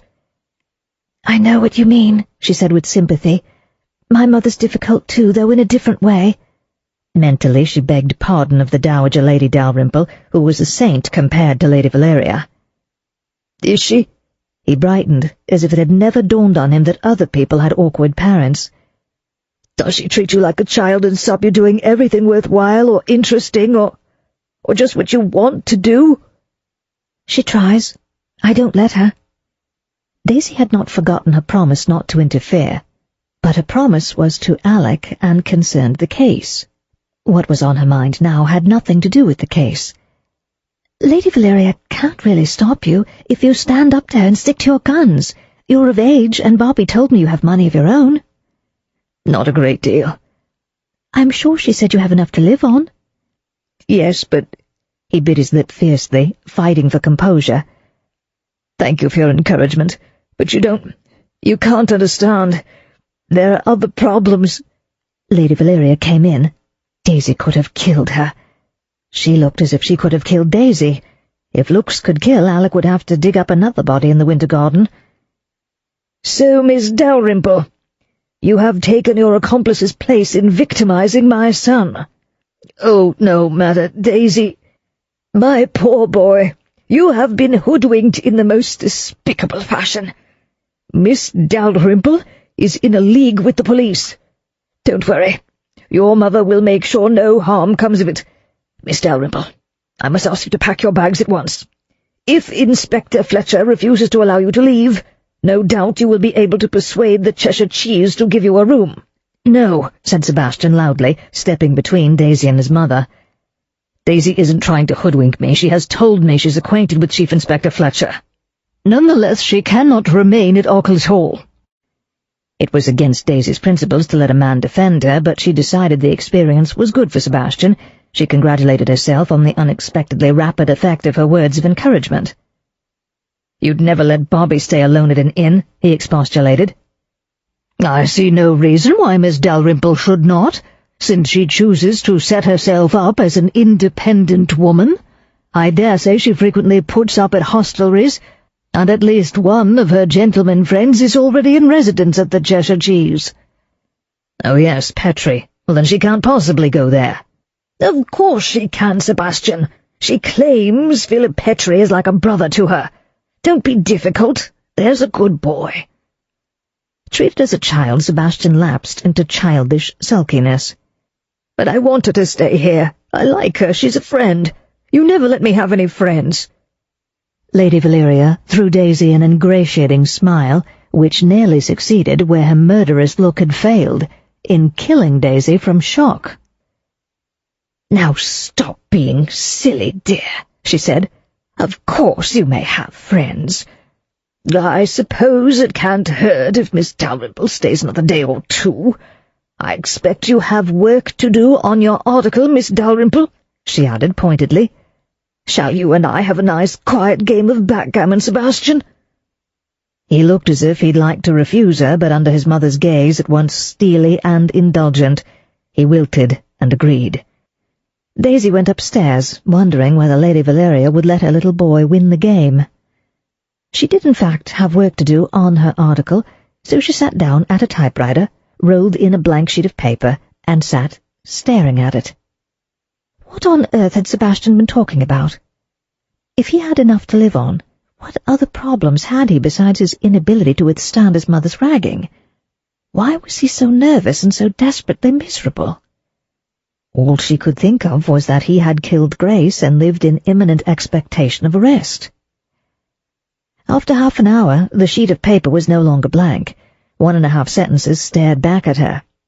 Nor was she any wiser with regard to Sebastian or the murder, having passed the time watching a pair of newly arrived mallards swimming happily on the moat in the rain.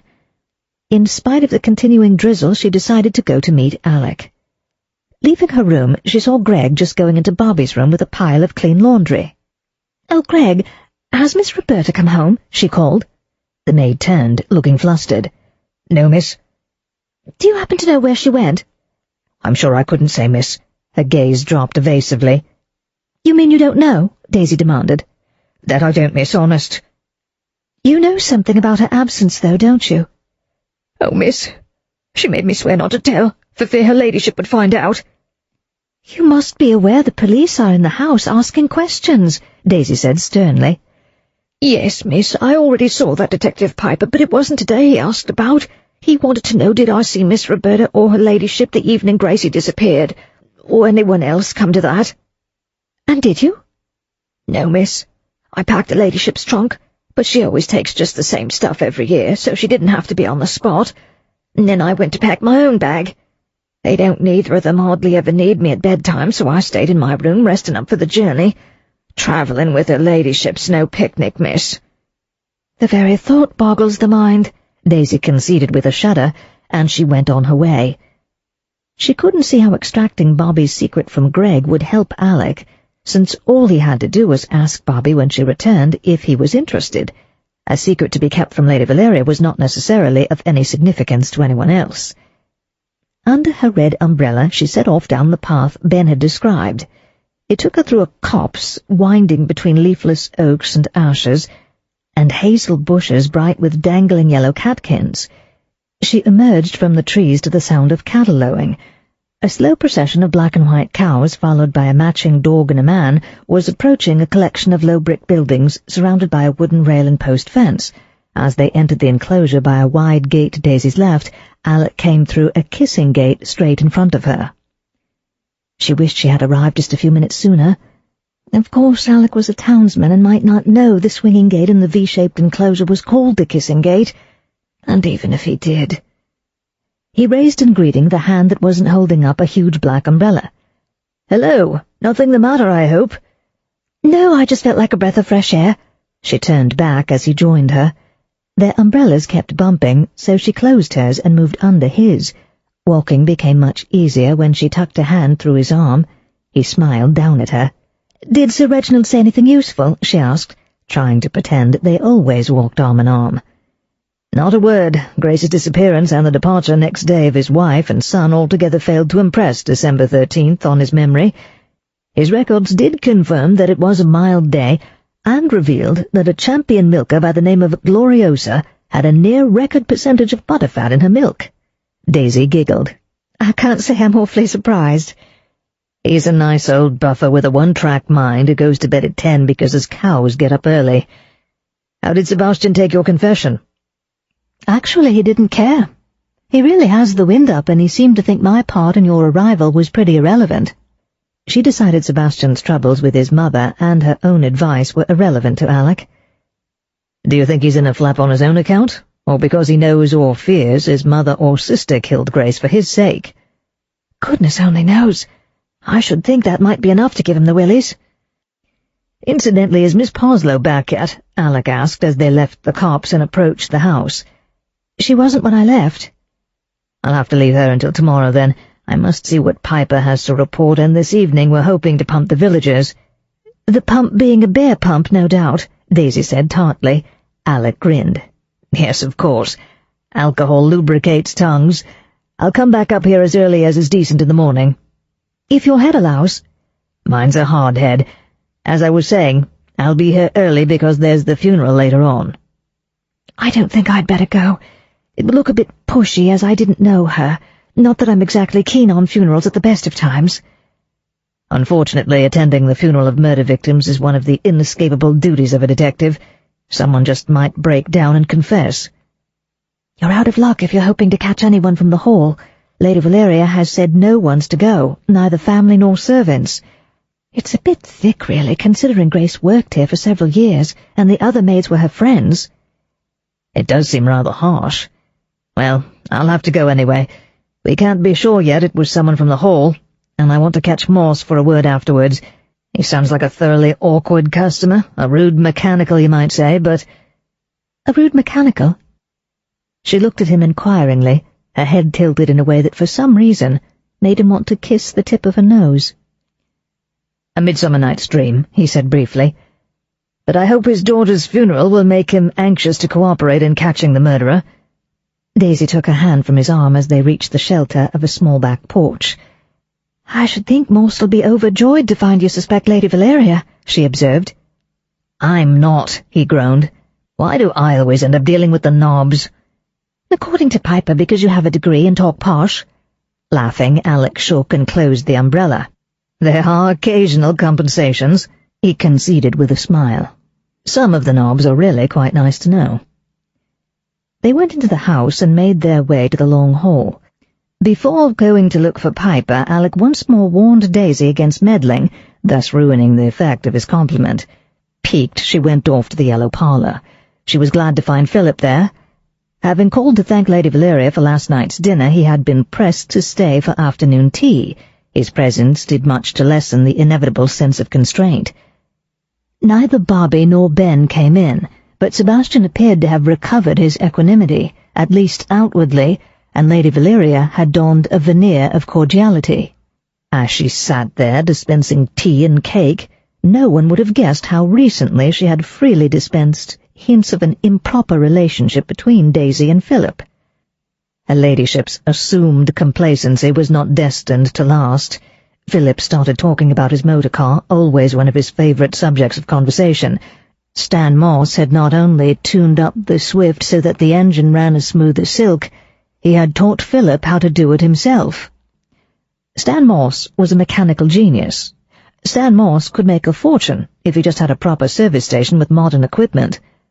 Lady Valeria's face regained its familiar, thunderous aspect. Sebastian looked more and more amused, and Daisy had to avoid his eye, or she'd have burst into fits of giggles. "Dash it," said Philip. "Just think how convenient it would be to have a petrol pump on your doorstep instead of having to drive into Whitbury to fill up." "Never," pronounced Lady Valeria in tones of doom.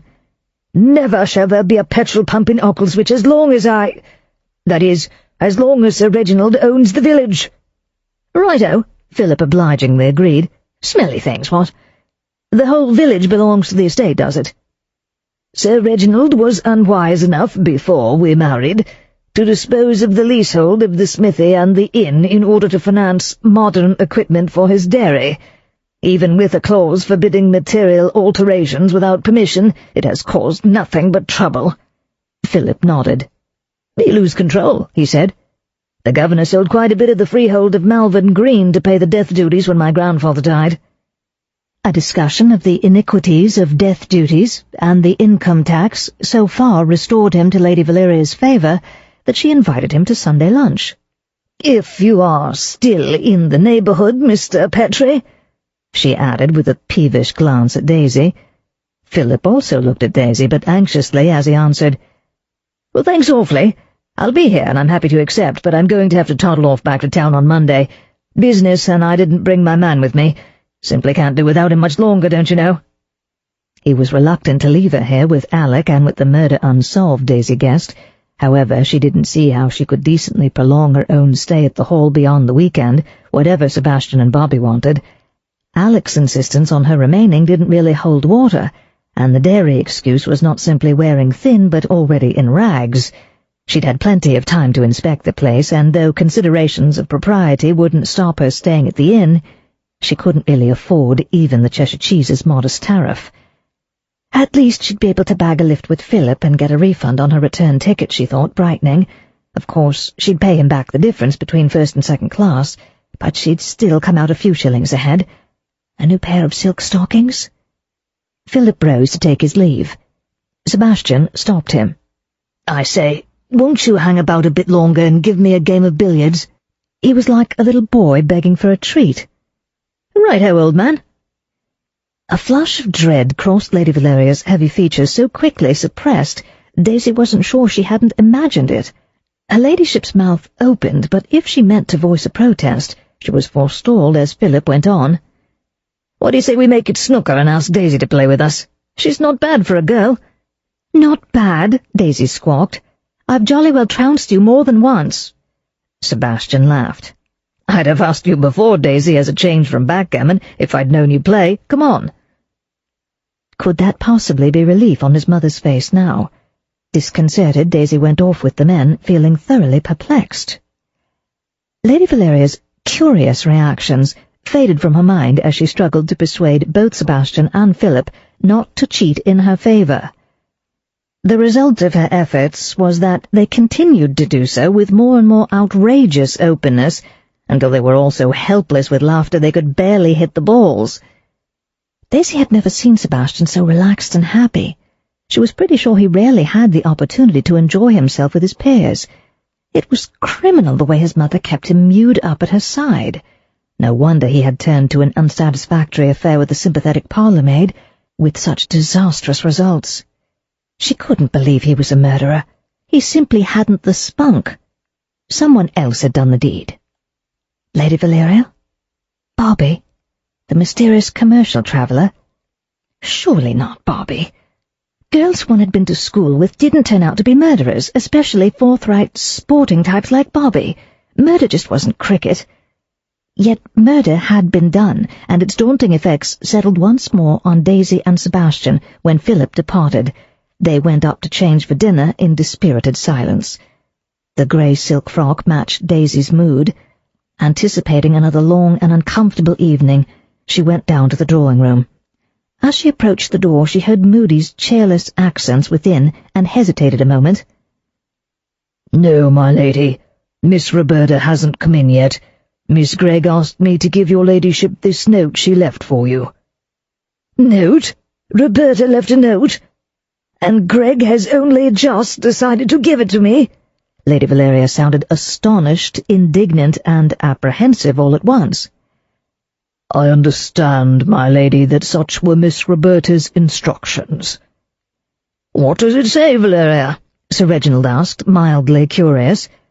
Daisy couldn't have stopped eavesdropping to save her life. Fortunately, Lady Valeria didn't send Moody out before she read Bobbie's note, and in her shock, she relayed the contents to her husband without considering the butler's presence.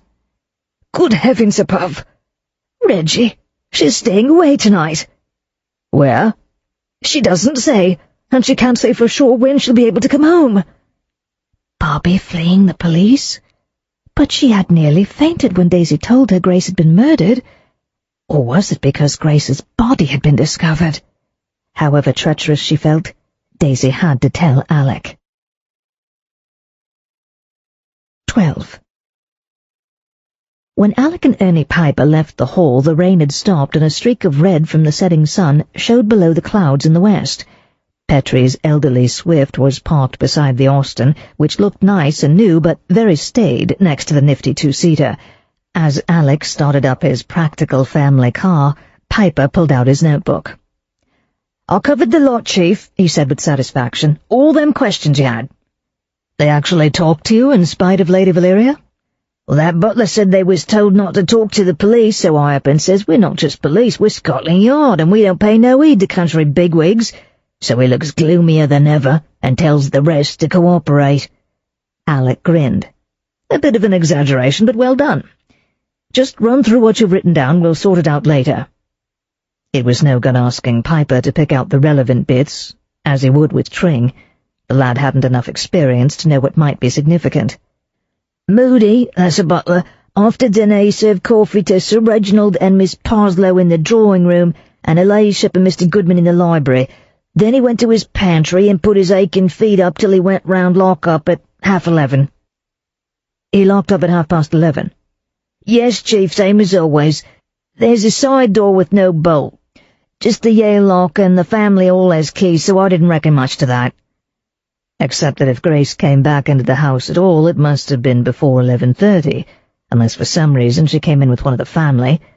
Suppose young Parslow met her in the village and took her for a drive in hopes of sorting things out, then returned home and told his mother or sister he'd failed. How many motors did they own, and were any out that night? "I don't know, Chief," said Piper, anguished. "I didn't even think to see the chauffeur." "No one ever asks all the questions first time round," Alec told him bracingly. "That's what tomorrow's for." Let's get back to Moody. "Right, Chief. He says Mr. Parslow's valet Tompkins popped into his pantry for a drop of port after packing for Mr. Parslow. A bit after 10 it was. He remembers because they was talking about the packing only taking an hour, thereabouts, Mr. Parslow being so easy-going. Seems Tompkins' last master was a fuss-pot as never could make up his mind. Tompkins agrees it was just after 10. So Parslow has no alibi from 10 until 11:30, Alec mused. And I have only his word for 11:30 since Scotland Yard fails to impress his mother. Not that I believe any alibi she gave him.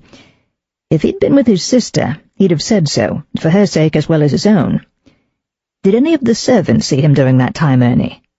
"No, Chief. They keeps pretty much to their own quarters after dinner, even the personal servants, unless they're rung for." "No maid taking round hot water bottles?" "Her ladyship don't hold with hot water bottles." "Curses upon her ladyship. Go on." "No, wait a bit," Alec said, drawing up in front of the smithy. "There's no light visible, but just pop around the back and see if Moss's lorry is there." Piper popped and returned to announce no lorry, no lights. They reached the Cheshire Cheese and went up to Alec's room long before Piper came to the end of his list of those who had seen nothing and nobody. No one had seen any of the family after 10 o'clock. No one had seen Owen Morgan. The powder old Bligh took for his rheumatics made him sleep so soundly he wouldn't hear a herd of wild elephants, let alone Morgan leaving the cottage. The other 3 under-gardeners had girlfriends in the village. Their only interest in Grace was to tease Morgan about her. No one had been down to the village after 6, when the housemaid, whose day off it was, had come in. No one had seen Grace come in, but she could have gone up to her room unseen. She always returned on time because she liked her job and didn't want to lose it. Though she had worked in a shop in Whitbury for a few months after leaving school 5 or 6 years ago, she had been glad to get a position at the Hall. It was nearer her father, but at least she didn't have to go home to him every evening. As it was, he took most of her pay and expected her to cook, clean and launder for him on her days off. She seldom had a chance to go into Whitbury to shop or to the pictures as others did. "A right bastard he sounds," Piper opined. "But he was sitting pretty. He wouldn't want to do away with her." In spite of her unpleasant home life, Grace was always cheerful and helpful. She was popular with her fellow servants, though mildly envied by the young and indulgently frowned upon by her elders for her way with the fellows. The only indoor men servants were the butler and 2 valets, but she flirted with the postman, the butcher's boy, the grocer's and baker's deliverymen. No one believed her relationship with the young master had gone beyond a flirtation. The news of her pregnancy had come as a shock, and general opinion in the servants' hall blamed the foreigner, the Welsh gardener, not Mr. Sebastian. In fact, everyone but Bligh was so sure Morgan was the murderer, they couldn't understand what Scotland Yard was doing at Occles Hall. "Is Miss Dalrymple wrong this time, Chief?" Piper asked, his faith shaken. "Not she. Parslow was having an affair with Grace, all right. Tell me, were Grace's things missing from her room?" "Never mind," he said as Piper's face fell. "We'll find out tomorrow." All the same, Tom would never have missed such an obvious question. If Grace had left her belongings behind, why did everyone assume she had run away? If they were gone, someone in the household had removed them. Someone who knew she was dead and who wanted people to think she'd run away. "That's all very well," Alec said slowly, "but what made them believe she had run away when she liked her job and they didn't know she was in trouble? They said she was always cheerful." "Always till the last couple of weeks, Chief. One of the housemaids, let's see, Edna, her name is, Grace's best friend like, she said she seemed a bit moppish. This Edna asked what was wrong, and Grace said her pa was being even awkwarder than usual. She didn't like being asked, though, so she tried to behave like normal, only when she disappeared, Edna told the rest she'd been in the dumps." Poor kid. For the first time, Alec was beginning to see Grace as a real person, in some ways an admirable person despite her fall from grace, and that was a bloody awful pun he'd been trying not to make. With an altogether obnoxious father, she had somehow managed to grow up sunny-tempered and kind-hearted, and competent to boot. Whatever her mistakes, she hadn't deserved to die. He wanted badly to nail her killer. Daisy expected no less. The trouble was, unless he got hold of some real evidence soon, the AC was going to call him home. The Met couldn't spare Chief Inspector for a 2-month-old murder that the locals hadn't even started to investigate properly. At least he'd see Owen Morgan released. There wasn't a shred of real evidence against him, and the Parslows had quite as much motive. "I'd like to get this cleared up before the magistrate's hearing on Monday," he said to Piper. "Unless we find something definite against Morgan, he ought to be let out without going to court for the sake of the reputation of the local police and police in general. If we can arrest someone else, that'll be all to the good, but if we can't manage it, I want to be sure we've left no stone unturned." "Not digging up the garden," said Piper, aghast. "It may come to that. The murder weapon may be buried there. We won't get prints by now, but just knowing what was used might help. But I hope we shan't need to, and if we do, you can supervise a crew of local officers." He grinned as Piper breathed again. "I wonder whether the locals have dug up George Brown's traces in Whitbury. It's just possible he had met Grace before if she worked there, but it was rather a long time ago. I'd better go and ring up Sergeant Shaw and—" "There's one thing more, Chief." "Yes?" "The housekeeper, Mrs. Twitchell, I saw her last, and mostly what she said was just the same as the others. Then she asked, was it only that night we was interested in? 'Cause a week before she saw Mr. Goodman talking to Grace." "Goodman deals with the servants' pay and so on," Alec said impatiently. "He must talk to all of them quite often." "But this was different, Chief," Piper persisted. "She says he was talking ever so serious, and then Grace laughed at him and ran away. So I thought maybe he fancied a bit of slap and tickle, and she turned him down, and he got mad and—" "Bloody hell, another suspect, just what I need. All right, Ernie, it could be important. We'll have to follow it up tomorrow. Right now you go and open your ears in the public bar. I'm going to telephone Sergeant Shaw." On his way down the narrow stairs, Alec met the plump landlady puffing up. "I was just coming to fetch you, sir," she said. "You wanted on the telephone." He thanked her and squeezed past. The telephone hung on the wall in a tiny booth at the back of the lobby. Putting the dangling receiver to his ear, he announced himself into the mouthpiece. "It's Tom, Chief. We got him. Well, nearly." "George Brown? What do you mean, nearly?" Sergeant Shaw rung me up from Chester. Said he tried to get hold of you, but you wasn't there. His laddies tracked Brown to one of his customers in some little town up there." "Whitbury, as a matter of interest, what does he travel in?" "Ready-to-wear ladies' corsets, Chief," Tom snickered. Great Scott! That explains why he wasn't trying to sell to the village shop and why he didn't announce his line to the people here. Poor chap, I bet he catches a lot of ragging. Shaw found out what company he works for. "The Clover Corset Company, known to bosom friends as CCC. The sergeant's cackle crackled down the wire. "The head office is in Ealing. I phoned him and talked to the top bloke in the sales department. Brown's territory's the northwest. Seems he's pretty free to ramble around, hunting down new customers. He's not married, and he only gets back to London every couple of weeks, but he rings up on Saturday evening to report in. So they'll find out tomorrow night where he is and let us know." "You told them not to warn him we want to see him." "Course, Chief, what you take me for?" Alex smiled at his injured tone. "I beg your pardon, Tom." "And I asked him to telephone the Chester police if I'm not here." The broad hint broadened Alec's smile. "Well, if Brown's up north, you're finished in town, and I need you. Hop on a train in the morning." "I could come tonight, Chief. There must be a night train." "You are married, Tom." "Worse luck. Proper cramps me style. There's the old trouble and strife." "I hadn't noticed it. If Grace had a way with the fellows, Tom had a way with the ladies, or at least with a certain class of females." Nonetheless, despite his use of derogatory rhyming slang, Alec knew he was deeply devoted to the equally mountainous Mrs. Tring, from whom he was too often reft by the demands of his profession. "Tomorrow will do. Let me know the time and I'll send Piper to meet you at Crewe."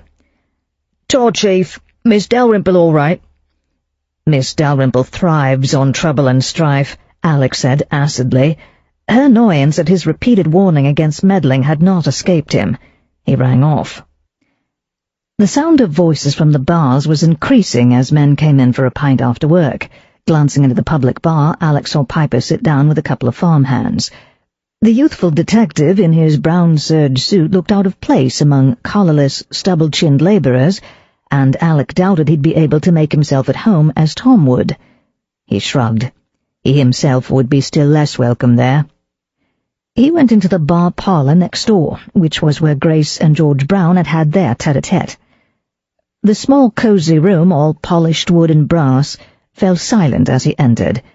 Not only was he a stranger, he'd have bet a month's pay every soul in the place knew he was a police officer. It was inevitable in so small a village, he supposed, but it meant he had little hope of getting anything out of them short of formal questioning. He wasn't likely to do any better than Ernie. "Good evening," he said to the room in general, crossing to the bar. A pair of moderately prosperous farmers in country tweeds and leggings nodded to him and returned to a discussion of the prospective price of spring lamb. A man seated alone at the bar ignored him after a glance.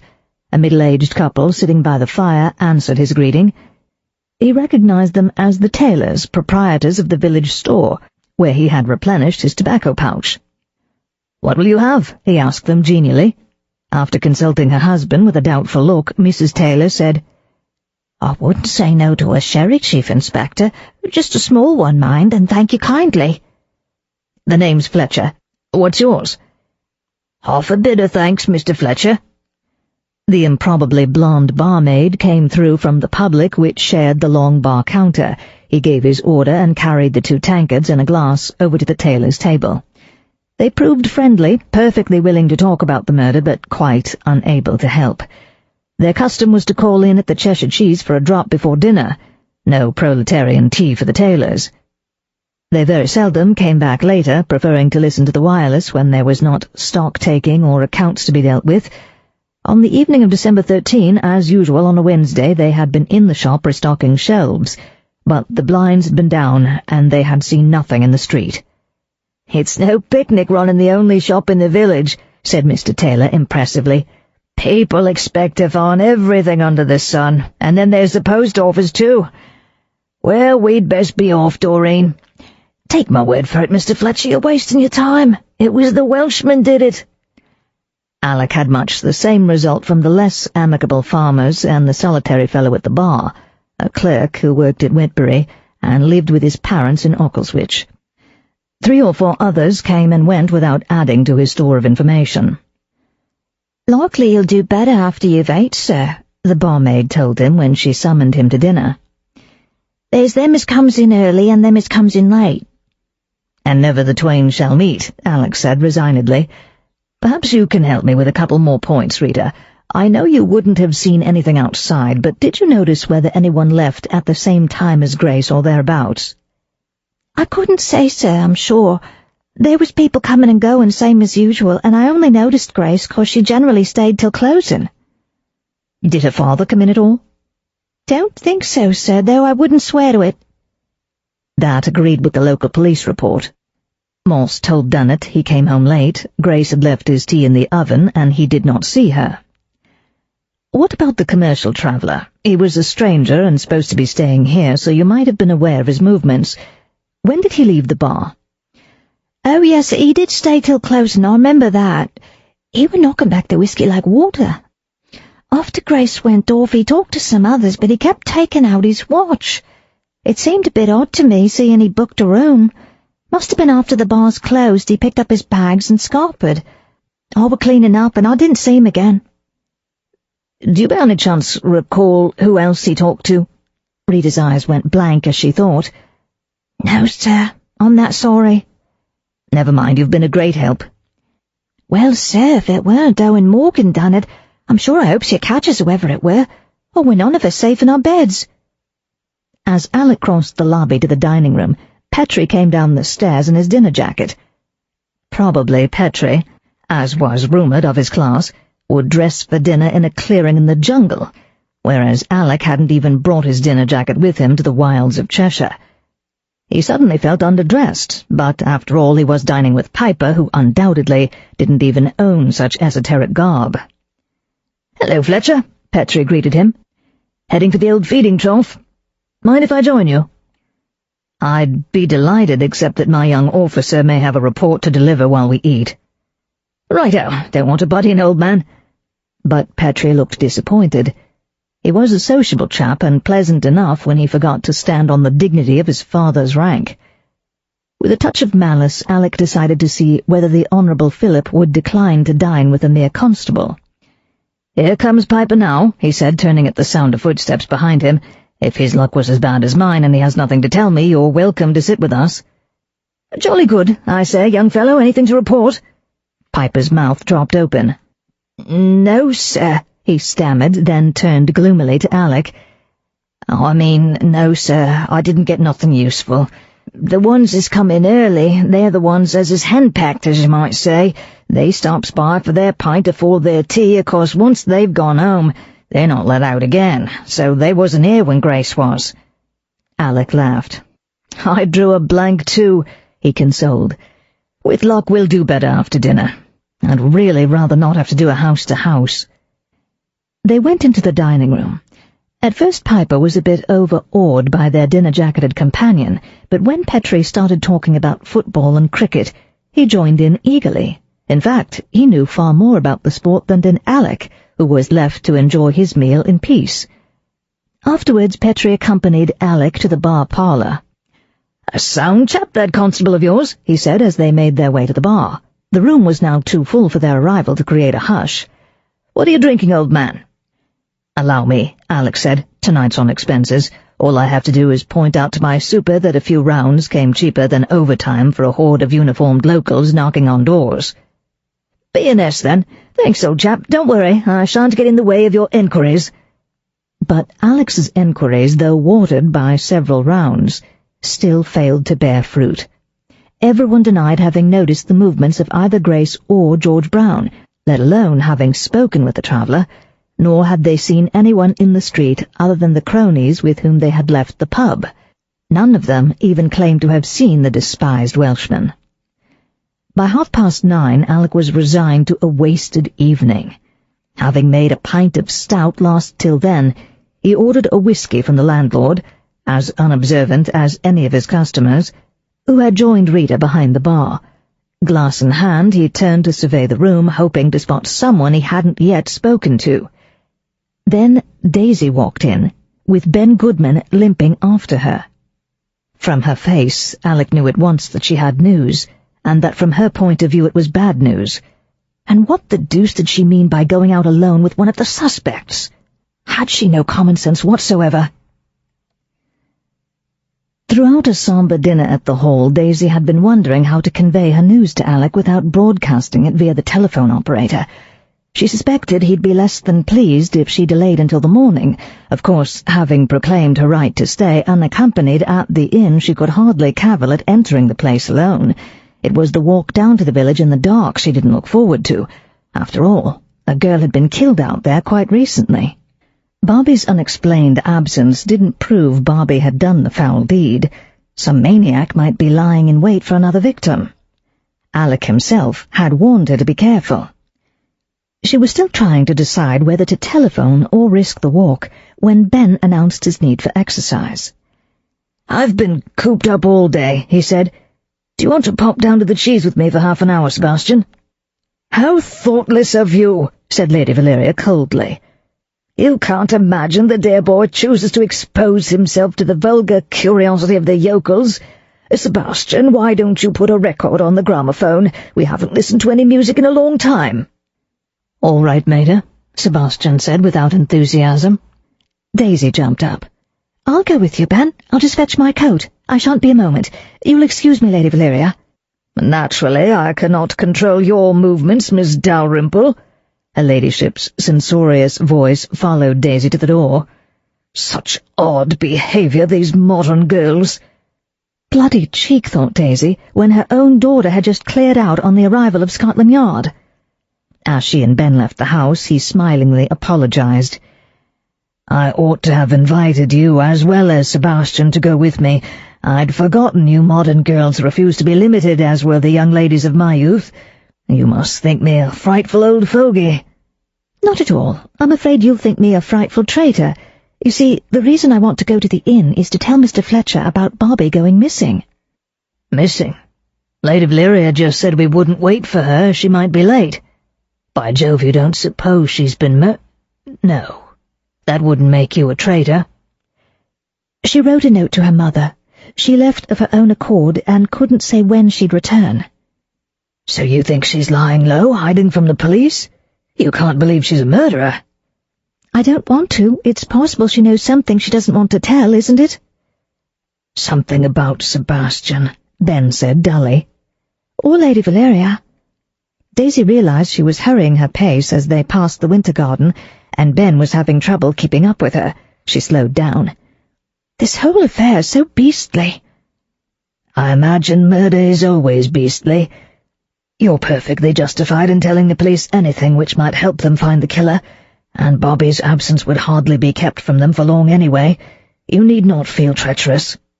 "Thank you, Ben," she said, reassured. "At least I know Mr. Fletcher won't jump to conclusions as the dreadful dimwit did." "You know the Chief Inspector pretty well, don't you?" "Yes, rather." "He's not quite what one expects of the police. Not that I've ever come across the upper echelons of Scotland Yard before, but he struck me as well-educated, not your narrow-minded guardian of the law." "He's a gentleman," said Daisy, in hot defence of Alec. "He may not have gone to Eton and Oxford, but he has a degree in history from Manchester University. I dare say he knows as much about 18th century England as you do about ancient Greece." She heard the smile in his voice. "I expect he does. And all about detecting crime into the bargain. He's young to be a chief inspector, isn't he?"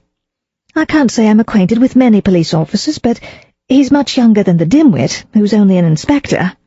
"You'd better stop using that name for Inspector Dunnett," Ben advised, laughing as he opened the wicket gate in the park wall. "You might call him Dimwit to his face by accident." "I hope I never meet him again," said Daisy, passing through into the lane. "But if I ever do address him as Dimwit, it won't be by accident." She glanced at the smithy as they passed. A light flickered in the downstairs window next to the forge itself. Presumably, Stan Moss was at home, not at the pub, and she was glad of it. She ought to feel sorry for the bereaved father, but after seeing him threaten Owen, she found him more alarming than pitiable. Before they reached the Cheshire Cheese, the street door of the public bar at the front opened as someone went in. They heard a cheerful hubbub of voices. Ben ushered her past and through the lobby to the bar parlor at the back. Alec stood with his back to the bar. He saw her at once and smiled. Then his smile turned to a frown. He came to meet them. With a curt nod to Ben, he said to Daisy, "What's the matter?" "I have to talk to you." She glanced around the crowded room. "Not in here. We'll go into the dining room. It should be empty. I'd like a word with you later, Mr. Goodman." "I'm at your service, Chief Inspector." Ben looked exhausted. Daisy wondered whether his desire to walk down to the village was due more to a wish to escape the hall for a while than to a need for exercise. Philip joined them. "What-ho, Daisy? Goodman?" "Hello, I'm just going to the dining room to talk to Mr. Fletcher." "I'll come with you," said Philip promptly. "Don't be an arse, Phil. I don't need a chaperone nor a protector. We'll only be a couple of minutes." As she and Alec left, she heard Philip asking Ben, "What's yours, old chap?" Alec closed the dining room door behind them. "What is it?" he asked, taking down two of the chairs which had been upended on the tables to facilitate sweeping the floor. "Bobbie." Daisy sat down and told him about overhearing Lady Valeria reading her daughter's note. "I feel utterly despicable eavesdropping and tale-bearing," she finished, "but I thought you ought to know." "You're quite right, it's definitely fishy. I'll put out a general call to keep an eye out for her, but not to stop her unless she tries to leave the country. Describe her, please." He took out his notebook. "I can do better than that. I pinched this photo." She produced a shot of Bobbie in the center of a group of girl guides, abstracted from Bobbie's room when she went to get her coat. "This was the most recent I could find. She's taller than me, blue eyes. Alec, if you're not going to tell them to stop her, that means you don't necessarily think she's the murderer, doesn't it?" "Not necessarily. After all, since she was already gone, I hadn't actually requested that she inform me before leaving the area. I take it you don't believe she's our villain?" "No, I can't believe it." Alec glared at her and said in a biting voice, "In which case, with the murderer still at large and nearby, what the dickens did you think you were doing going out alone at night with Goodman?" "Ben?" Daisy stared in astonishment. "I'm safe with Ben, of all people." "We can't be sure of that. Piper dug up a possible motive." "Not Ben." Her eyes filled with tears. "This is a beastly business." He took her hand in a warm clasp. "Go back to London, Daisy, won't you?" "No," she said stubbornly. "I'll see it through." Sighing, he passed her his spare handkerchief. "Then for pity's sake, at least take elementary precautions, you little idiot." 13. Alec watched with fond exasperation as Daisy blotted her eyes and turned on him an indignant gaze. "I'm not quite an idiot. Everyone at the hall knew I was going with Ben, so he wouldn't be so stupid as to try anything. Anyway, I'm sure I'm at least as strong as he is. In fact, I don't believe he could have carried Grace to the garden, let alone dug a hole and buried her." "From the path outside he might have dragged her, and a well-prepared garden bed is comparatively easy to dig, not like undisturbed soil. Besides, he might have had help." "He's the secretary, not a member of the family, remember? What's his motive supposed to be?" "He was seen talking seriously to Grace a week or so before her death. She laughed at him and ran away. A man whose advances are ridiculed by a girl known to be no better than she should be has to join the list of suspects." Daisy bit her lip. "Ben's not like that." Alec felt a flash of jealousy. "You hardly know him," he pointed out tersely. "I know he's kind and sympathetic." There it was again. That hint of a sorrow in her past, which she had never confided to him, but had apparently revealed to Ben Goodman. Goodman, who was of her class despite his menial position. Alec's jealousy intensified, and he struggled to subdue it. "There may well be nothing in it," he conceded, "but I have to talk to him." "Yes, of course. But you must admit under those circumstances, Grace wouldn't have agreed to meet him, and he's not well enough to lurk about waiting for her on a winter's night, however mild." "He walked down tonight, didn't he?" "He really shouldn't have risked coming down alone in the dark with him. If you had telephoned, I'd have driven up there." "Oh, Alec, I didn't even think of that. I was so determined not to let the switchboard girl know Bobbie was missing. Yes, Ben did walk down tonight, but he is fearfully tired, I'm afraid. Would you mind driving us back? I'd ask Philip, only his car's a frightful squeeze with 3. "I'll take you, provided Goodman doesn't confess within the next few minutes." He started to stand up. Daisy clutched his arm. "You haven't told me what else Ernie found from the servants." "Very little. They all seem to stick pretty close to their own quarters after dinner." "Servants expect to be treated like human beings these days. Mother's always complaining that hers have the nerve to demand more than a half-day off once a month. Didn't you learn anything from them?" Succumbing, as usual, to the appeal in her blue eyes, Alec told her what little Piper had found out. "He didn't get around to seeing the chauffeur," he finished, "so we don't know whether a car was out that night. Do you happen to know how many motors the Parslows own?" "A Daimler and a Morris. Bobbie and Sebastian both drive the Morris, but I don't think either of them goes anywhere very often." Alec sat up. "Bobbie, Miss Parslow, has gone somewhere.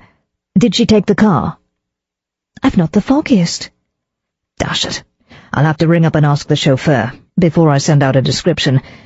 I'm afraid your switchboard girl is soon going to know all there is to know." "Inevitable," Daisy sighed. "At least I tried." She returned to the bar parlor while Alec went to the telephone. Moody was at length persuaded to fetch the chauffeur, Brady, to the telephone. Alec didn't ask about December 13, but he found out that Miss Parslow was indeed driving the Morris, a blue, bull-nosed Oxford, of which there were hundreds on the roads. He wrote down the number plate, rang up Scotland Yard, and ordered a description of car and driver to be circulated to all police forces. He was well aware, though, that if Miss Parslow stuck to country lanes, or had gone to earth at a friend's country home, she'd be very hard to find. Could she be the murderer? He had no opportunity to judge for himself. According to Daisy, she was strong enough, and protective enough, of her brother to provide a motive, nor was Daisy anywhere near so convinced of her innocence as she was of Goodman's. If Miss Parslow hadn't turned up by Sunday night, he decided, he'd have her detained if found, not merely watched, but he hadn't nearly enough evidence to justify ordering a full-scale hunt. He went to find Ben Goodman. Petrie and Goodman were deep in conversation over a couple of tankards. To Alec's surprise, Daisy wasn't with them. He scanned the room and saw her chatting with an elderly man in an old-fashioned knickerbocker suit who had the outdoor look of a small holder. She saw him and waved him over. "Mr. Fletcher, this is Ted Roper, proprietor of the station Fly." "And me grandson drives a motor lorry," said Ted Roper with pride. His deep-set eyes twinkled maliciously at Alex, who had already talked to him without eliciting more than an "ar" or a "nay." "Mr. Roper was here when Grace was talking to the commercial traveller," said Daisy. "Just like a ma," Roper said unexpectedly. "Randolph with an artist fella came to paint the village, Elsie Morse did, 'cept Grace didn't, seemingly." "Her mother ran away with an artist." Alex sat down. Trust Daisy to get the closed-mouthed old fellow chatting. "When was that, Mr. Roper?" "'Bout when Gracie turned 14 and left school, it'd be. Old enough to look after her pa on any road. No one didn't blame Elsie too much, mind. Stan Morse were always a cantankerous and bugger. Begging your pardon, miss. A flamin' row they had, and Elsie up and walked out." "So that's why everyone was so sure Grace had gone off with Brown." Alec had never been quite satisfied with the collective certainty. "Did you see Gracie leave the pub?" "Aye, that I did. Didn't reckon nothing to it then." "Did anyone else leave at the same time or shortly after?" "Not as I saw, sir." All alone she were. Other words, us reckon she went to pack up her bits and bobs and come back later to meet the fella." "Did you talk to the man, or see who did?" "Not I." "Oh, come on, Mr. Roper," said Daisy coaxingly. "You told me which men he talked to, and I bet I can remember some of the names. Mr. Fletcher doesn't think any of your friends killed Grace, only that they may have heard something which will help him if the commercial did it. Don't you want him to catch the murderer? It could be your granddaughter next." Now, missy," Roper growled. "My girls be good girls." "I'm sure they are, but who's to say the murderer knows or cares? Until Mr. Fletcher works out who it was, he can't tell why he did it." "Perhaps Grace made someone angry by refusing him," Alec suggested. Daisy frowned at the reference to Goodman's possible motive. "Fair enough," said Ted Roper reluctantly. "Them as talked to him was Walt Ferris, Ned Carney, Peter Jiggs, Albert Bartholomew." He pointed out each man as he named them. "And Harry Middlecombe." Old Uncle Tom Cobley and all, Alec thought.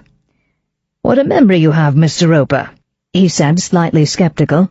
"Oh, aye," the old man preened, then admitted. "They ain't none of 'em never stopped jawing about it since." They hadn't jawed to Alec, though he'd already questioned 4 of the 5. Hoping Roper's loquacity had broken the dam of silence, he excused himself and went to try the 5th, Peter Jiggs, who was Sir Reginald's chief dairyman. Alec had met Jiggs briefly when he went to the dairy to see Sir Reginald. Asked not whether he'd spoken to Brown, but what had been said, Jiggs scratched his head and thought the weather might have been mentioned. "Mild it were for December, good for the pasture. Cows milk better on green stuff nor ever they do on fodder. Yon fella said it made his job easier, too, dashing all over in one of they motor cars." "Oh, aye." Ned Carney had drifted over to join them, no doubt having seen Ted Roper point him out to the detective. He met Alec's gaze with bland unconcern. "Fella told us a yarn about getting stuck in snow up Cumberland way. Took 3 horses to pull his motor out of the drift," he snickered. "They get much more snow up in the hills than we do down here." That was Albert Bartholomew, a young clerk with a job in Whitbury, a ploughman's son who had bettered himself. He had the grace to give Alec a sheepish look. "Did he seem familiar with this area?" Alec asked. The 3 men glanced at each other doubtfully. "A Londoner he were," said Carney. "Cheshire was part of his territory," said Bartholomew, "and he liked to explore the countryside when he had time. He said village inns often did him better than fancy hotels, but I'm pretty sure he'd never been to Occles before." The other 2 shook their heads. "He were asking about village fairs and such," said Jiggs. "He said he enjoyed quaint rural jollifications," Bartholomew said distastefully. "A Londoner he were," Carney repeated with scorn. "And what did you tell him?" "Church bazaar." "Whitsunfete." "Bank holiday, open day up at the hall." "Harvest festival." "Someone said something about the old winter garden open day they used to have before the war," said Bartholomew. "That's what you want to know, isn't it, Chief Inspector? Whether he knew about the winter garden?" It was indeed. None of the 3 nor the other 2 named by Roper could recall what had been said about the winter garden, but there was a fair chance George Brown had known its rough whereabouts and that it was walled. Perhaps he had in fact arranged to take Grace to London. She had gone up to the hall to sneak in and fetch her belongings. Suppose he parked his motor by the wicket gate and walked up the path to meet her? No, more likely he'd wait for her. She's late, delayed by a last effort to persuade Sebastian to marry her. Impatient, Brown walks up the path, meets her near the winter garden. They quarrel. What did they quarrel about? Maybe she had changed her mind and was on her way to tell him. From what Alec had learned of her, it was the sort of thing she'd do, rather than leave the fellow up in the air. But he knew nothing of Brown's temperament, couldn't guess whether the commercial might be triggered to violence by his blighted hopes. According to Rita, he had been drinking heavily, which could also account for the murder weapon. Unsteady on his feet, he'd want a walking stick to help him up the path. After his adventure in the snowdrift, he'd probably keep a hefty walking stick in the car against future need, and a spade. Brown collects his bags, drives up to the wicket gate, gets fed up waiting in his car, walks up the path and meets Grace. Perhaps she even takes him into the winter garden to ensure privacy. She tells him she isn't going with him. As she turns away to hurry back to the hall before the doors are locked, having decided to stay, she wouldn't want to risk being locked out. He hits her. The timing was tight, but by no means impossible. Brown left the inn shortly after 10:30. Moody locked up at the hall at 11:30. Time enough, and once she was dead, he had all the time in the world to bury her. Thin motive, Alec thought. He'd have a better idea what was what once he'd seen Brown. Right now, Goodman was waiting for him. While he worked out Brown's possible movements, the men had been arguing about precisely who said what. He asked them a few more questions, which they answered with apparent candour, if unhelpfully. Everyone who had been at the Cheshire Cheese that December night had been debating it ever since the body was discovered. No one had seen anything worthy of note, or they'd have told each other, if not the police. Alec was about to buy his informants one last round, when Carney said, "Your fella never told us what he were a-selling of. I expect you know that, Chief Inspector." Alec pondered for a brief moment. Brown's job was hardly a secret, and anyway the chances were excellent he'd never return to Occles. "He sells ready-to-wear corsets," he informed them. This was met with such delighted mirth, broad grins, raucous laughter, and slapping of thighs. He wished he'd told them sooner. He might not have had to rely on Daisy to break the ice. As it was, she'd hold her assistance over his head whenever he tried to disengage her from the investigation. He looked around for her. Just as he spotted her, sitting with Goodman and Petrie now, the landlord called out, "Time, gentlemen, please." Too late for Goodman tonight. He did look exhausted. With luck, the offer of a lift up the hill would put him in a helpful frame of mind tomorrow. When Alec returned from driving up the hill, he was astonished to find Petrie and Piper together in the bar parlor. They were talking sports again, over a legal-to-residence nightcap. Petrie was a simple soul at heart. His snobbish notions a thin veneer over a friendly, modest chap inclined to like everyone he met, even Stan Morse. Piper had seen the blacksmith earlier in the public bar, the only point of interest he had to report. Morse came in looking surly. As Piper approached, some helpful soul pointed him out as a detective investigating Grace's death, whereupon Morse had scowled, spat on the sawdust-covered floor, and stalked out.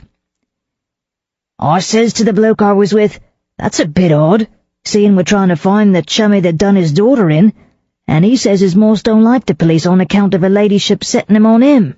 'Sides, he's made up his mind Morgan done it, and he's afraid we're going to let him out. Seems he got it in for the Taffies, Chief, ever since his wife ran off with a Welshman." So the artist was a Welshman, was he? Well, like it or not, I have to see Morse sooner or later, and after the funeral tomorrow is as good a time as any. We'll go up to the hall first, though. Daisy would be out of the way while he interrogated her new friend. She had said she was at last going to visit the dairy. First thing next morning, Alec reported by telephone to his super at the yard. As he expected, he was given until Monday to clear the case up, or turn it back to the local police. "You've set him straight," grunted Superintendent Crane. "That's what you're there for. I can't spare you to do their work for 'em." The day was overcast but dry and mild. As Alec drove out of the inn-yard, he glanced down the hill. Lady Valeria's unmistakably imposing tweed-clad rear view was receding along the track by the church, towards the vicarage and school. "Excellent," he said to Piper. "I'll see young Parslow first while she's out. In fact, we might as well get statements from both him and Goodman, so you'll take notes. You can carry on with the servants while I'm at the funeral. If you have time, start typing up the statements on Constable Rudge's machine. We'll meet at the Cheshire Cheese at 1 for lunch." "Right, Chief." Moody admitted them with his usual sour face, but without comment. Parslow and Goodman were strolling on the terrace, the younger man accommodating his long stride to the other's limping pace. Intent on their conversation, they both started when they turned at the end and saw Alec waiting for them, watching them. Goodman resigned, Parslow frightened. They approached. "I'd like a word with you first, Mr. Parslow, if you please, then with you, Mr. Goodman." Parslow looked around wildly. The secretary touched his shoulder and said, "Why don't you use the library, Sebastian? Shall I go with you?" "I'd prefer not, sir," Alec said in his most stolid, policemanly manner. "Mr. Parslow is at liberty to refuse to speak to me without his solicitor present." "No, I don't need a lawyer." The young man managed a wavering smile. "I'll come quietly, officer." In the library, in his preferred place behind the desk, Alec explained that Piper would be taking notes to be transcribed into a formal statement.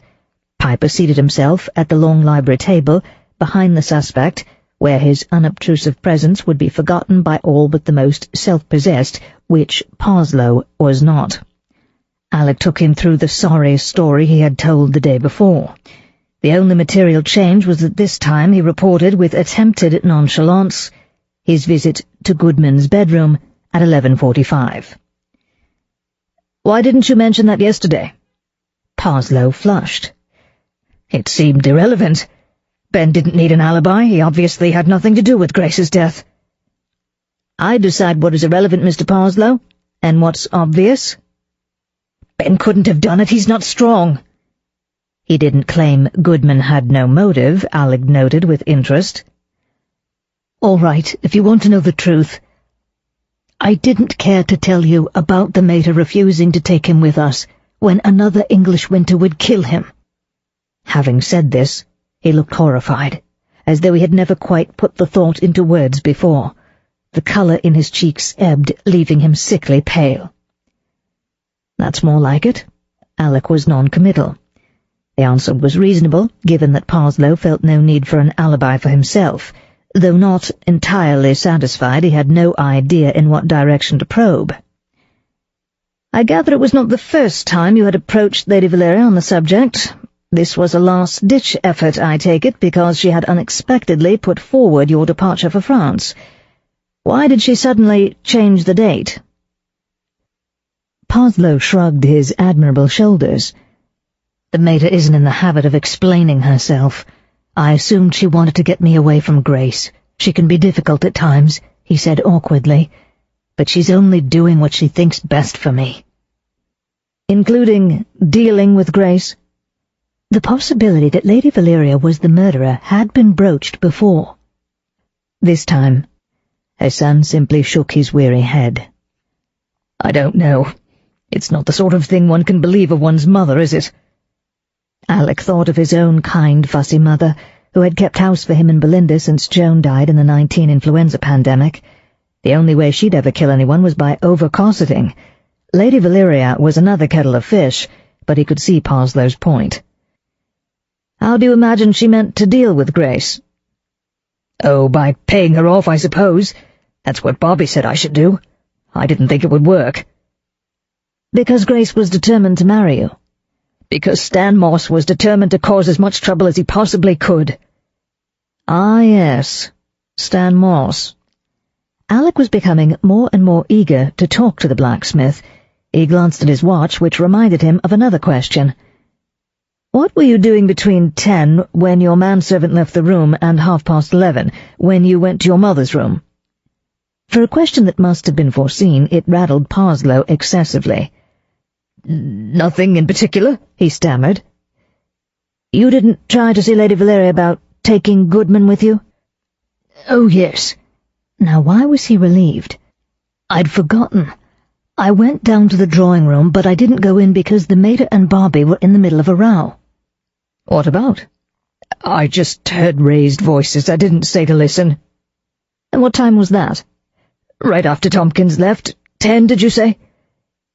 "If you didn't listen, that can't have taken long. What next?"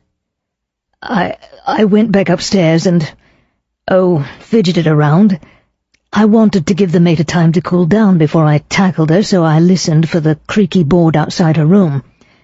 I know I hunted for a missing cufflink, one of a favourite pair I wanted to take with me. Tompkins is deuced careless." He announced this with an air more of inspiration than remembrance. What the devil had he really been up to? Alec didn't think he'd been murdering and burying his mistress. He relied on his mother and sister to save his bacon, and he quite simply hadn't the guts. But he was hiding something. Perhaps Goodman would provide a clue. "Thank you, Mr. Parslow. That will be all for now. A statement will be typed up, and I'll be asking you to read and sign it. At that time you'll be able to make any changes or additions you wish." "Righto, Chief Inspector." He stood up, looking almost light-hearted with relief. "Anything I can do to help? She was a good girl, really. I'll send Ben in, shall I? You will find he hadn't anything to do with it." Yet Goodman, for all his ill health, was a much stronger character. He limped into the library with a calm, friendly smile on his homely face, though Alec noted that his eyes were watchful. Still, few indeed were those capable of facing a Scotland Yard murder investigation without visible qualms. Remembering his "don't play games with me," Alec advised him straightforwardly that he had been seen with Grace and asked for an explanation. "I was warning her, Chief Inspector, warning her that Lady Valeria would go to any lengths to stop her son marrying a parlour maid." "You knew Grace was demanding marriage?" "Sebastian had told me." "And that he had promised to marry her?" Goodman flinched. So that was what Parslow had not wanted him to find out. But why should he care? "No, I didn't know that," he said unhappily. "He's high-strung, irresolute, but what can you expect of the way he's been brought up?" "It's not for me to judge him." "You didn't know of his promise, but you feared he might give in to Grace's importunities and that her ladyship would take a hand?" "Exactly." "I suggest, in fact, you had taken a fancy to the girl yourself. You approached her, and she ridiculed your advances." He laughed with obviously genuine amusement. Alec suddenly saw why Daisy might find him an attractive man.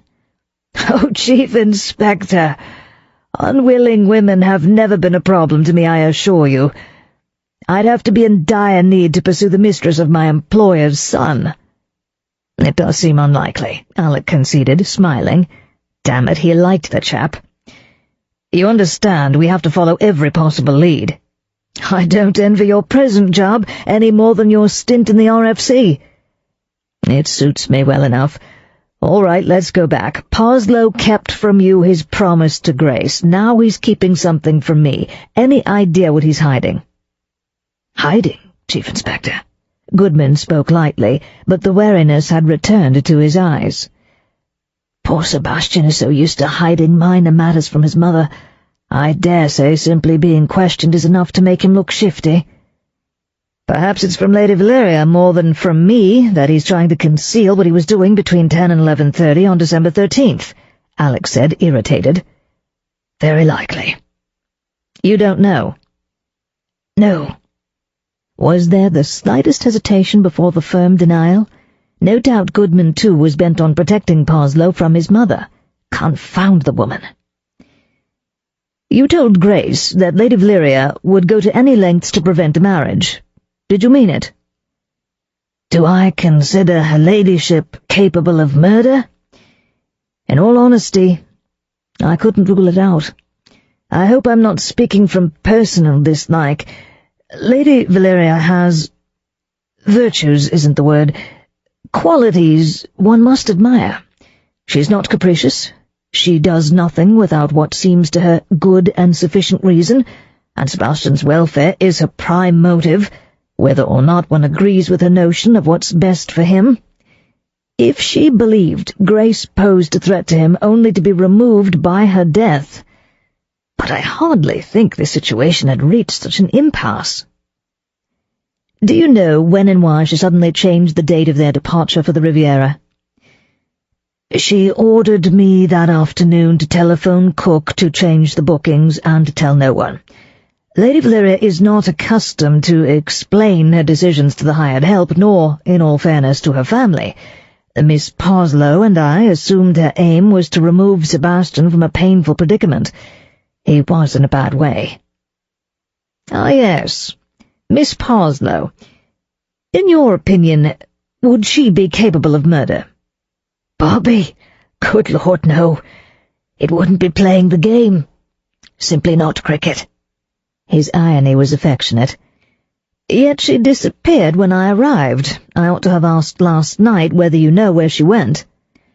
Neither where nor why, but I think you'll find she was unaware of your arrival and the reopening of the enquiry. Miss Parslow is a sensible young woman. Who has disappeared without informing her family of her whereabouts or her plans. Without informing her mother. Everything comes back to Lady Valeria. I shall have to try again this afternoon to get a few answers from her, but now I must dash off to the funeral. Alec pushed back his chair and stood up. I understand the hall will not be represented? No, said Goodman with regret, then added dryly, Her ladyship went down to the vicarage this morning to make sure Mr. Lake's plans for the service are appropriate. Not that he'll pay her much heed. No, a bold man. Thank you for your cooperation, Mr. Goodman. Not that he was quite finished with the secretary. However much Daisy trusted the man, Alec was quite certain that, like Parslow, Ben Goodman had something to hide. 14. Reluctant to witness Ben's response to a conjecture that Grace had scorned as advances, Daisy hadn't even tried to persuade Alec to let her be present. Instead, she had arranged with the delighted Sir Reginald to tour his dairy. Now, though, she was eager to find out how Ben's interview had gone. She hurried back up to the hall. He wasn't in the library. She went to the yellow parlor. Pushing open the door, she stepped in, then stopped, her hand to her mouth to hold back a gasp of shock. Ben sat in a chair by the fire with Sebastian huddled on a footstool at his feet. Sebastian's face was hidden in his folded arms, resting on Ben's lap. Ben had one arm about Sebastian's shuddering shoulders, and his other hand caressed the golden hair. The loving tenderness on Ben's face made Daisy's breath catch in her throat. As she stood frozen in the doorway, Ben looked up. His expression changed to resigned regret. Miss Dalrymple's here, Sebastian, he said gently. Sebastian raised a tear-devastated face and reached for Ben's hand. Daisy hurriedly shut the door behind her.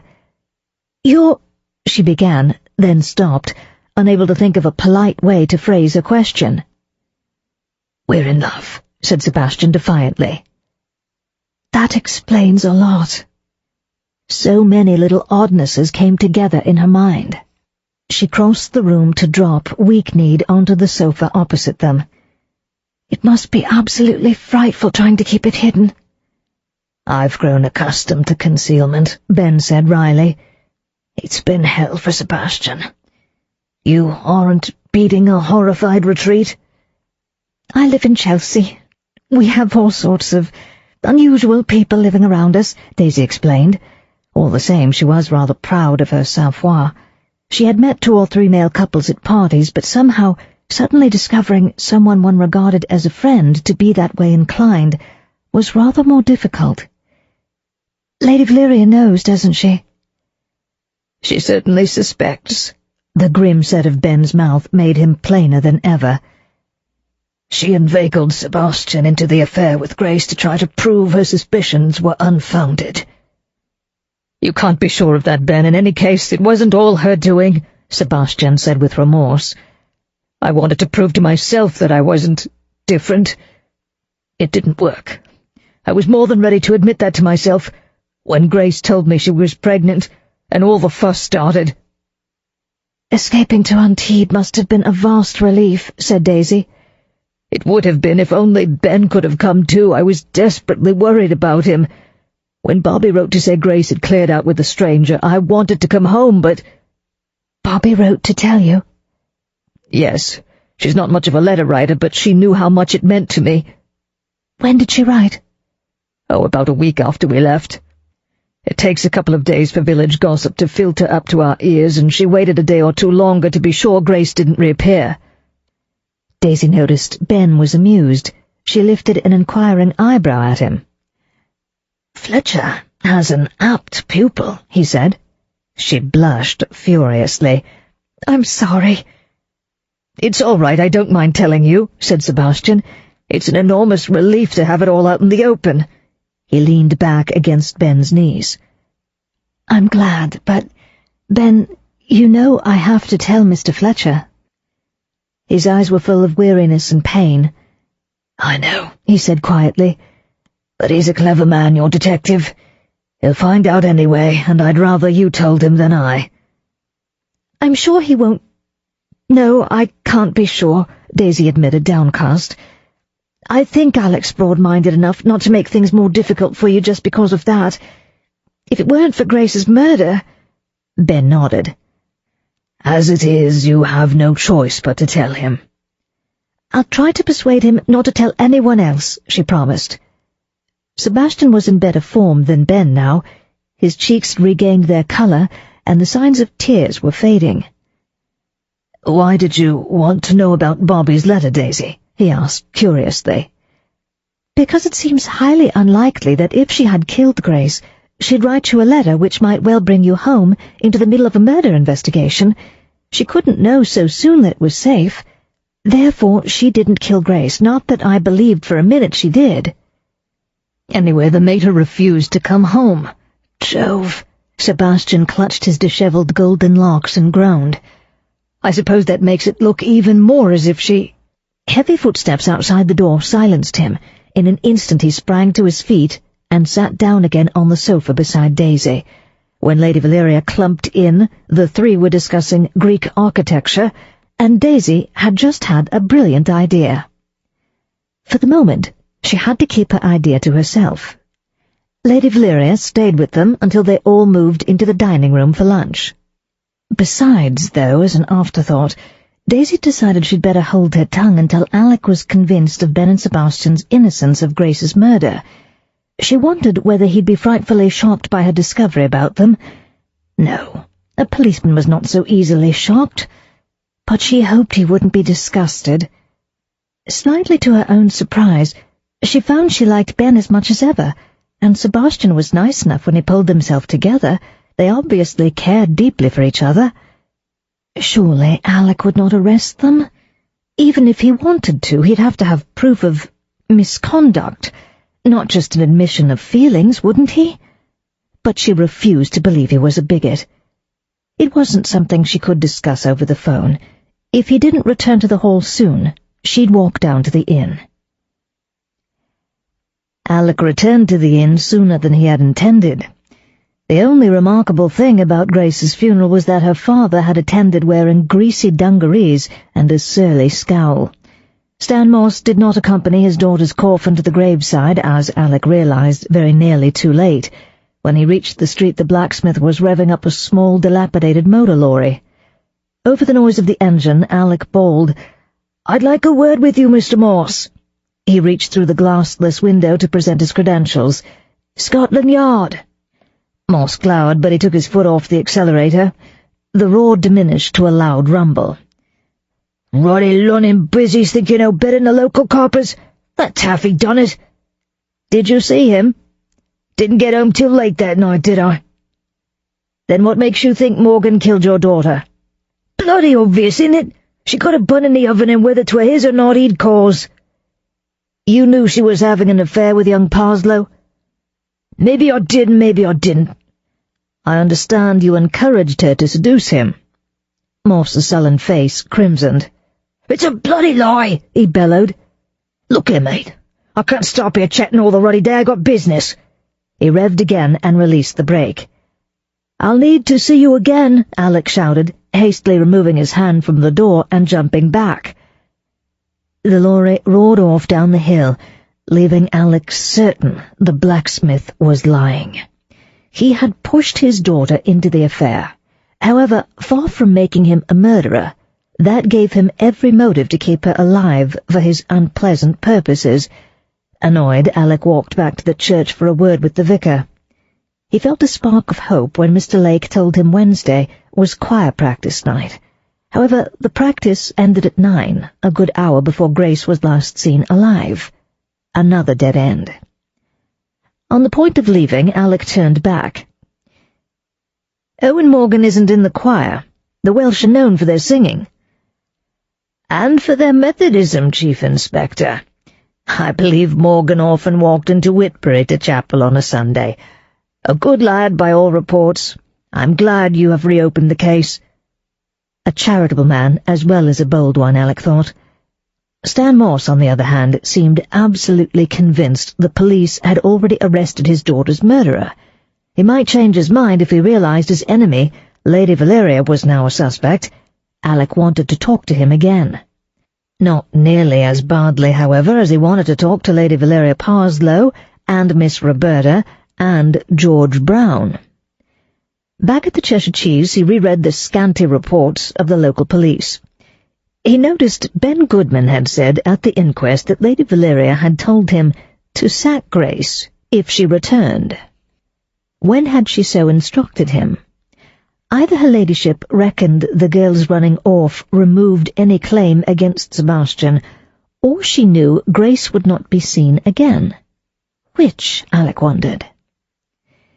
He telephoned Sergeant Shaw to clarify 1 or 2 points. Ernie Piper came in with his typed report and clarified a couple more points.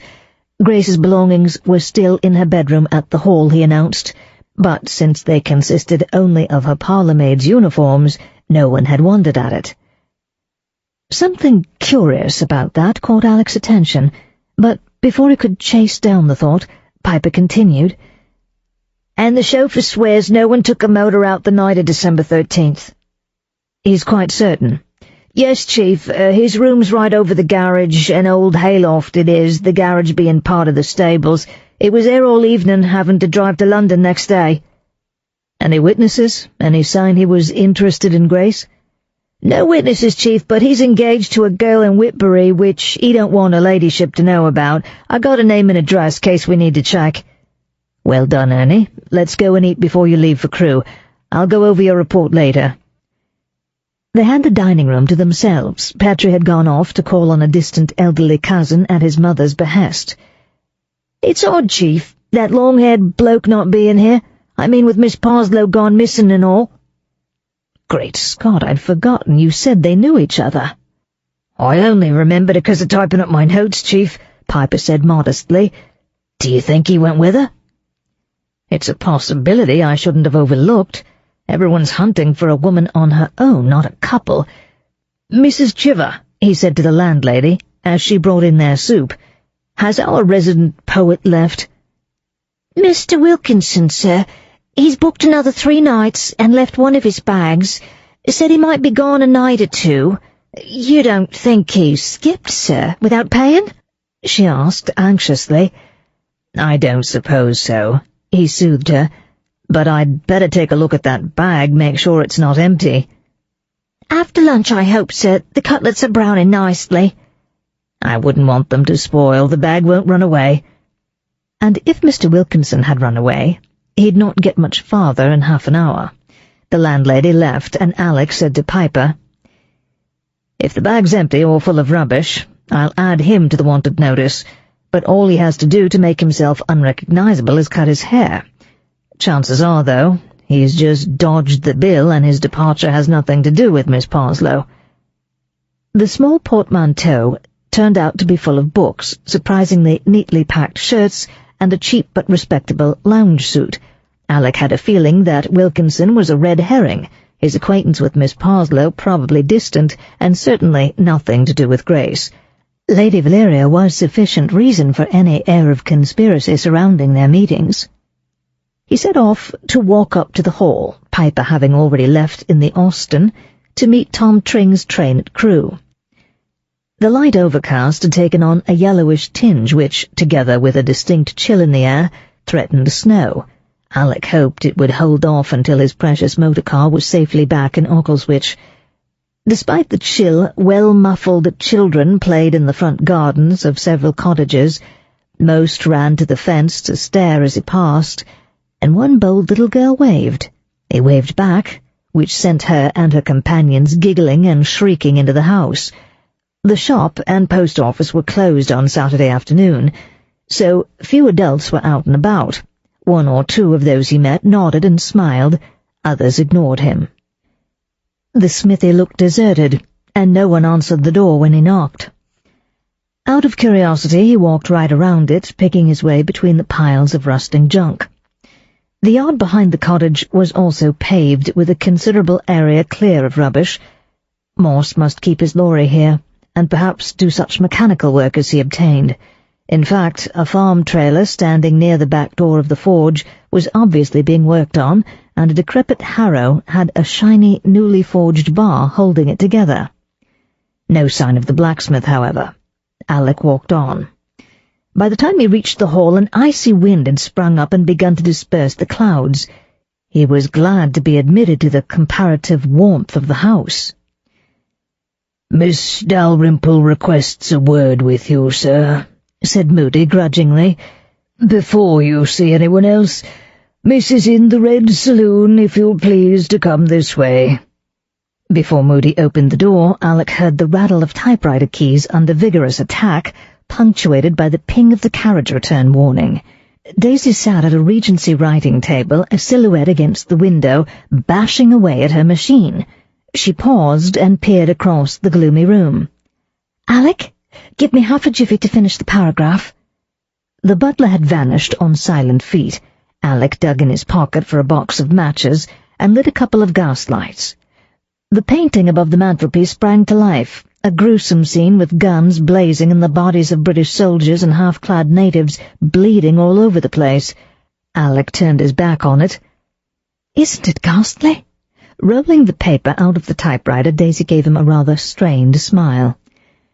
"Frightful, but frightfully heroic, I expect." "Probably." She came around the desk. "If we sit here and turn our chairs just a little, we needn't look at it." "Do you mind if I smoke?" He took out pipe and tobacco pouch as she shook her head. "What's wrong, Daisy? It's not Victorian gore that's upsetting you?" "Oh, no. It's just that I have something to tell you, and it's rather difficult. Would you turn off your searchlight gaze for a bit?" she begged.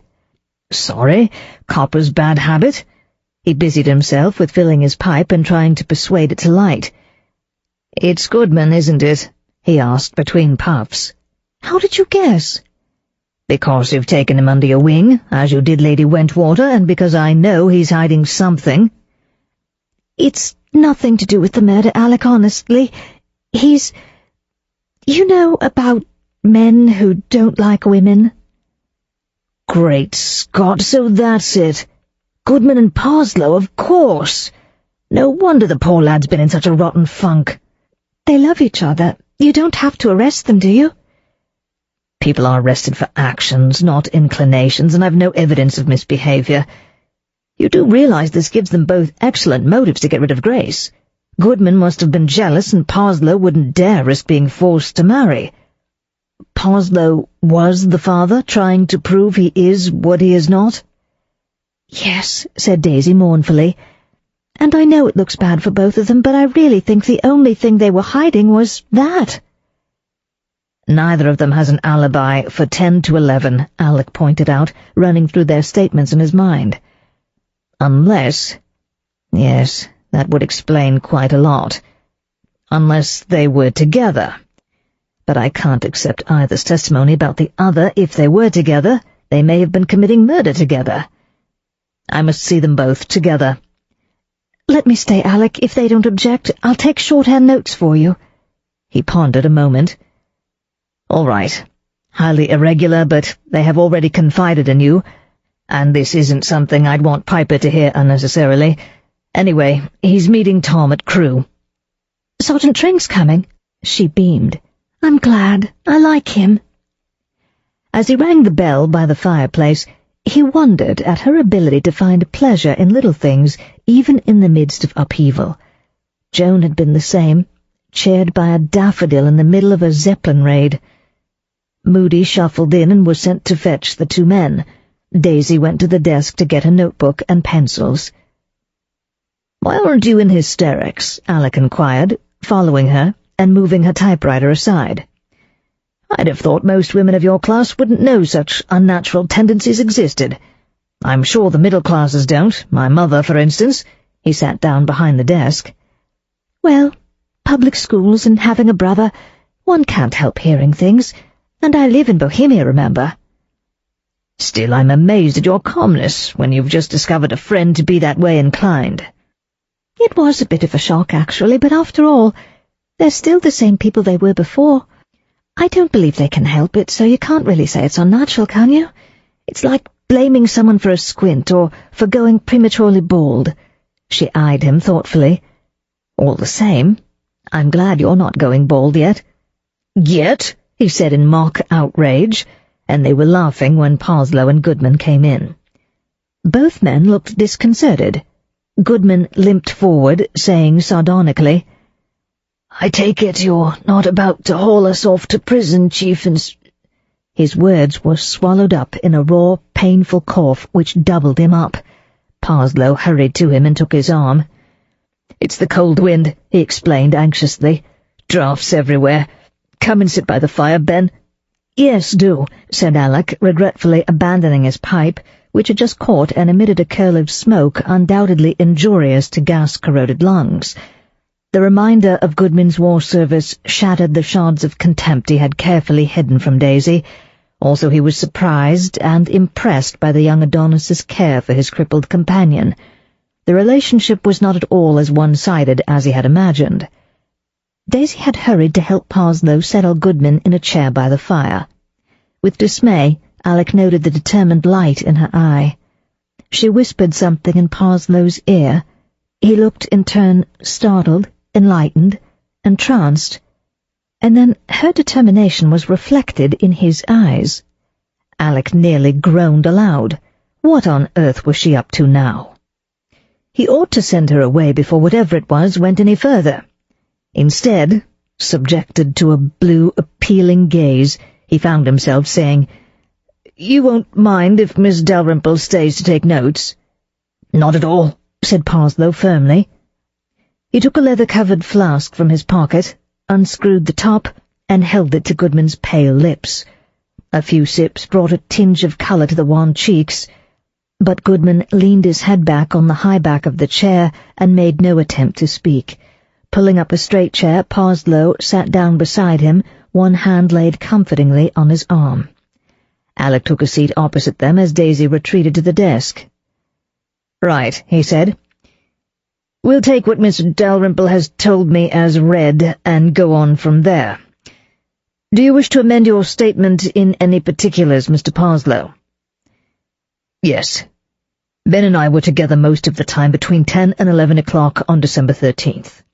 I went to the library and it was the first time we'd really talked about things. About what we mean to each other," he amended, raising his chin. "Why didn't you tell me each of you could give the other an alibi?" "My fault, Chief Inspector." Goodman's fragile voice was rueful. "I thought it more important to conceal our desire for each other's company than to provide alibis, since neither of us killed Grace. My encounter with Inspector Dunnet didn't prepare me to expect intelligence, let alone perspicacity, in a police officer." Alec nodded impassively in response to the compliment. "I muffed it," said Parslow. "I couldn't remember whether we'd agreed not to mention my going to Ben's room later to tell him what the maid had said. That must have made you suspicious." He seemed unworried, even confident, no longer a frightened, easily upset boy.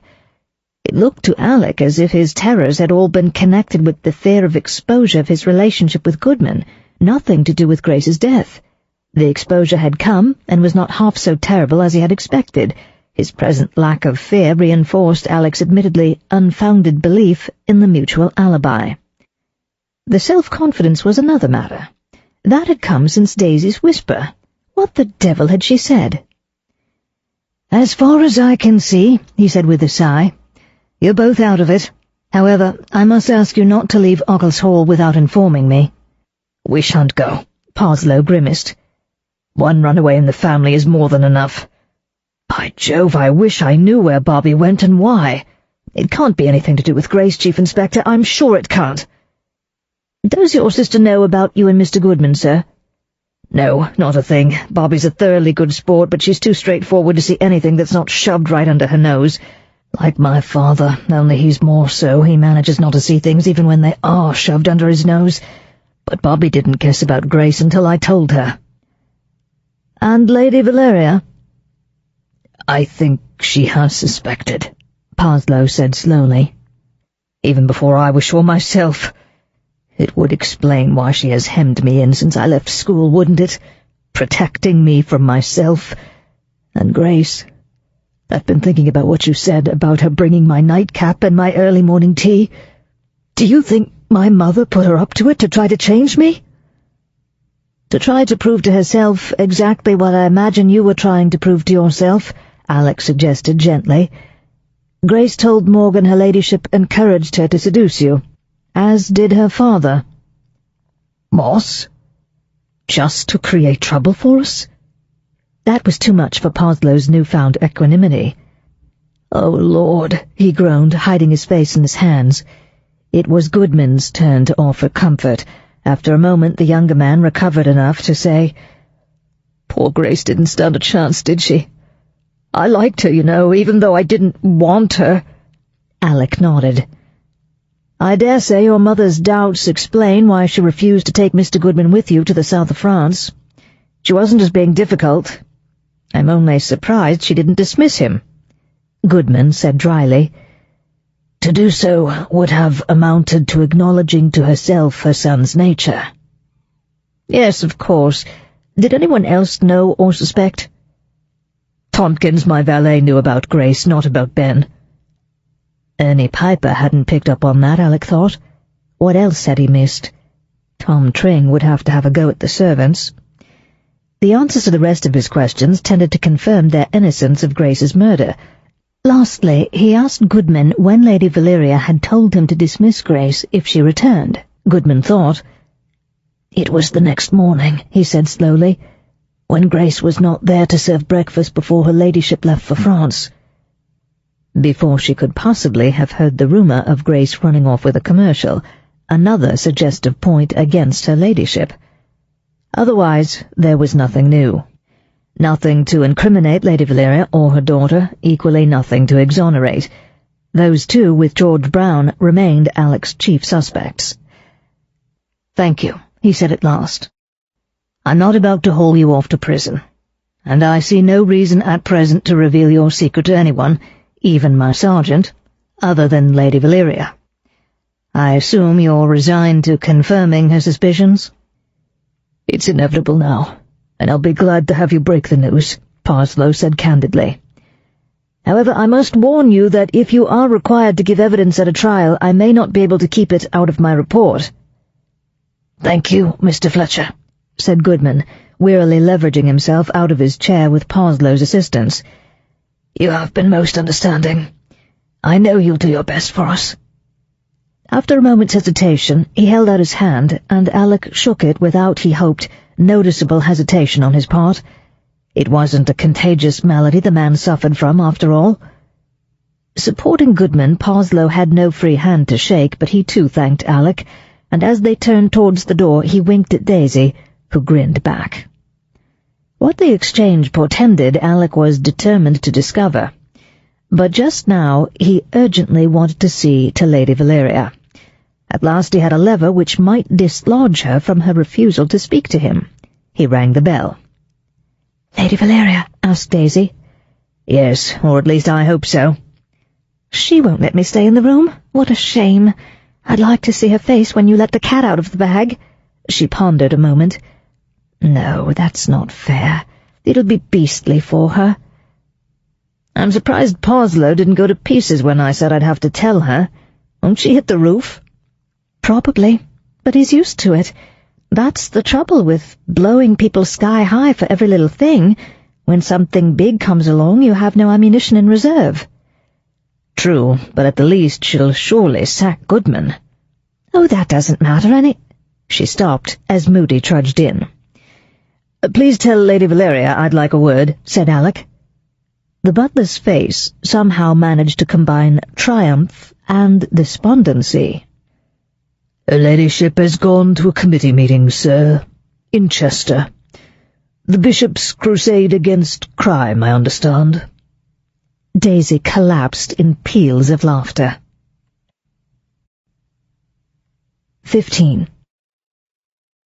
"The bishop's crusade against crime," repeated Daisy, when the affronted butler had stalked from the Red Saloon, closing the door with rather more force than was Butlerianly proper. The last giggle escaped her. Too shocking if you have to arrest the chairwoman for murder," Alec groaned. "She's in the chair." "I don't believe she'd sit on a committee where she wasn't invited to take the chair. I don't believe there's a committee in existence would dare refuse to invite her. Oh, Alec, I'm so glad Ben and Sebastian are in the clear." "They aren't absolutely cleared," he warned, "though I'm inclined to believe them.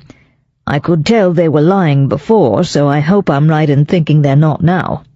"I've remembered something else. When we found poor Grace, I had the impression Ben was relieved, which he wouldn't have been if he'd done it, or he wasn't quite sure Sebastian hadn't.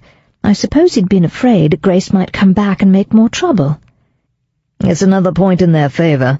Goodman certainly doesn't seem strong enough, and Parslow appears to have relied entirely upon his mother and sister to extricate him from his problems." "Yes, but things are going to change," she prophesied blithely. "Daisy, what are you plotting now? You needn't think I didn't see you whispering to Parslow. Come on, out with it." She shook her head regretfully. "I was going to tell you. Then you said you were going to tell Lady Valeria about Ben and Sebastian. It's nothing to do with Grace, I promise, but you just might decide to use it to persuade Lady Valeria to talk, and the longer she's kept in ignorance, the better." "Deuce take the woman, I'd positively enjoy arresting her crusade against crime or no, and if I can't get anything out of her because of your secret—" Looking exasperated, Alec ran his fingers through his hair. "Blasted, why didn't I stick to my own precept? Didn't I swear never again to have anything to do with you on a professional basis?" Daisy was hurt. "If I hadn't phoned you, you wouldn't even be here," she pointed out. "Which would be a great improvement. Oh, I'm sorry, Daisy, but if I'm going to have to explain away another botched investigation to the AC—" "All right, I'll tell you what I suggested to Sebastian. If you still haven't had any success with Lady Valeria by, say, after church tomorrow." It was time to remind him of her usefulness. She waved her notebook at him. "Shall I type up the notes I just took?" He gave her a rueful grin. "You'd better, since you claim your version of shorthand is unreadable by anyone else. No, wait a minute." He pulled a sheaf of papers from his pocket. "I brought this morning's statements for them to sign. Do you think you could retype them, adding the necessary new bits, in such a way that they don't contradict the previous evasions Piper's aware of? I don't want to advertise your friend's idiosyncrasies unnecessarily." "Bless you, Alec." She suppressed an urge to throw her arms around his neck and kiss his cheek. "You've been frightfully nice about that. Of course I can do it, I'm a writer." "Just remember, this is supposed to be fact, not fiction," he grumbled, then sighed. "Well, failing Lady Valeria and Miss Parslow, I'll walk down to the dairy to see if Sir Reginald remembered anything useful, though the man seems to live in another world." "He'd be happy in a world inhabited solely by cows, poor old prune. You did bring an overcoat, didn't you? And that spiffing green and orange muffler Belinda knitted for you. It's cold out." Amused by her fussing over him, Alec left her to her typing. She read the statements typed by Piper. She had been present at the first interviews with Ben and Sebastian, of course, but the only notes had been a few facts scribbled down by Alec.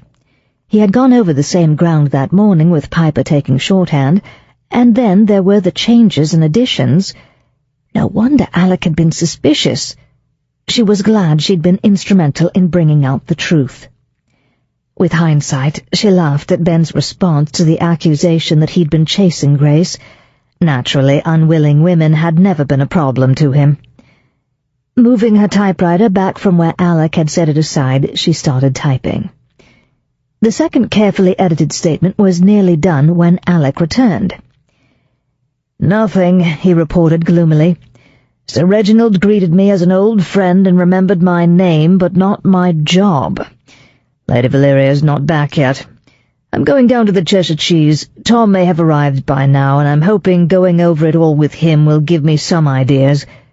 Daisy quickly finished the last paragraph and gave him her work, for which he was properly grateful. "My best to Sergeant Tring," she said as he turned to go. Will you be back later?" "I can't be sure. It depends on what I hear about George Brown. If I'm not off chasing him, do you think tomorrow morning would be a good time to catch Lady Valeria?" "She won't go anywhere before church," she assured him, "and she's not the sort to get up only just in time for the service. Greg told me breakfast is served at 8:30 on Sundays." "Perhaps she'll be feeling pious and ready to confess," he said hopefully. Alec left. Daisy returned to her article on Occles Hall. It was coming along nicely when Moody entered, still even stiffer than usual with outrage over her laughter, to call her to the telephone. "What-o, old thing?" Philip was on the line. "I say, I wondered if you'd care to go to the pictures tonight. They're showing Robin Hood at Whitbury. Douglas Fairbanks, don't you know? He's usually a pretty reliable chappie." "I'd love to, Phil, but it would look awfully as if I'm abandoning a sinking ship." "Come on, you're abandoning them on Monday anyway." "True, and I am pretty keen on Douglas Fairbanks. I'll tell you what, it won't look so mouldy if I invite Sebastian to go with us. Ben's not well enough." "And a pally good thing, too. I mean, I'm sorry he's ill and all that, but dash it, Daisy, you know how little space there is in the old bus." "I don't mind squeezing into the dicky. It's not going to snow, is it?" "Shouldn't think so. The clouds are just about gone. Fearfully cold later, I expect. We'll go to the early show, if you can be ready in time, old thing. Better borrow a few rugs." "Then I'll definitely have to invite Sebastian. One simply can't just nab people's rugs like that." He agreed, and they arranged the time. Daisy went to find Sebastian, who was delighted with the idea. "Ben has taken a bromide and gone to bed," he said. "With any luck, we'll get away before the mater comes home." "I hope so. Will you warn Moody we shan't be in to dinner? And round up some rugs or we'll freeze. I want to finish my article." She enjoyed the evening thoroughly.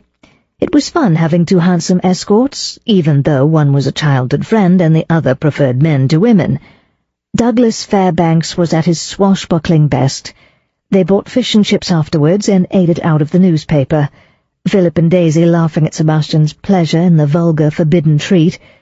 It was nearly 9:30 when the hard-working Swift carried them up the drive of Occles Hall. They rounded a bend to see red tail-lights ahead of them. "By Jove," said Sebastian. "Well, that's not the Daimler. It's a bit late for the Chief Inspector to call, isn't it?" "No, by Jove, it's the Morris. Bobbie's come home." The red lights disappeared towards the stables. Philip drove on to the front door. Sebastian extricated his long legs from the front seat, helped Daisy scramble from the cramped dicky seat, and invited Philip to come in for a drink. "No," said Daisy firmly. "Your mother's probably already primed to explode because you went out, and on top of that Bobbie has returned. An outsider, another outsider, is the last thing Lady Valeria will want. You realize this means Bobbie didn't clear out because of Grace. Philip, go and tell Mr. Fletcher at once." "Rightio," said Philip, obliging as always. Their arms full of rugs, Daisy and Sebastian went into the house. "Do we tell the mater about Bobbie?" Sebastian asked anxiously, as they dumped the rugs on a chair in the long hall. "She'll be a few minutes putting the car away." "It depends how noble you feel. Telling her at once will probably deflect her annoyance from you, or we could wait here until Bobbie joins us and beard the lioness together, or we can go in and let her expend some of her energy on your minor offence, and mine, I suppose, before Bobbie has to face her with a real shocker." "All right, let's go in." Sebastian squared his shoulders and strode towards the drawing-room, spoiling the effect at the last moment by saying plaintively, "We don't have to tell her about the fish and chips, do we?" He submitted to his scolding like a little boy. As Daisy might have expected, Lady Valeria's wrath was focused not on the straying lamb, but on the one who had led him astray. However, Sebastian deflected her vituperation by breaking in with an account of the film. Sir Reginald said quietly and wistfully to Daisy, "Thank you, my dear Miss Dalrymple, for giving the boy a bit of fun." Sebastian didn't have to enthuse over Robin Hood for long. Bobbie came in, square and solid in a motoring costume, looking tired but excited, and behind her came the long-haired poet. "Mummy, this is Ferdinand Wilkinson," she announced. "Dodo, old Pippin, My mother, Lady Valeria, and that's Daddy, and my brother Sebastian, and Daisy Dalrymple. You remember I told you about Daisy." Mr. Wilkinson favoured the assembled company with a gentle smile and bowed slightly to Lady Valeria. "How do you do?" he said. "I am happy to meet Roberta's family, and any friend of hers is a friend of mine." His sentiments were perfectly proper, his voice well-bred, well-modulated, though not noticeably poetical. Lady Valeria only noticed his use of her daughter's Christian name. "Roberta," she said icily, looking him up and down from unkempt head to scuffed toe by way of maroon-patterned fawn Fair Isle pullover and shabby +4s. She turned to Bobbie. "Just who is Mr. Wilkinson?" "His people have a place in Derbyshire. I met him last summer when I took the guides hiking in the Peak District. We hit it off right." "And what is Mr. Wilkinson?" Lady Valeria's tone dripped contempt. "Dodo's a poet, Mummy. Don't worry, not the soppy, sentimental kind, all drooping damsels. He's written a beautiful poem to me as Boadicea, the warrior queen." Too starry-eyed to care for her mother's purpling face, she took Mr. Wilkinson's hand. "We're going to be married." "And how do you propose to live?" Lady Valeria triumphantly played her ace. "You needn't look to me to support you." "Bobo has found a job," said Mr. Wilkinson, gazing fondly at his fiancée, apparently oblivious to the bombshell about to burst over their heads. For once, Lady Valeria was too flabbergasted to emit more than a squeak. "That's why we went away," Bobbie hastened to explain. "It was a sudden chance I couldn't bear to miss. There was an advert in Town and Country, Daisy's magazine, for a games mistress at a girls' school near Cheltenham, North Cheltenham Ladies' College, a smaller place. Weybrook it's called." "Never heard of it." Bobbie ploughed on. "The advert was in the Times, too, so I knew the job hadn't been taken. They needed someone urgently. The last games mistress dropped dead on the hockey field, and they offered a cottage on the school grounds, so I rang up. They asked me to go right away for an interview, and they've hired me. Isn't it spiffing? To start as soon as possible. I couldn't tell anyone where I was going because I knew Mummy would have 40 fits." "Impertinence!" Lady Valeria's fuse went from fizzled to flare and detonated the delayed explosion. "A job! My daughter working like any shoddy shop girl, like a tawdry typist!" She turned on Daisy and howled. "This is all your fault, weaseling your way into a happy household with your monstrous modern manners, driving a daughter to disobey her mother and marry a penniless poet." "Admirable alliteration," said Mr. Wilkinson, not quite sotto voce. His mother-in-law-to-be glared at him, but Daisy intervened before Lady Valeria could begin to dissect his morals, his habits, his dress, his prospects, and his family tree. "You flatter me, Lady Valeria," she said sweetly. "No daughter of so strong-minded a mother could possibly possess such a weak character as to let me drive her where she didn't want to go." "Don't tell me you didn't encourage her to rebel with your independence, piffle." "If I did, it was only by example." Daisy tried to recall just what she had said to Bobbie. More sympathy than encouragement, she thought, but she didn't want to explain that to Lady Valeria. "I hadn't the foggiest Bobbie was looking for a job. Actually, when I saw she'd been reading Town and Country, I rather hoped she was admiring my article." "Your article? You don't imagine I shall let you publish whatever rubbish you have been scribbling about Occles Hall, I hope?" "Occles Hall belongs to Daddy," Bobbie pointed out, speaking over her father's shoulder. Sir Reginald was simultaneously kissing her cheek and shaking Mr. Wilkinson's hand, after which Lady Valeria was going to find it difficult to complain that the poet hadn't asked his permission to marry his daughter. "Good night, all," said Sir Reginald, looking round with a vague smile, and he drifted out of the room. In the momentary hiatus, while his deserted wife glowered after him, Sebastian asked casually, "I say, old girl, wish you happy and all that? And have you eaten?" A sparkle in his deep blue eyes, he seemed to find the situation frightfully amusing. Bobbie grinned at him. "Yes, thanks, Basti, we stopped on the way." "Jolly good. Congratulations, my dear fellow. he said, as, following his father's example, he took Mr. Wilkinson's hand. "You've already learnt the importance of keeping my sister well fed. Care for a brandy or a spot of scotch? Or shall I send Moody down to the cellar for a bottle of the bubbly old dear?" "No, poor old Moody's feet will be killing him by this time of night. Since Daddy's already gone to bed, let's save the bubbly for tomorrow lunchtime." "Champagne?" Lady Valeria snorted. "This is no time for celebration, Sebastian. Your sister has had a brainstorm." "By Jove, mate, that's a bit strong." "Brought on, I don't doubt, by the distress of finding her family under investigation by Miss Dalrymple's friend Ferret from Scotland Yard." "Scotland Yard?" gasped Bobbie. "What on earth are you blethering about, Mummy?" "I don't blether, Roberta.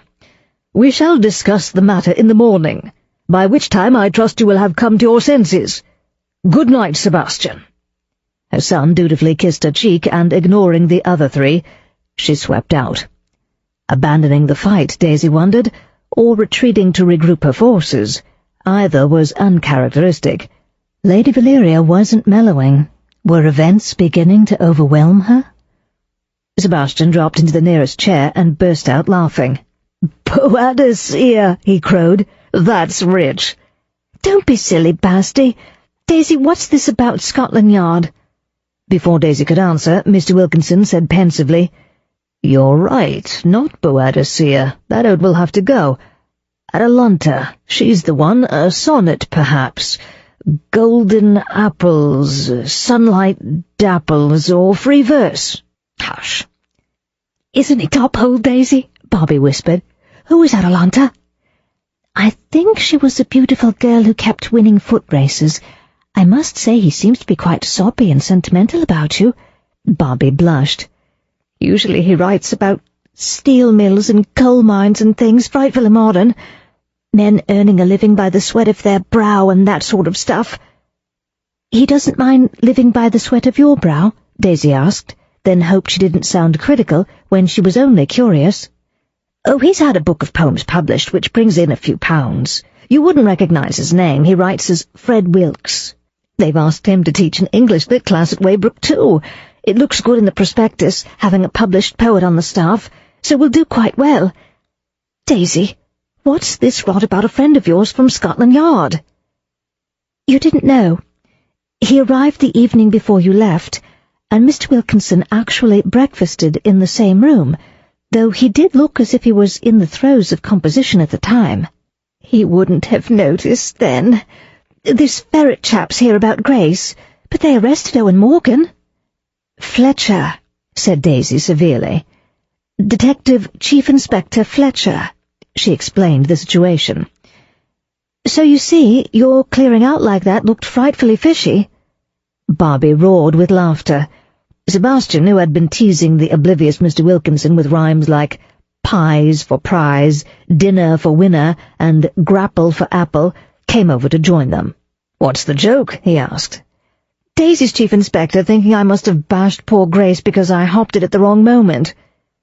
"It's not really funny, Bobbie. I mean, I'm glad you've come back so he'll stop suspecting you, but now things look even grimmer for the mater." "For money?" said Bobbie, bewildered.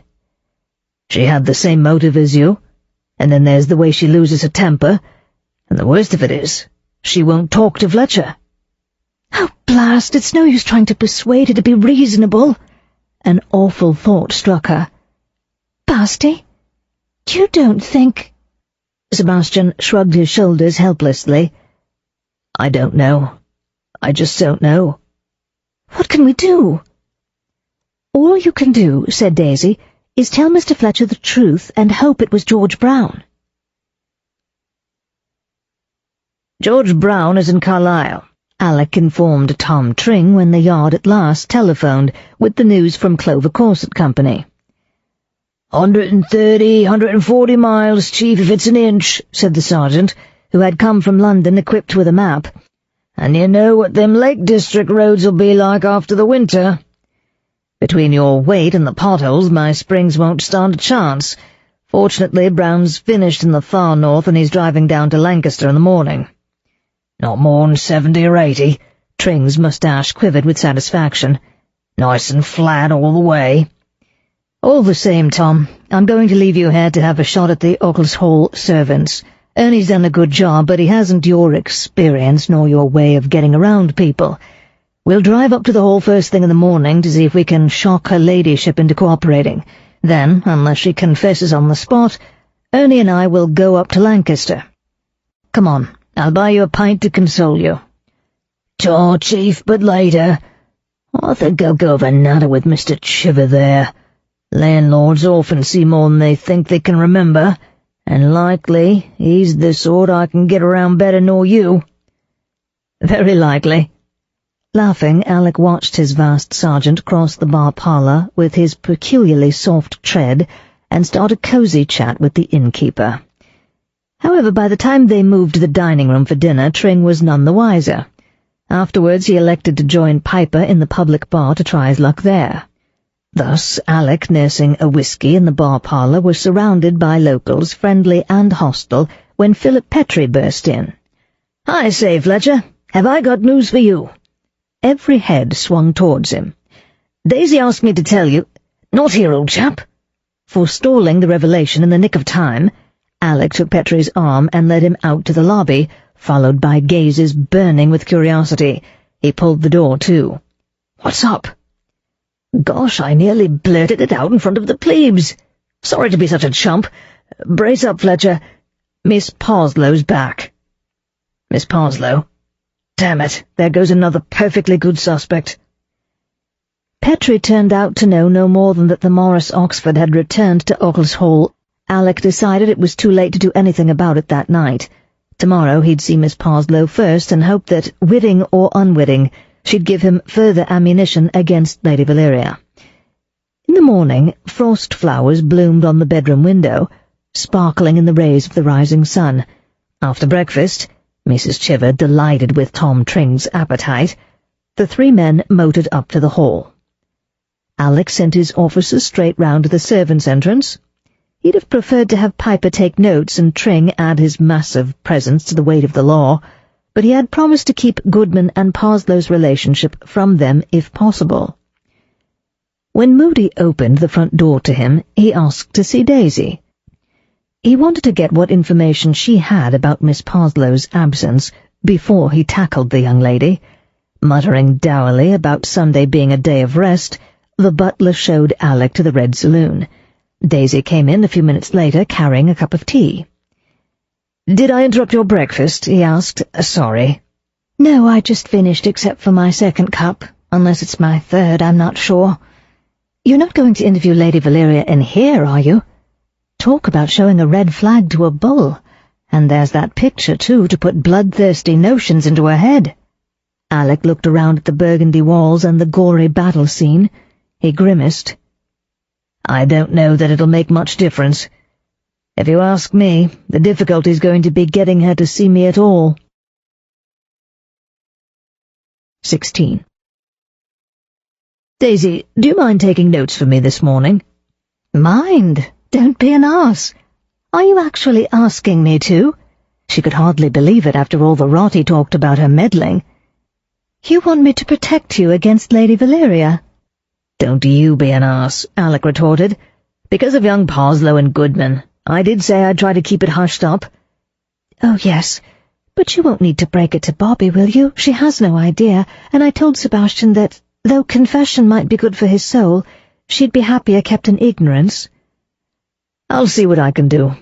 No promises. It depends on how cooperative she is. Don't you think she's bound to find out sooner or later anyway?" "No," said Daisy smugly. "For one thing, she won't be living here much longer." Heaving a sigh, he asked resignedly, "All right.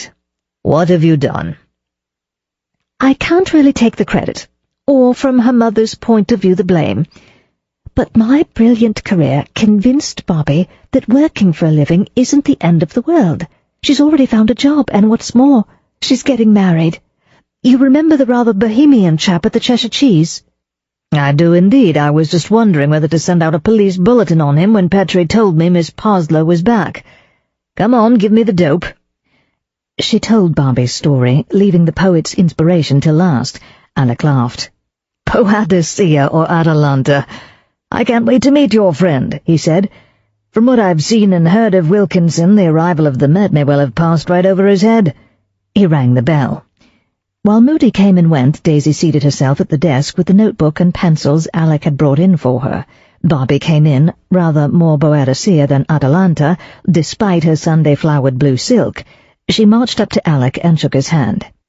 "Glad to meet you, Mr. Fletcher," she said gruffly. "Daisy's been telling me about you." Daisy almost laughed at the look on Alec's face. This wasn't how a suspect was supposed to behave. Bobbie did utter a snort of laughter as she sat down in a chair facing the fire. "Don't worry. Only what a jolly good detective you are. I'm fearfully sorry about buzzing off like that, but I thought the police had holed out. I didn't realise the local laddies had come a cropper. If I'd known the ball was in Scotland Yard's court, I'd have gone anyway, but I might have let you know the score first," she added candidly. "Miss Dalrymple has explained your absence to me," Alec said dryly. "We need not go over that again. She'll be taking notes for me, incidentally." "Jolly good. Daisy's frightfully clever, isn't she? All this writing stuff. I suppose you want to know what I was doing the night Grace disappeared?" "We'll start a bit earlier, Miss Parslow, with your brother's affair with Grace." "I didn't know about it, not until he told me. I'm not awfully good at noticing that sort of thing," said Bobbie apologetically. "Besides, being 5 years older, I tend to think of him as my little brother. I hadn't even realized he was interested in girls." Daisy studiously avoided Alec's eye. "I see. Go on." "Well, it was pretty obvious. Poor Basti was like a cat on hot bricks. Even I could see that. I asked him what was wrong, and he told me Grace was pregnant and insisted on marrying him. You could have knocked me down with a feather. I told him I'd take care of things, and he wasn't to worry." "You would get rid of Grace for him?" "If you mean murder her, I might have for Basti," said Bobbie aggressively. "But it didn't even cross my mind. The girl couldn't force him to the altar. He was scared to death of Mummy finding out, so I told him to use his own money to pay Grace off. I even offered to be go-between, because he didn't want to see Grace. Then Mummy came in and accused me of ragging him. Well, I didn't care for that. Just let it wash over me. Basti wouldn't stand for it, though. He told her everything, and after that I left it to her to sort things out till—" She hesitated. Alec pounced. "Till?" "Till that night. The night before she and Basti left for Antibes. Basti was still in a tizzy.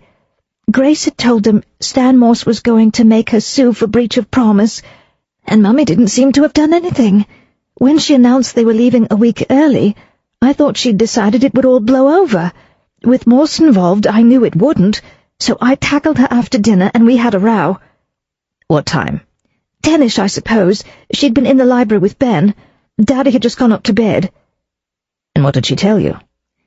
"She said she'd made arrangements. Everything was settled, and I wasn't to stick my oar in." "She didn't tell you what her arrangements were?" "No, Mummy never explains anything." "You didn't make a guess at what she had done or intended to do?" "I certainly didn't imagine she was going to hit Grace on the head. Mummy can be a pain in the neck, but she's not a murderer." "Yet you said you yourself might contemplate murder in defense of your brother." Alec was relentless. "You consider Lady Valeria less dedicated to his welfare?" Glancing up, Daisy saw Bobbie's square, ruddy face pale. "No," she said uneasily, then burst out. "But murder? I mean, it's not playing the game, is it?" She looked appealingly at Daisy, who hurriedly returned to her shorthand, afraid Alec might suspect her of interfering. "All right, Miss Parslow," he said, "excluding murder for the moment. Weren't you surprised your mother didn't at least dismiss Grace?" "Yes, I was rather. I suppose at least she controlled her to some degree while she was employed here.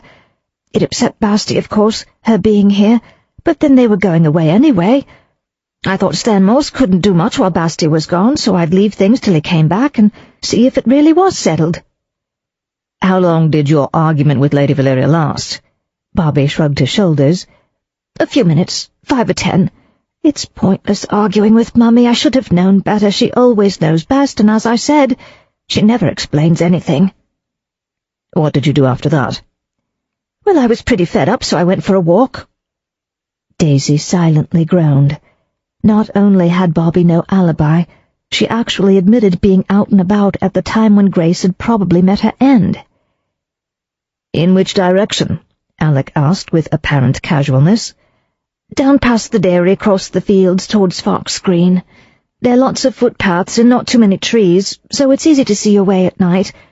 There was a bit of a moon shining between the clouds now and then, and I took a pocket torch too." "You didn't go anywhere near the village?" "Fox Green?" Bobbie sounded puzzled. "No, it's a tiny place, just a few houses around a village green, and anyway I wanted exercise, not company." "I meant Occleswich," he sighed. "I hoped you might have seen something useful. What time did you get home?" "I heard the church clock strike midnight just as I reached the house." "You didn't go anywhere near the winter garden?" "No, I came up past the dairy, the way I went. Golly, is that when Grace was killed or buried?" "We don't know, Miss Parslow. After 2 months it's difficult to be certain of anything."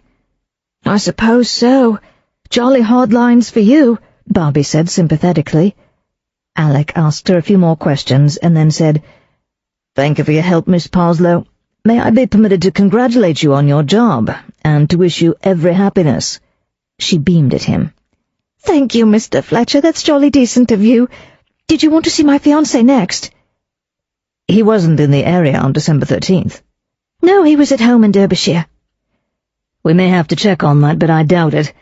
I must see Lady Valeria now. Do you know whereabouts in the house she is?" "She's usually in the library between breakfast and church. She was brought up reading sermons on Sunday, and the habit stuck. On the way down to church she tells us all about the absolute idiots who have managed to get their sermons published. Should I tell her you want to see her?" "Thank you. No, we'll go to her." "Rather you than me," said Bobbie cheerfully, and departed. "You don't think she did it?" said Daisy, collecting up her notebooks and pencils. "No. Not that I'm sure she's incapable of it, but she's not devious enough to try to put me off the scent by freely admitting to rambling about the countryside at the relevant time." "I don't think Bobbie rambles, she hikes. I suppose she's still on your list of suspects, even though you believe her." "You know my methods, Watson." He followed her out of the room. "This is your last chance to back out of facing the dragon, Daisy." "I'm not afraid of Lady Valeria. If she objects, which she will you let me explain why I'm there, rather than another policeman? She'll think me impertinent, but you'd sound threatening, which would only set her back up." "All right, though I expect her back will already be as high as it can go." Alec opened the library door. Lady Valeria sat in a Windsor chair by the window, a sombre figure, navy blue, frowning down at the book in her lap. She transferred the frown to Daisy and Alec as they entered. "Well, Miss Dalrymple," she said coldly. "You remember Detective Chief Inspector Fletcher, Lady Valeria? He has a few questions to ask you." "I've heard that before, and my answer is the same. I shan't dignify your iniquitous inquisition with a response, Fritter." "That is, of course, you're right, ma'am," said Alec, ignoring her massacre of his name. "But in view of what I have learned since we last spoke, I shall have to ask you to accompany me to a police station." It was sheer bluff. He had no more against her, motive and opportunity, than Dunnet had against Morgan. "What you have learned? And just what have you learned with your underhanded inquiries?" The bluff had worked, at least in part. She was no longer trying to dismiss him out of hand. "I ask questions, Lady Valeria," he said. "I don't answer them." Weakening, she turned on Daisy. "You may be a prying police person masquerading as a guest, Miss Dalrymple, or vice versa, but I have nothing to say which is any conceivable business of yours." "At present, Lady Valeria, I'm masquerading as a police stenographer." Her voice was admirably calm. "Mr. Fletcher needs a record of the interview. His constable can easily be summoned, but we assumed you'd prefer someone who already knows all there is to know about Sebastian." Her ladyship's brick-red complexion faded. "All?" she croaked. "All," said Daisy inexorably. "I see no need to make anything public," said Alec. doing his best to sound conciliatory. He couldn't help feeling sorry for the woman, and more important, he hoped she'd stop regarding him as a demon. Caution made him add, "So far, that is. My officers are very discreet, but the fewer people who know—" Sit down, my good man," she interrupted with forced impatience, neatly forestalling the words he hadn't been going to produce. "I can't be craning my neck at you. I don't know what you think you've discovered. I admit my son had an affair with the scheming slut and made her pregnant, but young men will sow their wild oats." Already scribbling in shorthand, Daisy slipped away and sat down at the long library table. Lady Valeria ignored her. Despite her denial, it was obvious she suspected her son's inclination, and had hoped the girl's pregnancy disproved it. Alec decided nothing was to be gained by asking whether she had encouraged Grace to seduce Parslow. He'd try for essentials before she rebelled. "Mr. Parslow told you he had promised under threat to marry Grace. You promised him, in his words, to deal with Grace. What did you have in mind?" "Naturally, my first thought was to give her the sack. Unfortunately, I was unable to force her to leave the district, besides which she made it clear her father would go to the press if she was dismissed. I assume, since you spoke of threats, you are aware that Morse claimed he'd bring an action for breach of promise if Sebastian failed to marry his daughter." "Claimed?" "He wanted money, of course. That's all the lower classes care about." "It has been suggested he was more interested in making trouble," Alec said dryly. "Oh, I don't doubt he'd have been glad to see the heir to Occles Hall married to a promiscuous parlour maid, or to drag the matter through the courts. The man's a spiteful savage. But I know these people. I knew I could buy him off." Alec was fascinated by her apparently unconscious gift for alliterative invective. "You offered Grace money?" he asked. "I offered to pay her a substantial sum to go away. The treacherous trollop accepted my offer, and then came back and told me her father wasn't satisfied. That was when I decided to take Sebastian away without notice. Not only would a change of scene do him good, by the time we returned Grace's condition would be showing, and they'd be willing to settle for considerably less." Her logic seemed questionable, but he let it go. "Grace didn't know you were leaving on December 14th. "She must have been listening at the door when I instructed Mr. Goodman to telephone Cook to change the bookings. At least so I imagined when I heard she had run away with a commercial traveller." "When was that?" "I can't give you a date. Roberta wrote to Sebastian when we were in Antibes. She wasn't yet lost to all family feeling." "Yet you told Mr. Goodman before you left to dismiss Grace if she showed up again." "Certainly. She had proved herself unreliable. One cannot have servants failing to return on time after an evening out. It's a bad example to the rest. Besides, I assumed news of our departure persuaded her she had wrecked her chances of getting anything out of me." Lady Valeria's tone of caustic satisfaction was convincing.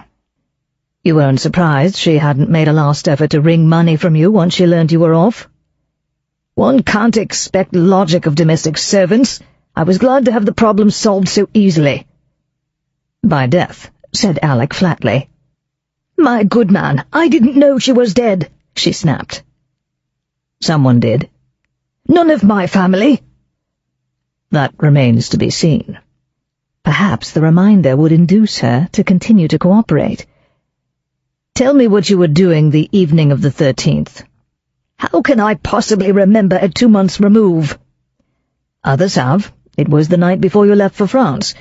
You packed your bags." "My maid did. I will say this for Greg, she knows what to pack without my standing over her every minute. I was in the library after dinner, giving Mr. Goodman his orders. Then I went to the drawing-room. I suppose it was about 10 o'clock, as I was just in time to wish Sir Reginald good night, and that is the hour he generally retires. Yes, 10 o'clock. "Who else was in the drawing-room?" "My daughter, Roberta. Yes, I recall asking her where her brother was, and she ripped out at me in the most extraordinary way. Roberta has an unfortunate tendency to belligerence.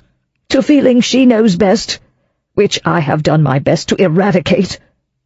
A muffled snort came from Daisy's direction. Alec pretended he hadn't heard, but Lady Valeria turned her head to freeze the offender with an arctic stare. Daisy, her head bent over the notebook, didn't even notice. "How long did your, discussion with Miss Parslow last, Lady Valeria?" Alec said hastily. "Discussion? I simply told her not to meddle, as I had everything in hand. A minute or two, no more." Whether she or Miss Parslow was more accurate as to timing, the quarrel gave neither an alibi. "And then?" he asked. "I stayed in the drawing-room, reading, I believe, until I went up to bed. At what time, I haven't the least idea." "You saw no one?" "No one, as far as I recall. Modern servants consider themselves put upon if one expects them to work after dinner. It's hard enough to find and keep them anyway. Oh, after I went up to my room, Sebastian came in to say good night." Alec saw no need to pursue the real reason for Parslow's visit to his mother's room. Both Lady Valeria and her daughter had had all the time in the world to lie in wait for Grace, to murder her with or without prior argument, and to bury her body in the soft earth of the flower-bed. Neither would be missed in this rabbit warren of a house, with the servants in their quarters and the family going their own ways. Her ladyship might have had to go outside again to finish the job, after showing a presence in her bedroom at a suitable hour, but that was no hindrance to making a case. Both had better motives than Owen Morgan, who was indisputably grief-stricken by Grace's death. However, a sizable hold Daisy had pointed out in the case against Morgan applied equally to the two women. Surely, either must have realized the body would be found when the garden bloomed, if not before. "Well," snapped Lady Valeria, "are you finished, Flincher? I must go and get ready for church." "I have no more questions for the present, ma'am, but I must warn you that tomorrow, if the case remains unsolved, I shall be turning it back to the local police. I shall strongly advise Superintendent Higginbottom to put a man in charge who is less easily intimidated than Inspector Dunnet. Whoever he appoints will receive the reports of everything I have discovered." Lady Valeria quivered, an impressive sight, whether caused by rage or dismay. "Everything." "Everything," Alec confirmed. "If you have anything further to say, you may tell me now, or contact my sergeant, either at the Cheshire Cheese or in your servants' quarters." "Still pestering my servants," she roared, face purpling as she surged to her feet. "Barbaric bully! I have nothing further to say." She cast a seething glance at Daisy as she stormed out of the library. "She can't very well wring my neck in church," said Daisy hopefully. "Thank heaven Philip's coming to lunch. I shall make him stay all afternoon. And I'll hide in my room this evening and type this up for you. Plus, I want to talk to you, but I must go and get ready for church too." "It's time I was leaving for Lancaster." Alec briefly explained about George Brown's circumambulations. "We may not be back till late, but Tom's around if you need him. Be careful, Daisy. It's all very well joking, but I made a mistake letting Lady Valeria know you know about her son." "I shan't accept an invitation to go for a nice walk in the country with her," Daisy promised. With that, he had to be satisfied. After a word with Tring, who had of course been invited to Sunday lunch in the kitchen, he and Piper set off in the Austin for Lancaster. It was a beautiful day for the open road in an open car, crisp but sunny. The unlovely industrial stretch between Warrington and Preston at least had tarmac surfaced roads to compensate.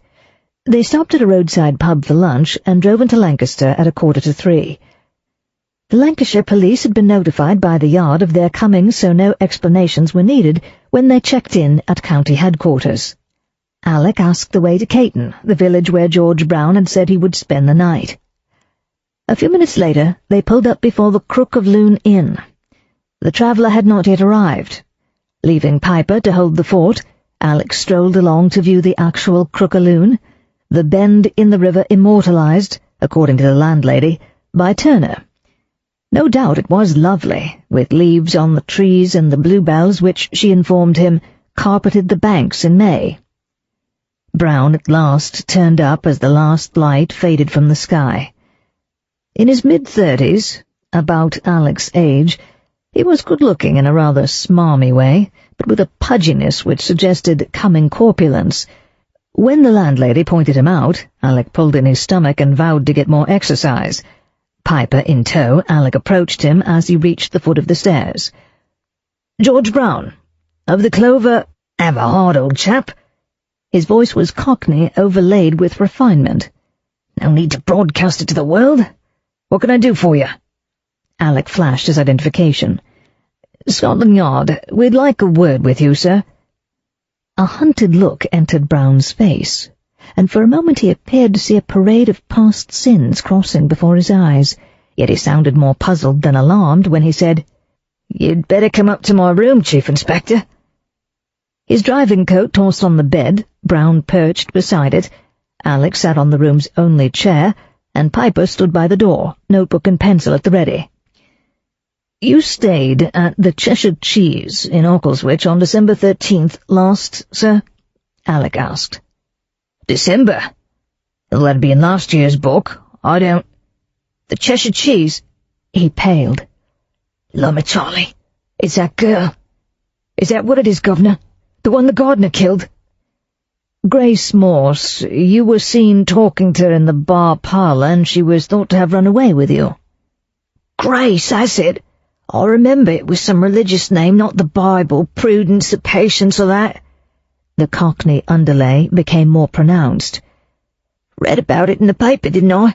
And I said to myself, that's the one that didn't come back, that is." "Didn't come back?" "Thought she'd run off with me, did they? That's a laugh. Not that I didn't try, mind, I'll be straight with you, Governor. I gave her the usual stuff, you know. Friend in the moving picture business. She was just the type they wanted. Then she told me she had a bun in the oven, and—" His voice trailed away. "And you told her you knew a doctor who could help her?" "That's what I said, Gov, but I don't, honest." His incipient double chin wobbled in panic. "It was just to come on, see? She wasn't no spring chicken, 20 if she was a day. Old enough to know the score. I thought we'd have a bit of fun for a couple days. Then I'd pay a train home to Mum if that's what she wanted. I'm not short of you, Bob.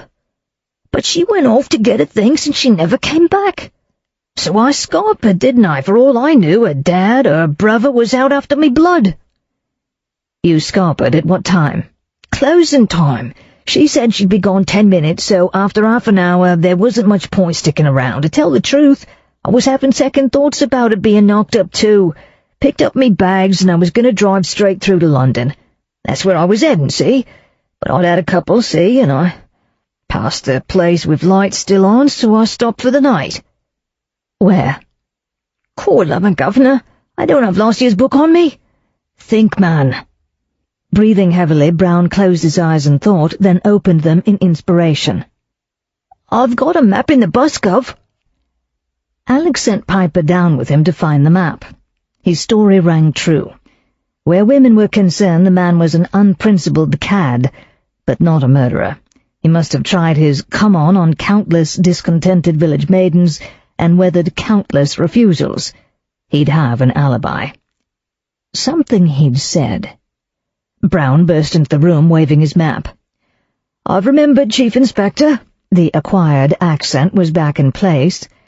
"Newport, the Royal Victoria Hotel, not the kind of place that takes my fancy, but any port in a storm, what?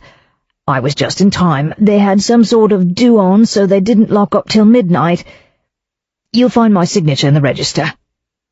Piper unfolded the map and checked the distance from Occleswich to Newport. "Around 30 miles, Chief." 30 miles. Brown had left Occleswich at, say, 20 to 11, and arrived in Newport shortly before midnight. Starting out along narrow, unfamiliar country lanes once on the high road, he'd drive with caution after the whiskey he'd imbibed. Even if he'd zipped along like the very devil, he'd not have had time to murder and bury Grace. Frustrated, Alec said, "We'll check with the Royal Victoria, of course, Mr. Brown. What did Grace tell you that evening of her situation? What sort of spirits was she in?" But the traveller recalled nothing more about Grace, not even the colour of her hair. As Alec suspected, she was one of dozens of pretty girls in dozens of country inns, pursued with varying degrees of success. All Alec could do was issue a warning about enticing minors away from home with false promises. Brown was no more helpful in other directions. He hadn't particularly noted the other men in the bar parlour. By the time he'd fetched his bags, started his motor, and driven out to the street, no one was about. "That's one of the things I like about putting up in small villages, Chief Inspector. Nothing to keep a chap up late, barring a willing chambermaid," he winked. "So I get an early start. That's the way to get ahead in business." Alec sighed, thanked him, and asked him to telephone his whereabouts daily to the Chester police. The two detectives took to the road again. "If his alibi's good, he's in the clear, isn't he, Chief?" Piper asked. "Yes," Alec grunted, peering ahead through the blurry glass. "But now we know Grace actually did intend to leave. Damn it, I can't see a thing. Our breath is freezing on the windscreen. I'll have to open it." He pulled to the side of the road. With nightfall, the temperature had plummeted and driving conditions were atrocious. Alec had no attention to spare for considering the significance of Grace's planned departure from Ockleswich. Slowed by icy patches on the roads, and stopping for dinner halfway, they arrived back late and tired at the Cheshire Cheese. Alec told Tom Tring about the interview with George Brown. "Looks like he's out of it then, Chief," the sergeant rumbled.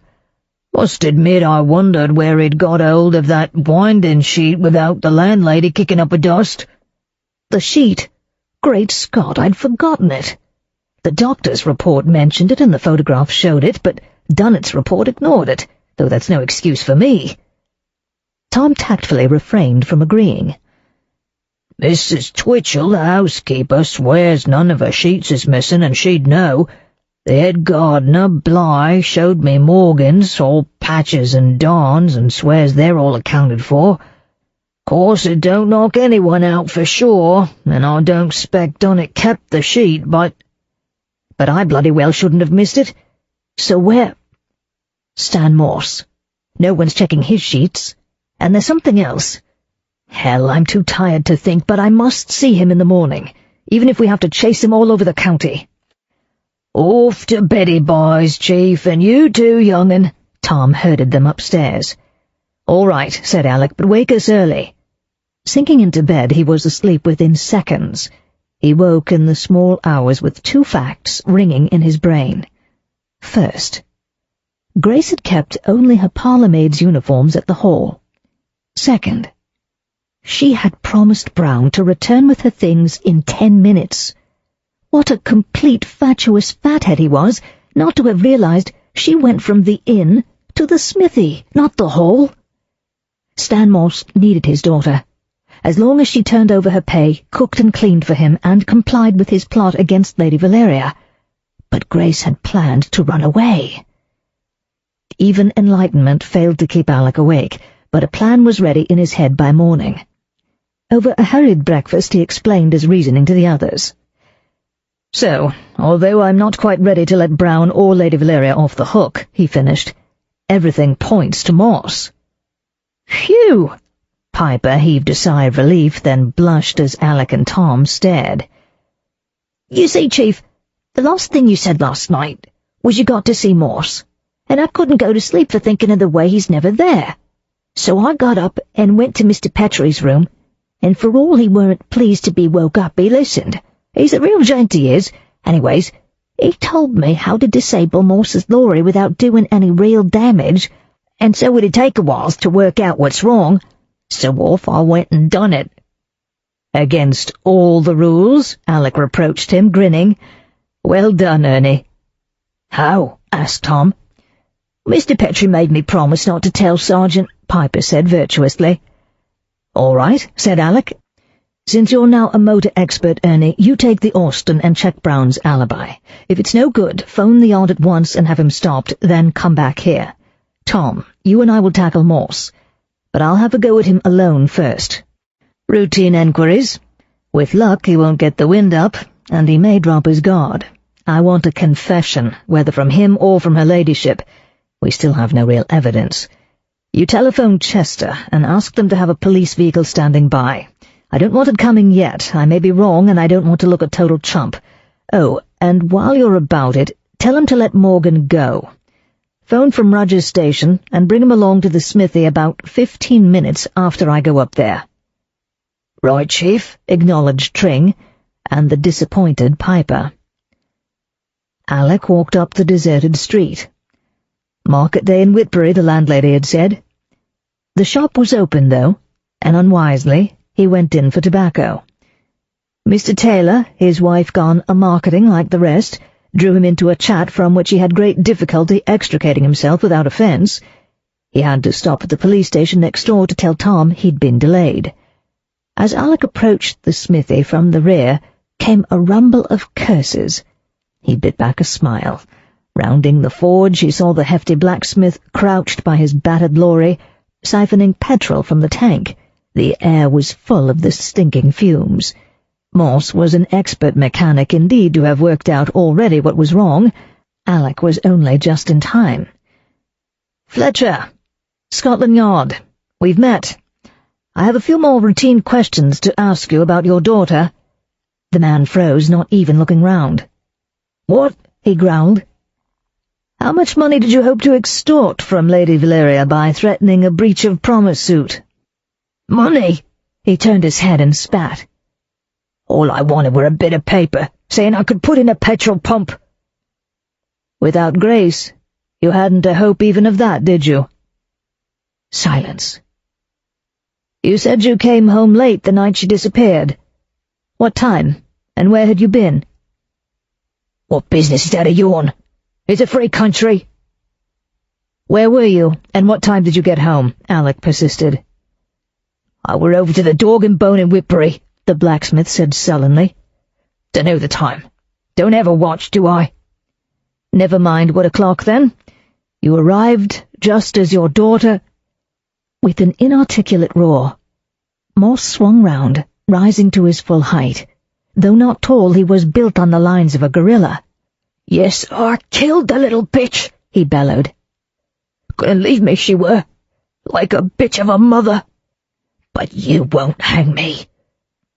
He grabbed a rusty axle from the nearest heap of scrap metal and hurled himself at Alec, aiming a vicious swipe. Alec sprang backwards. His foot hit a patch of oil, and he staggered, arms flailing helplessly. The axle swept down. 17. "Good heavens," said Daisy, waving the letter that had arrived by the early post. "Mother's come through for once." "Come through?" Bobbie asked. "I say, Dodo, don't hog the toast, you brute. Basti, is that marmalade lurking by your elbow?" "No, plum jam." Daisy passed the marmalade. "She says her gardener's about ready to retire, so she'll employ Owen Morgan. Isn't it spiffing? Sir Reginald promised to give him a good reference. I'd better go and phone Mr. Fletcher to see when he'll be released." "Ask him when we'll be released," said Sebastian. "I will," she promised. As she went to the telephone, she had a brilliant idea. She and Philip could take Owen to Worcestershire on their way to London. Well, not quite on their way, but with a bit of a detour. Owen wasn't large and wouldn't mind squeezing into the dicky. She could stay the night at the Dower House, which would please Mother, and Philip could go over to Malvern to spend a night with his family. Mrs. Chiver answered the Cheshire Cheese telephone. "Chief Inspector Fletcher, please," Daisy requested. "He just this minute stepped out, miss," said the landlady. "Going to the smithy, I heard him say. Shall I call him back?" "No, thanks. I'll meet him there." Surely among all that rubbish there must be a spot from which she could observe the interview with Stan Morse without being seen if she hurried. Luckily she was wearing a warm tweed costume and country shoes. Not stopping for a coat, she sped from the house and down the path towards the village. As she passed the winter garden, she wondered for the 100th time who could have been such an idiot as to hide a body where it would so certainly be discovered. For the first time, she found an answer. Someone whose garden was paved over and grew nothing but rusty metal. No, Stan Morse couldn't have killed his own daughter. It was unthinkable, unbearable, and even the blacksmith, a countryman however mechanically minded, must be aware that without careful replanting, the excavated soil would grow no flowers. Of course he knew, Daisy realized with horror. That was what he wanted. He loathed Lady Valeria. And what could cause his enemy more trouble than the discovery of a murdered servant buried in her garden? She couldn't bear to believe the murder was premeditated. It was almost as bad, though, to cynically make use of his daughter's body after hitting out at her in a burst of violent anger. Sebastian had expressed surprise that Morse and his mother had never come to blows. Bobbie had said he had a filthy temper. Daisy herself had heard him threaten Owen. And Alec was on his way to ask questions which could not help but arouse that temper. Daisy ran. Even when she remembered he'd have Tom Tring with him, she went on running. Down the path, through the wicket, across the lane, panting round the end of the ramshackle cottage. As she reached the corner, she heard a wordless roar. A thick voice she recognized from the inquest shouted, "Yes, I killed the little bitch. Gonna leave me, she were, like a bitch of a mother. But you won't hang me." Slowing just enough to seize a bent starting handle, she dashed on. The blacksmith's bludgeon was already descending on Alec when she hit him over the head. Moss toppled like a felled tree and lay still. Alec was on his back, eyes closed, face white, groaning, clutching his left shoulder with his right hand. Daisy dropped the starting handle and fell to her knees beside him. "Alec," she whispered, "I think I've killed him." "Better him than me, my avenging angel." He struggled to sit up, his arm dangling limply. She helped him. "I think I'm going to be sick," he said in a strangled voice. "You can't," she wailed, laying hands simultaneously on his clammy forehead and her own. "I am. Oh, Alec, does it hurt dreadfully?" "As a matter of fact, no," he said, sounding surprised. "My arm's numb all the way from shoulder to fingertips. I just feel absolutely like death." Shock! At last she remembered what she'd learned working in the hospital during the war. Pulling herself together, she cleared the bits of scrap he'd fallen on. Thank goodness his soft hat had stayed on and protected the back of his head. "You must lie down again, and try to keep that arm still, even if it doesn't hurt. I'm afraid it will soon." He let her lower him onto the paving again, with his folded felt hat as a pillow. "Daisy, it would have been my head if you hadn't arrived." He gripped her hand. "And you told me to take elementary precautions. We must keep you warm." Gently she disengaged herself, took off her jacket and draped it over him, then restored her hand to his clasp. "I rang up the inn and Mrs. Chiver said you had come here. I just wanted to try to hear the interview, but on the way down everything suddenly came together. I realized how dangerous he was, so I ran to warn you. Alec, I ought to feel his pulse and try to stop the bleeding." "If he's bleeding badly, he's not dead yet." "I don't know, I haven't looked, but I hit him a terrific whack. I'd better." To her profound relief, Philip loped around the corner of the forge, followed by a sound like a galloping cart-horse, which turned out to be Tom Tring and Constable Rudge, both puffing. Philip stopped and stared at the scene, wild-eyed. He was unshaven, his blonde hair stood up in tufts, his waistcoat was buttoned wrong, and he hadn't fastened his collar, let alone put on a tie. "Good God, Daisy!" he cried. "What's going on?" Daisy burst into tears. "Stan Morse tried to kill Alec, and I think I've killed him." "Here, I say, old dear, no need for that." He felt in his pocket for a handkerchief which wasn't there. "Fletcher appears to be alive, if not well, and if you've bumped off the other chap, well, he's a rotter and deserves it." "Here, here," Alec agreed. "He killed Grace," Daisy sobbed. "His own daughter. I heard him say so." "Well, he'll dangle for it, miss," said Sergeant Tring on his knees beside the blacksmith. "Being as how you haven't saved the hangman the trouble. Coming round he is, and gonna start creating any minute. Good job I brought me bracelets. Here, Mr. Petrie, give Miss me handkercher, and I'll trouble you for yours. Rudge, to bind up Tommy's head. You're not gonna kick the bucket, Chief?" "Not yet, Tom." Alec raised his head, but at once laid it down again, wincing. "Petrie, it's going to take 2 men to handle Morse, I expect. Would you mind going down to the police station and phoning Chester for me?" His voice faded. As Daisy anxiously bent over him, Tring took charge. "Ask for Superintendent Higginbottom, sir. He's got a car standing by. Tell him we'll want an ambulance and a doctor, too." "Rightio," said Philip. "And take Miss Dalrymple with you," said Alec weakly. "No, I'm not leaving till the doctor comes." "Send the wife up, miss," said Rudge. "She's done a bit of nursing. Tell her what's happened."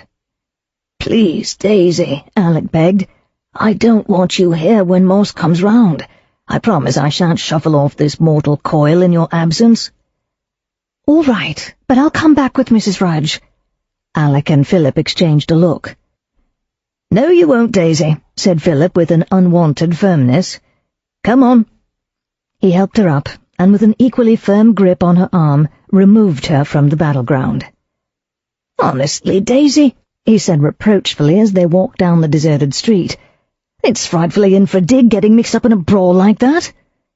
"Infra-dig be blowed. I suppose you think I should have let Morse kill Alec?"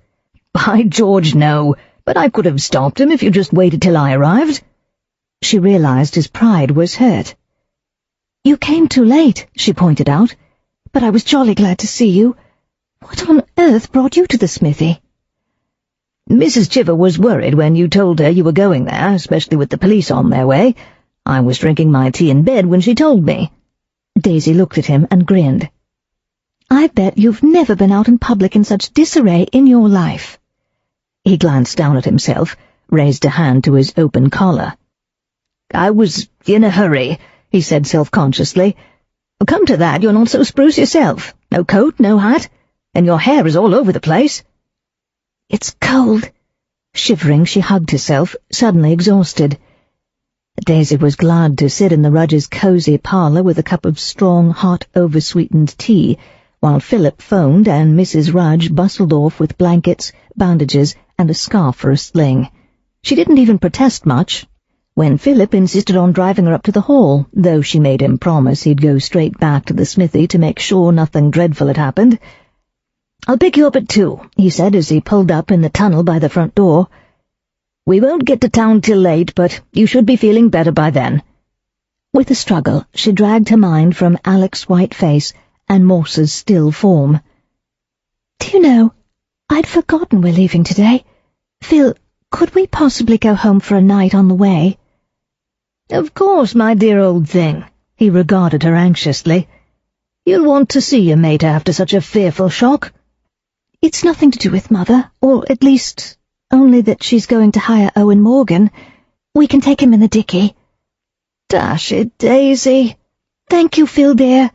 She stretched up to kiss his cheek and escaped into the house. Moody met her in the long hall.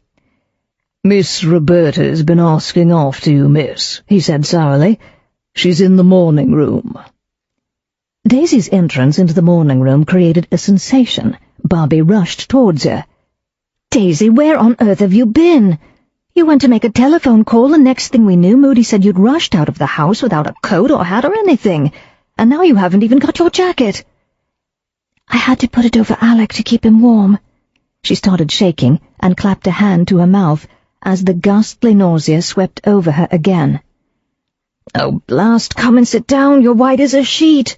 Bobbie's arm was around her, supporting her. "There, put your head between your knees. Thanks, Ben." Ben had dumped an arrangement of honesty and Chinese lanterns and rushed the empty bowl to Daisy.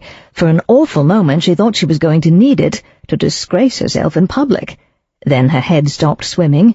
She took a couple of deep breaths and her pulse steadied beneath Bobbie's fingertips. The Girl Guide's first aid course would come in handy for a games mistress, she thought irrelevantly. "I'm all right now," she said, sitting up. Sebastian thrust a glass of brandy into her hand, and she smiled shakily at him. "Thanks. Sorry to be such a drip." "Oh, bosh, don't be a chump," said Bobbie. "Golly, though, we're all simply dying to know what's happened, if you feel well enough to tell us." She sipped the brandy, and its fire drove away the last of the chill. "Yes, of course I'll tell you. I suppose it's quite exciting, really, but at the same time it was perfectly beastly." Shuddering, she swallowed another sip. They all sat down, Bobbie and Mr. Wilkinson on a sofa, holding hands, Sebastian and Ben circumspectly on widely separated chairs. Daisy felt a flash of pity for all the hiding they had done, and all they had yet to do. At least Ben looked quite recovered after spending Sunday in bed. "Go ahead," Bobbie urged eagerly. She told them the story, from ringing up the Cheshire cheese to Mrs. Rudge's departure, with aid and comfort for the injured.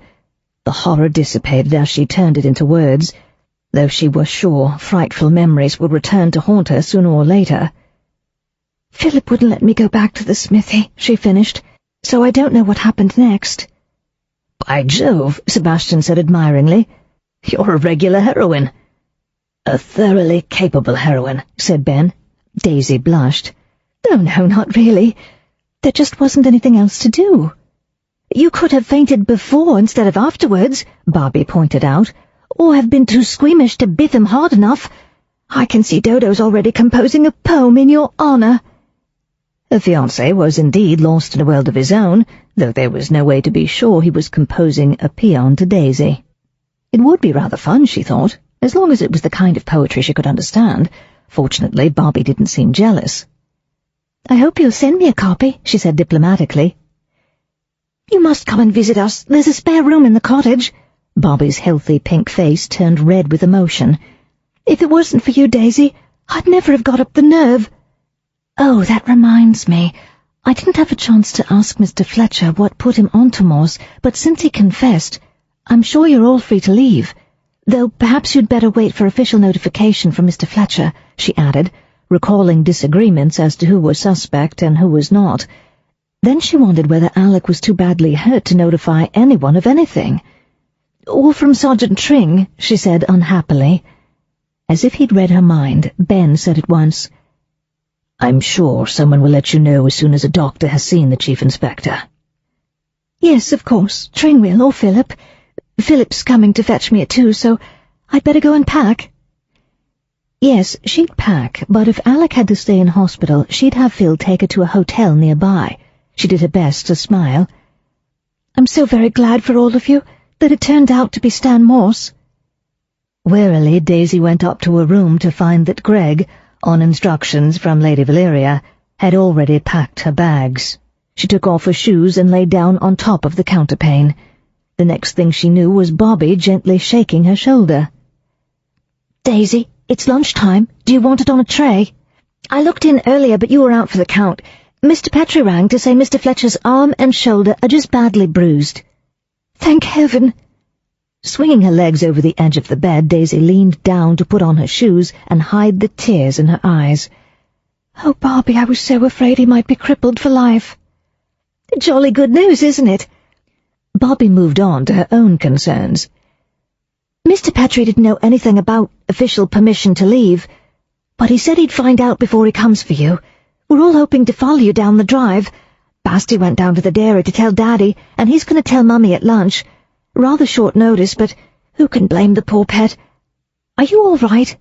I'd better go and brush my hair." Though almost all Daisy's hairpins had come out, she managed to find enough to make a reasonable job of her coiffure. Should she have accepted Bobbie's offer of a tray in her room? Lunch was bound to be an uncomfortable meal. Nonetheless, she hurried down, sharing as she did with Kipling's elephant child the curse of insatiable curiosity. Or perhaps it was a gift after all. Without it, Alec might be lying dead. When she reached the dining room, Sebastian was just finishing telling his parents the tale of Stan Morse's confession. Lady Valeria's obvious relief changed to a look of malevolence as Daisy entered. "So, Miss Dalrymple, it was all a storm in a teacup," she said, taking her place at the head of the table. "You and your Inspector Fletcher making a mountain out of a molehill. I hope you're satisfied with all the distress you've caused for nothing." "Hardly for nothing, Lady Valeria," Daisy retorted, as Moody and the dithery parlour-maid served the soup. Without the investigation, Chief Inspector Fletcher would not have come to suspect Morse, and he might have got away with it. Besides, clearing Owen Morgan was as important as anything. "Morgan. I trust he doesn't expect to return to Occles Hall after being incarcerated for murder." "Now, my dear," Sir Reginald protested, "that's hardly fair to the poor lad." "Don't worry, Sir Reginald," said Daisy blandly. "I've persuaded my mother to hire him." "Maud Dalrymple always was a namby-pamby non-entity," snorted Lady Valeria. "Oh, I say, mater," Sebastian objected. Smiling at him, Daisy shook her head. To Lady Valeria, most of the world consisted of easily steamrolled non-entities, so it was pointless to be offended. Besides, Daisy was leaving Occles Hall in less than an hour, and for Sebastian's sake, she didn't want his mother to come to a boil before he even disclosed his plans. Lady Valeria would blow her safety valve then without fail. Was Sebastian capable of standing firm and emerging uncrushed? For the moment, he held his tongue while her ladyship congratulated herself at length on being able to rid Ockleswich of its eyesore at last. In passing, she squashed Mr. Wilkinson when he ventured to suggest that to ban a petrol station was to stand in the way of progress and to compromise England's industrial might. The poet's subsequent abstraction was accompanied by a gleam in his eye, which made Daisy decide to beg for a copy of his forthcoming verse on his mother-in-law. Sebastian waited until Lady Valeria was temporarily silenced by a mouthful of roly-poly pudding and custard. "Since Chief Inspector Fletcher's investigation is finished," he said, "we're all presumably free to go." "Dodo and I are ready to leave the moment we get the official word," said Bobbie in loyal support. Lady Valeria swallowed her mouthful. "I have not considered myself bound by Fetter's preposterous demands. Did you want to go up to town for a day or two, Sebastian? I'll check my calendar. I expect I can fit it in." "No, mater," Sebastian said gently. "Ben and I are going to Greece." Unfortunately, his mother's mouth was full again. She choked and turned purple, her eyes bulging, though actually Daisy thought she didn't look very different from when she was in a rage. However, her son thumped her on the back and pushed a glass of water into her hand. She gasped for breath. "Don't be silly, Sebastian," she said, recovering. "I told you I'd take you to Corfu next winter. Perhaps we could manage in this spring, since you're so keen." "Sorry, mater. It's not a holiday on Corfu I'm keen on. Ben and I are going to live in Greece. We'll go up to London as soon as the Chief Inspector gives the word. It will take a few days to see my solicitor and make arrangements, and then we're off. Train to Marseille, ship to Piraeus." Lady Valeria forced a laugh. "What a child you are, dear boy, with your impractical daydreams. I suppose you imagine life will be one long holiday?" "That's what it is at home. I want to try some serious archaeology, and Ben will never have to survive another English winter. We can live cheaply there. I have enough for both of us." She turned on Ben, spitting out the words. "You scheming sponger! Of course this is your idea, taking advantage of a naive—" "Not at all," said Daisy sharply. "It was my suggestion. If you think about it, you'll see it solves a great many problems." Lady Valeria gaped at her.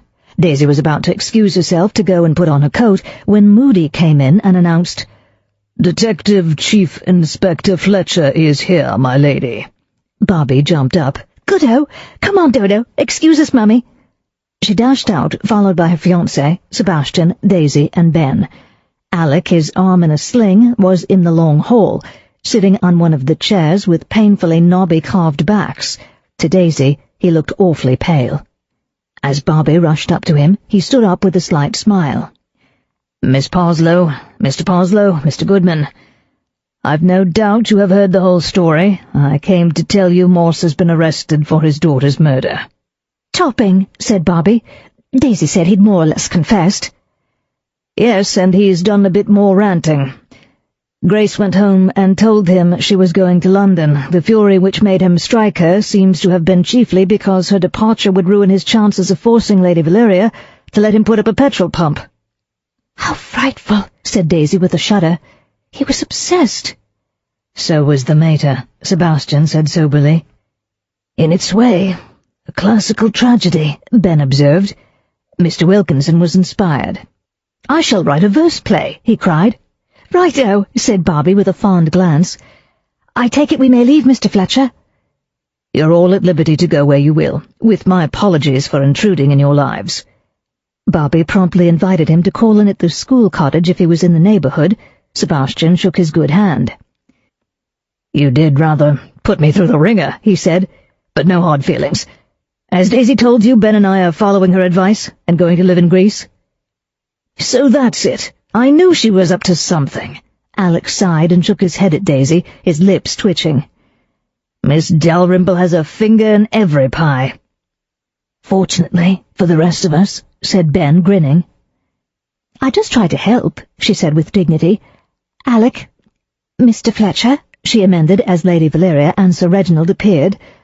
"Are you all right? Will your arm be all right?" "A week or two in a sling, then gradually decreasing agony for a few weeks. That's just from the weight of the axle. If he'd actually hit me on the head, well, they say he probably used something considerably lighter on poor Grace, yet she ended up dead." "Don't!" Daisy shivered, suddenly very anxious to get away from Occles Hall. "Philip didn't arrive with you?" she asked, reaching for the coat, hat, gloves and scarf she'd left on a nearby chair. Sebastian helped her into the coat as Alec said, "No, Petrie drove Morgan over to the gardener's cottage to fetch his belongings. They'll be here any moment." Daisy embarked upon farewells and thanks and wishes for happiness, Lady Valeria responding to her coolly polite goodbye with a tight-lipped snort. Everyone accompanied her and Alec to the little room by the front door, which was piled high with luggage. The doorbell pealed. Sebastian opened the door, and there was Philip. Moody appeared, looking almost cheerful to help him carry out Daisy's traps. Daisy decided the butler was anticipating a life of ease for his aching feet with everyone gone. The last round of goodbyes, then they were outside, and the massive door began to close behind them. Daisy heard Bobbie say, "Come on, Dodo, time to pack our toothbrushes." "Us too, Ben," said Sebastian. "Reginald, stop them!" Lady Valeria's voice was harsh, but Daisy, glancing back, saw her white, desperate face, and for the first time pitied her. "It's time I was getting back to the dairy, my dear," said Sir Reginald vaguely. The door thudded shut. Daisy breathed a sigh of relief. In the dim light under the tunnel, Owen huddled in the Swift's dicky, half submerged beneath tripod, camera, typewriter, and his own meagre possessions. The poor chap seemed to be in a bit of a daze. Outside, beyond the moat, Tring and Piper waited in Alec's Austin. Philip opened the passenger-side door of his motor car. He was dashed relieved to get Daisy away from Occles Hall, even though, as it turned out, none of its inhabitants was a murderer. Daisy pulled her hat down more securely and tied the scarf over it and beneath her chin. "I'm glad I'm going to see Mother one last time before I bob my hair," she said, climbing into the Swift. "You're going to do it?" Philip was horrified. "I wish you wouldn't." "For heaven's sake, Phil, it was you who said— Alec, what do you think? Don't you think it'll suit me?" "I shouldn't dream of jumping to a conclusion without evidence," said the detective. "I'll wait till I see it." "See it?" Philip exclaimed in dismay. It was all very well palling around with a policeman here in the middle of nowhere, but never say the bally copper intended to pursue her in town. "I shall be calling on Miss Dalrymple in London," said Fletcher smoothly, but Philip had a nasty feeling he was amused. "To bring her news of the case, of course. She'll be a witness, I'm afraid." "Oh, spiffing!" Daisy cried. "A real trial, not just—" The door opened, and they all turned. Sir Reginald emerged, a large, round, paper-wrapped object in his arms. "I nearly forgot," he said apologetically. "I promised you a cheese, Miss Dalrymple. Goodbye, my dear, and thank you for all you've done." Philip reluctantly relieved him of his burden, and he pottered off through the tunnel towards his dairy. Depositing the cheese on Morgan's lap, Philip slithered in behind the wheel and reached for the self-starter. Fletcher, his good hand holding the top of the windscreen, leaned down. "Petrie, you'll be getting a letter of thanks from the Met," he said. Well, he really wasn't such a bad chap after all.